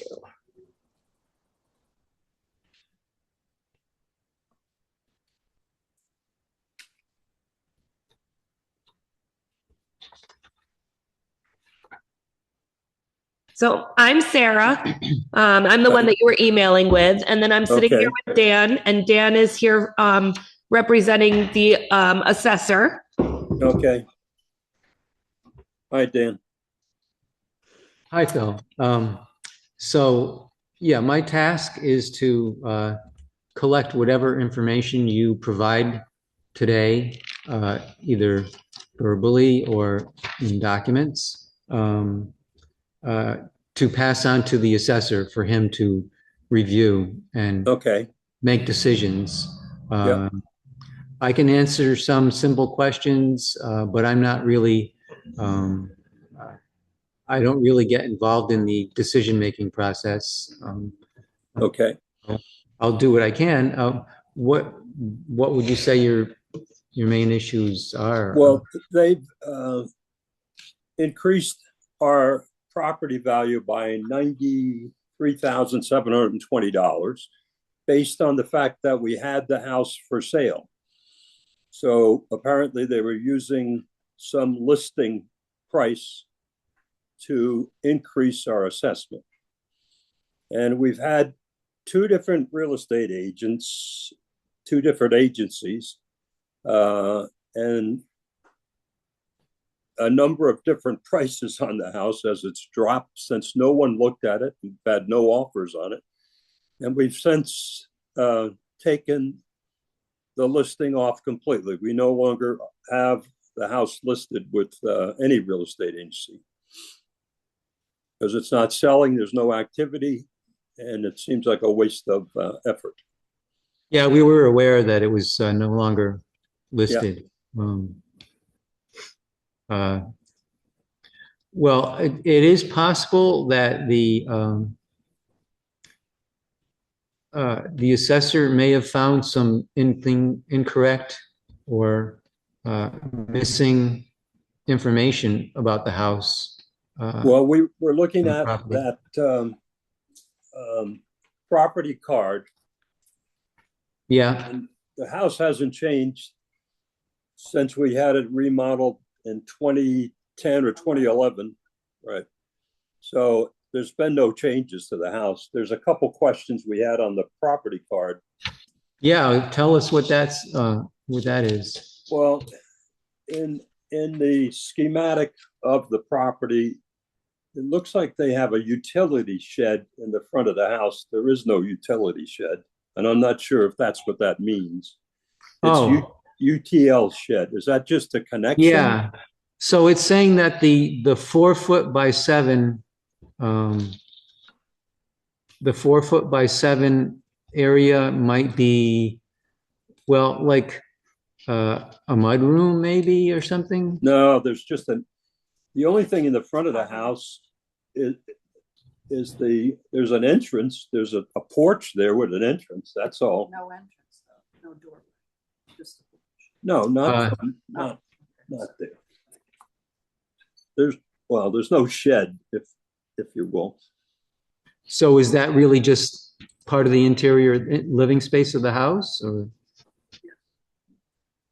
Well, I don't know what they're referring to by utility shed. There's no outside buildings and everything.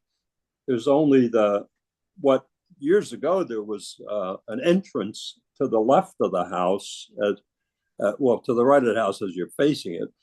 But when they remodeled that was taken away. That no longer exists. So I don't know what that means, utility shed. There is no a separate standing building or anything for utility. No, it would be within the overall shape of the whole footprint. Yeah, no. In that. There's a as you can see from the picture, there's a front porch there. So on the entryway. On the right hand side. I don't know if you have a copy of the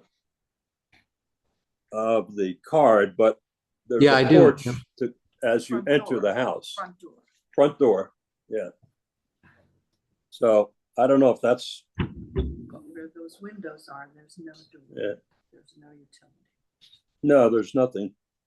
So compared to the sketch, it looks like this isn't there. Because I think that would be where this utility shed is saying it is. This here. Hi, this is Maureen. So if you're looking at the area with the 5 small windows, that's the kitchen. That is part of the kitchen. There is no. Yep. So that's what she's talking about. These 5 small windows.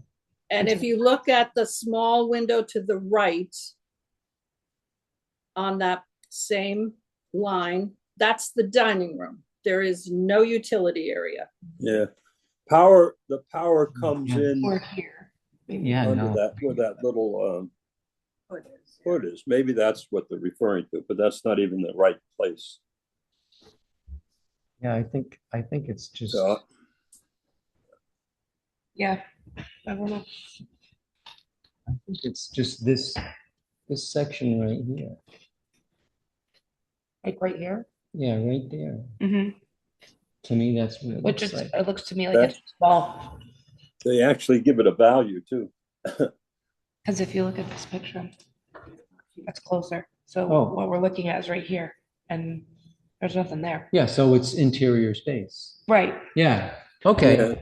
Yeah. So it's really just part of the living space of the inside of the house? Right. Yeah. There's no, So there's no that's, shed there, so I don't know what they're it's- referring to. it's a mistake or something in the distant past, who knows? Maybe. That's easily corrected. Okay. So I'll make a note here. It's just all interior space. Yeah. Okay, well, that's helpful. What else have you found that seems, Is there anything else to really? Well, the square footage is, I'm not sure Oh. what Abbott has, but it's What is- 24,000. Are those numbers that are circled on the footprint, are those Yes. square footage? yes, and that's Okay. based on exterior measurements, in case you're wondering. Okay. So you, And they include the garage? they include the garage, they include the deck. Yeah, and let's see. So there's area over the garage that's used. Yes. Okay. And so there's some second level on the far right-hand side of the house. Correct. That's in that where it says upper. Yeah. That's the original, that's part of the original house. Yeah. Okay, yeah. The area over the garage, is that heated by the main central heating? Yes. It is? Okay. And let's see what else.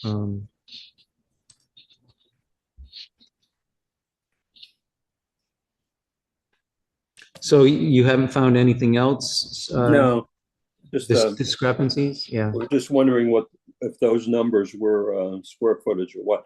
Our main gripe is that you increase the value based on a listing that really we threw a number out there based on what our real estate agent told us, and we could not sell it at that price or even lower prices. So it's not selling. So I don't know how you can base your taxes on something that doesn't Yeah. sell.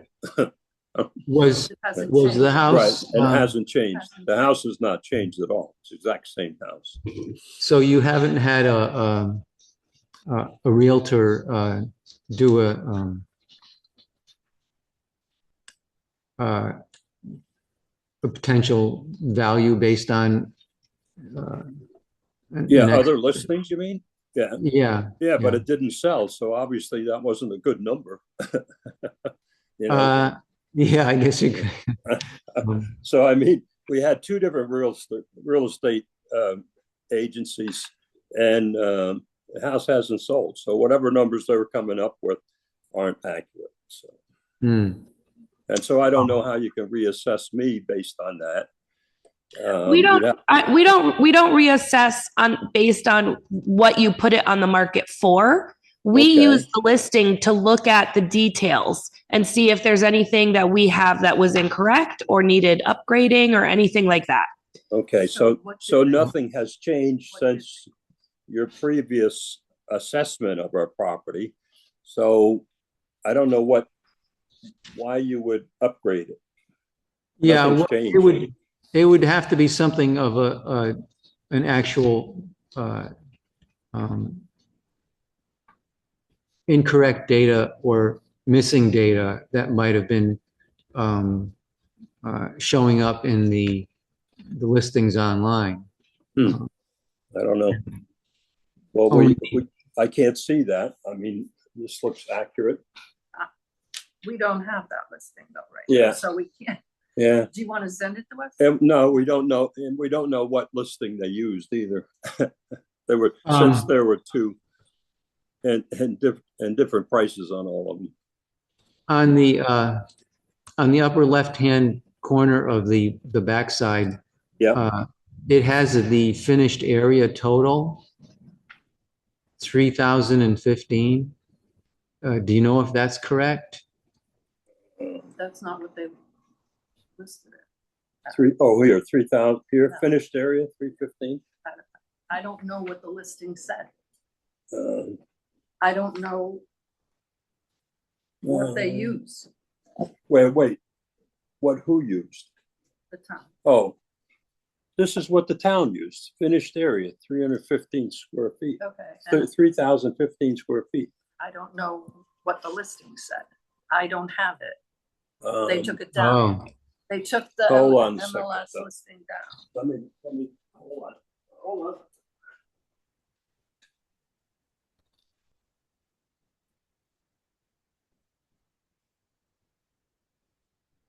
They had it as 3,015 on one of them. Hold up. Oh, you I found it pulled up already? one of the listings, yeah. Oh, well, they might have They been had using. they had it up for this. And they were using this as a square footage, So which they is may what's just- on the property card. Yeah. Right. So it wasn't necessarily a formal paid for appraisal. Right. To put on. Probably just whatever we had. Yeah. Which that's can't We really. had a postcard made up when it was for sale, but it doesn't include the square footage. Well, Sarah found a Square site. footage hasn't I changed. I found one of the older listings. I mean, it says it's off the market now, but it's just, it keeps that information for a little while on the listing sites. And it Okay. did just say 3,015 square feet, 4 Okay. bedrooms, 3 baths. Right, so nothing has changed, so that's what it would have been listed at. One thing. That's the thing, nothing's changed. We can't sell the house. See, that was so added was So, I don't know how you can evaluate. and my it. question Yeah. to you is, so do you only increase the appraisal value on people who have listed their homes? No. No. So what other criteria are you using? Well, it would have besides had to been factual information. We do see that there's a generator. That's been there originally too. Yep. Yeah. Since 2022. No, since 2011 or 12, when they actually installed it, 2011 probably. Oh, that's when the generator was installed? Yes, that was part of the Oh. rehab, the whole house. Southworth Electrical Company installed it Then- back in 2012, 2011. Yeah. Uh-huh. So that's been part of the property. When they did the assessment, that was here. When they did the original assessment back in 2011 or whatever, I think we had every assessor in town, when the town was doing the had their own assessors. They were all here. They wanted to see what it looked like. Really? We knew Okay. a few of them. Well, what I would say now is if you can put some of your issues in a document to send to Sarah. Okay. Things that you would want the assessor to understand about the house, Okay. whatever it might be, and also that you're questioning the valuation as being higher than it should be. Okay. But it's also a little hard to do that when we don't know what the data is. Can you give us the information on what data went into making your assessment? No, I'm not part of that process. That would be the assessor's job. I can, if you send me an email, with just a couple things that we've talked about through this, and and then ask the questions that you need to ask, and I can forward that to the assessor and get some answers for you. Okay, thank you. Okay. Okay, probably won't be this afternoon, but it'll be Oh, tomorrow. no, that's okay. I won't be back until Monday. Okay, okay, all right. Oh, that's Well, have right. a good weekend. Yeah. Oh, thank you. All right, well, I'm sorry, I never got some of the original emails, so. Oh, that's all right. No worries. We had time and we figured it out. So I'm I'm glad glad, you I'm got glad it. you were able to get on this afternoon. All right, thank you. You're welcome. All right, Dan, nice talking to you. Okay, yeah, Thank same you, here. Sarah. Take All right. care. Thanks. All right, bye. Bye now.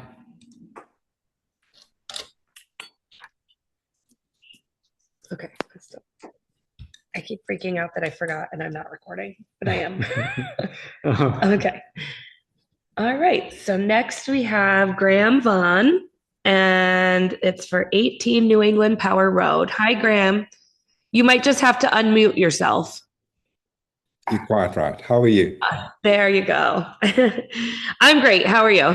Fine, thank you. Thank you for accommodating my work schedule by changing this. Oh, around. yeah, no problem. I knew we Apologies would go about right that. up until 5, so I figured it would be perfect getting you in now. Okay, perfect. Thank you so much. I appreciate it. All right, so I have Dan here. He's the associate to the assessor, and he's here to hear anything that you'd like to give for information about why you believe your assessment was too high this year. Sure. I have your paperwork that you sent already. Yes. In front of me. Yeah. Yes. Go ahead. So if I do you just want me to speak through something like that, or I can just give you a little bit of history and perhaps help you understand why we believe.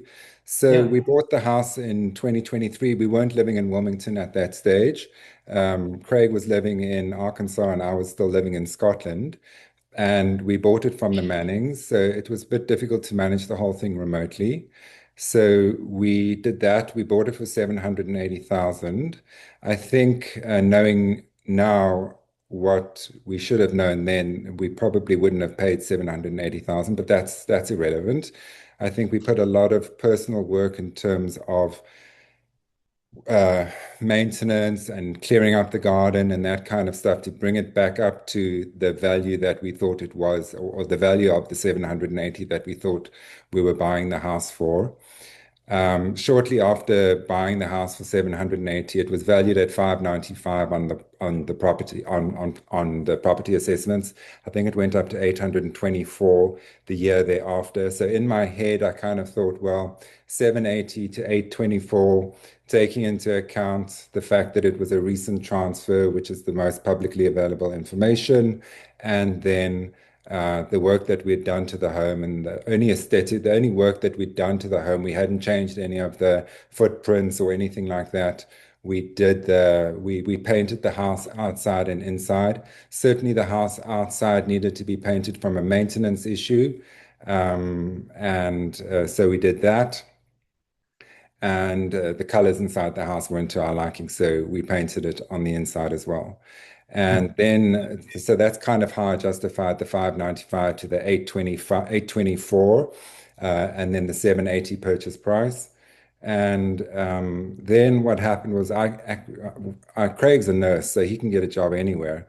And I've got a degree in finance, and I really struggled to find a job around here, and I couldn't find anything to do. So we thought, well, let's see how much we could get for the house if we put it on the market. And we got the guys in, and they gave us a valuation. The valuation that they gave us may have been too high, too low. I don't know. Like, it is what it is. We trusted professionals. They gave us a figure of between 1.8 and 2.2, I think it was, but that included all of the furniture and everything. We'd obviously done, it included and all the furniture that we bought from the UK. I bought a lot of expensive rugs and things like this. It's very expensive armoire. So I've got a couple of those. So we really decorated the house beautifully. And this is something that we take pride in. So, Craig and I, we don't go on expensive holidays or anything like that. We stay in town, we look after our house.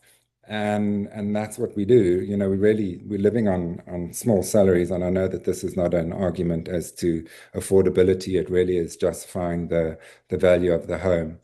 So the feedback that we got from having the house listed was that one, it was overpriced, and that these houses are very expensive to maintain. They're very expensive to run from a heating perspective, from a utilities perspective. The garden takes a lot, and there's just no demand for it really. So that was it took the wind out of our sails. Funnily enough, now I've got a job and I love working at the Starfire Bakery, and I do pro bono work for Wheelpad. So we're really integrating into the community well. So we really do want to, and we just love our neighbors. So we love our neighborhood.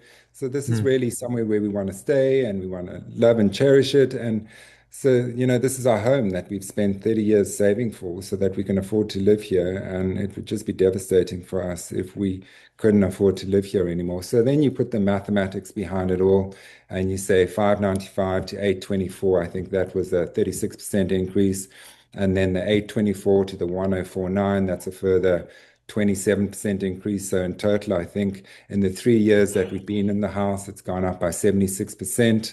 And that would be incredibly difficult to justify in our heads as to how that can be, given that we haven't done anything apart from landscaping, and that was done personally, and painting of the house. And it really is going to turn into a situation where I fear that we're going to have to leave our home, and that makes us incredibly sad.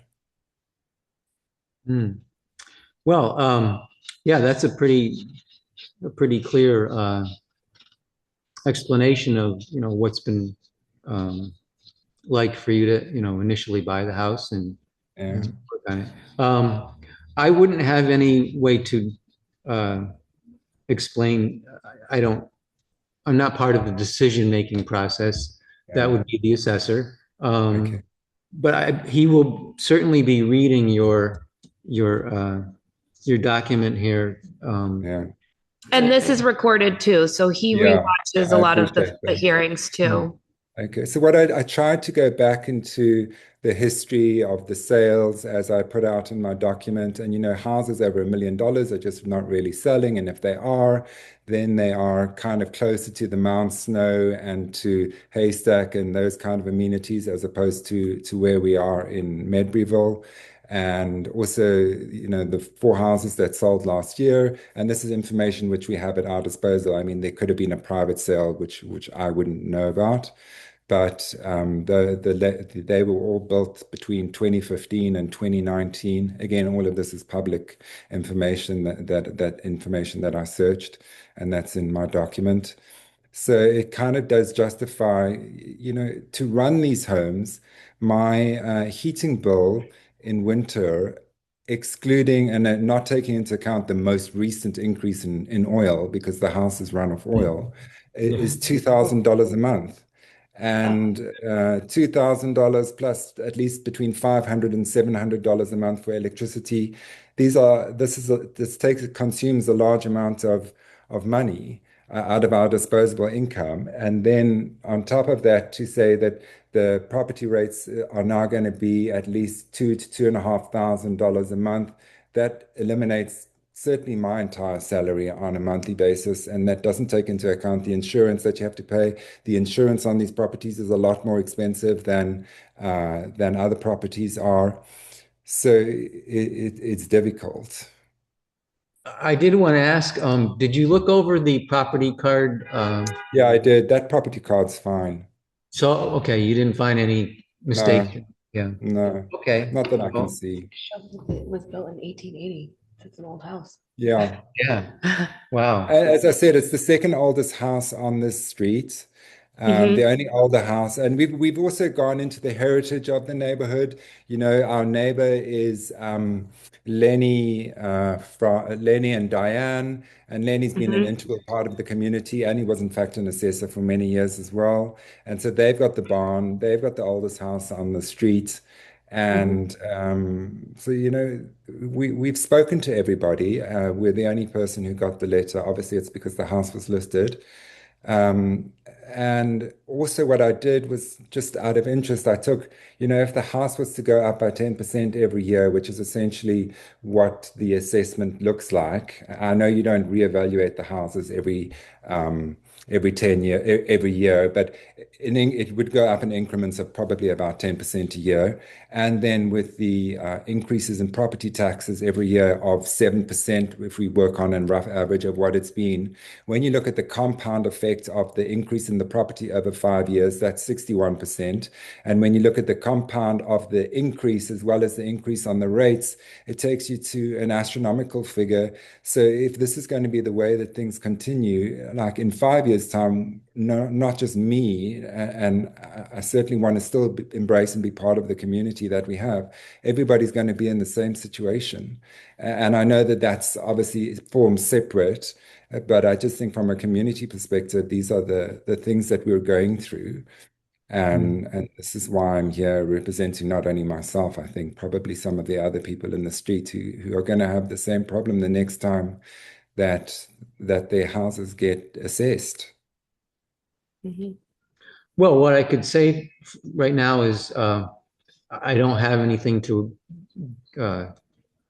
help understand what the change was, but what can be done is when the assessor has reviewed your information that you send in,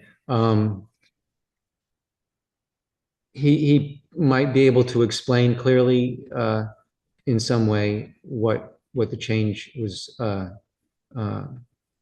done by. What we could do is we might be able to have him put some explanation either by talking to you or by a document of written material to give you to explain it. And then he will make some kind of decision, either a change or no change, and you'll get another notice shortly after at least six days, probably at the earliest, a notice to show you what, if any, change took place. And the notice will also explain that you can, if you haven't gotten a satisfactory resolution for this change, you have the option of going before the Town Board of Civil Authority, and that will be information in that notice that you can take your grievance to them after you've done this hearing, and they may make a change. I mean, we can do that. I just hope that sanity prevails. And when you look at the numbers, kind of going from 595 to 824, and then a year later going from 824 to 1,040,000, like it really doesn't make sense. And then I've done the analysis and the comparison between the other properties and the holding costs of a home like ours, the fact that none of them are selling, like it's really difficult for me to comprehend.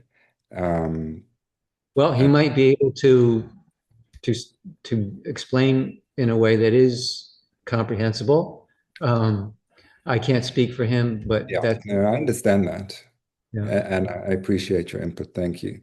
But then obviously it goes back to an affordability issue and how often this is going to happen, how often the town is going to increase the rates and at what amount and at what stage. Basically, everybody gets driven out of Maryville because nobody's going to be able to afford to pay the rates of homes that they've saved so long to try and do, and an area that's historic and has got caring and loving neighbors that wants to stay here and be a poster child for the Wilmington area, as well as the residents being full-time residents supporting the local community and being an integral part of the town, its business, its small businesses. Craig's a nurse in Bennington, so he's serving the community that way. It's difficult, I think, that we're having this discussion because I know that none of that is relevant. This really is about the property and the assessment, and I appreciate that. But it's got a knock-on effect, unfortunately, as you know. Well, yeah, it's obviously you're in tune with what's going on in your neighborhood, and so it's reasonable for you to look at it in that way. All we can do is deal with one house at a time here. And so hopefully you'll get some response either through a document or theoretically possible phone call. But I'm guessing we have a good phone number to call you on? Yeah. I Just in haven't changed case? my phone number for many years. Okay, good. So that's how we'll have to leave it at that for now. Thank you, sir.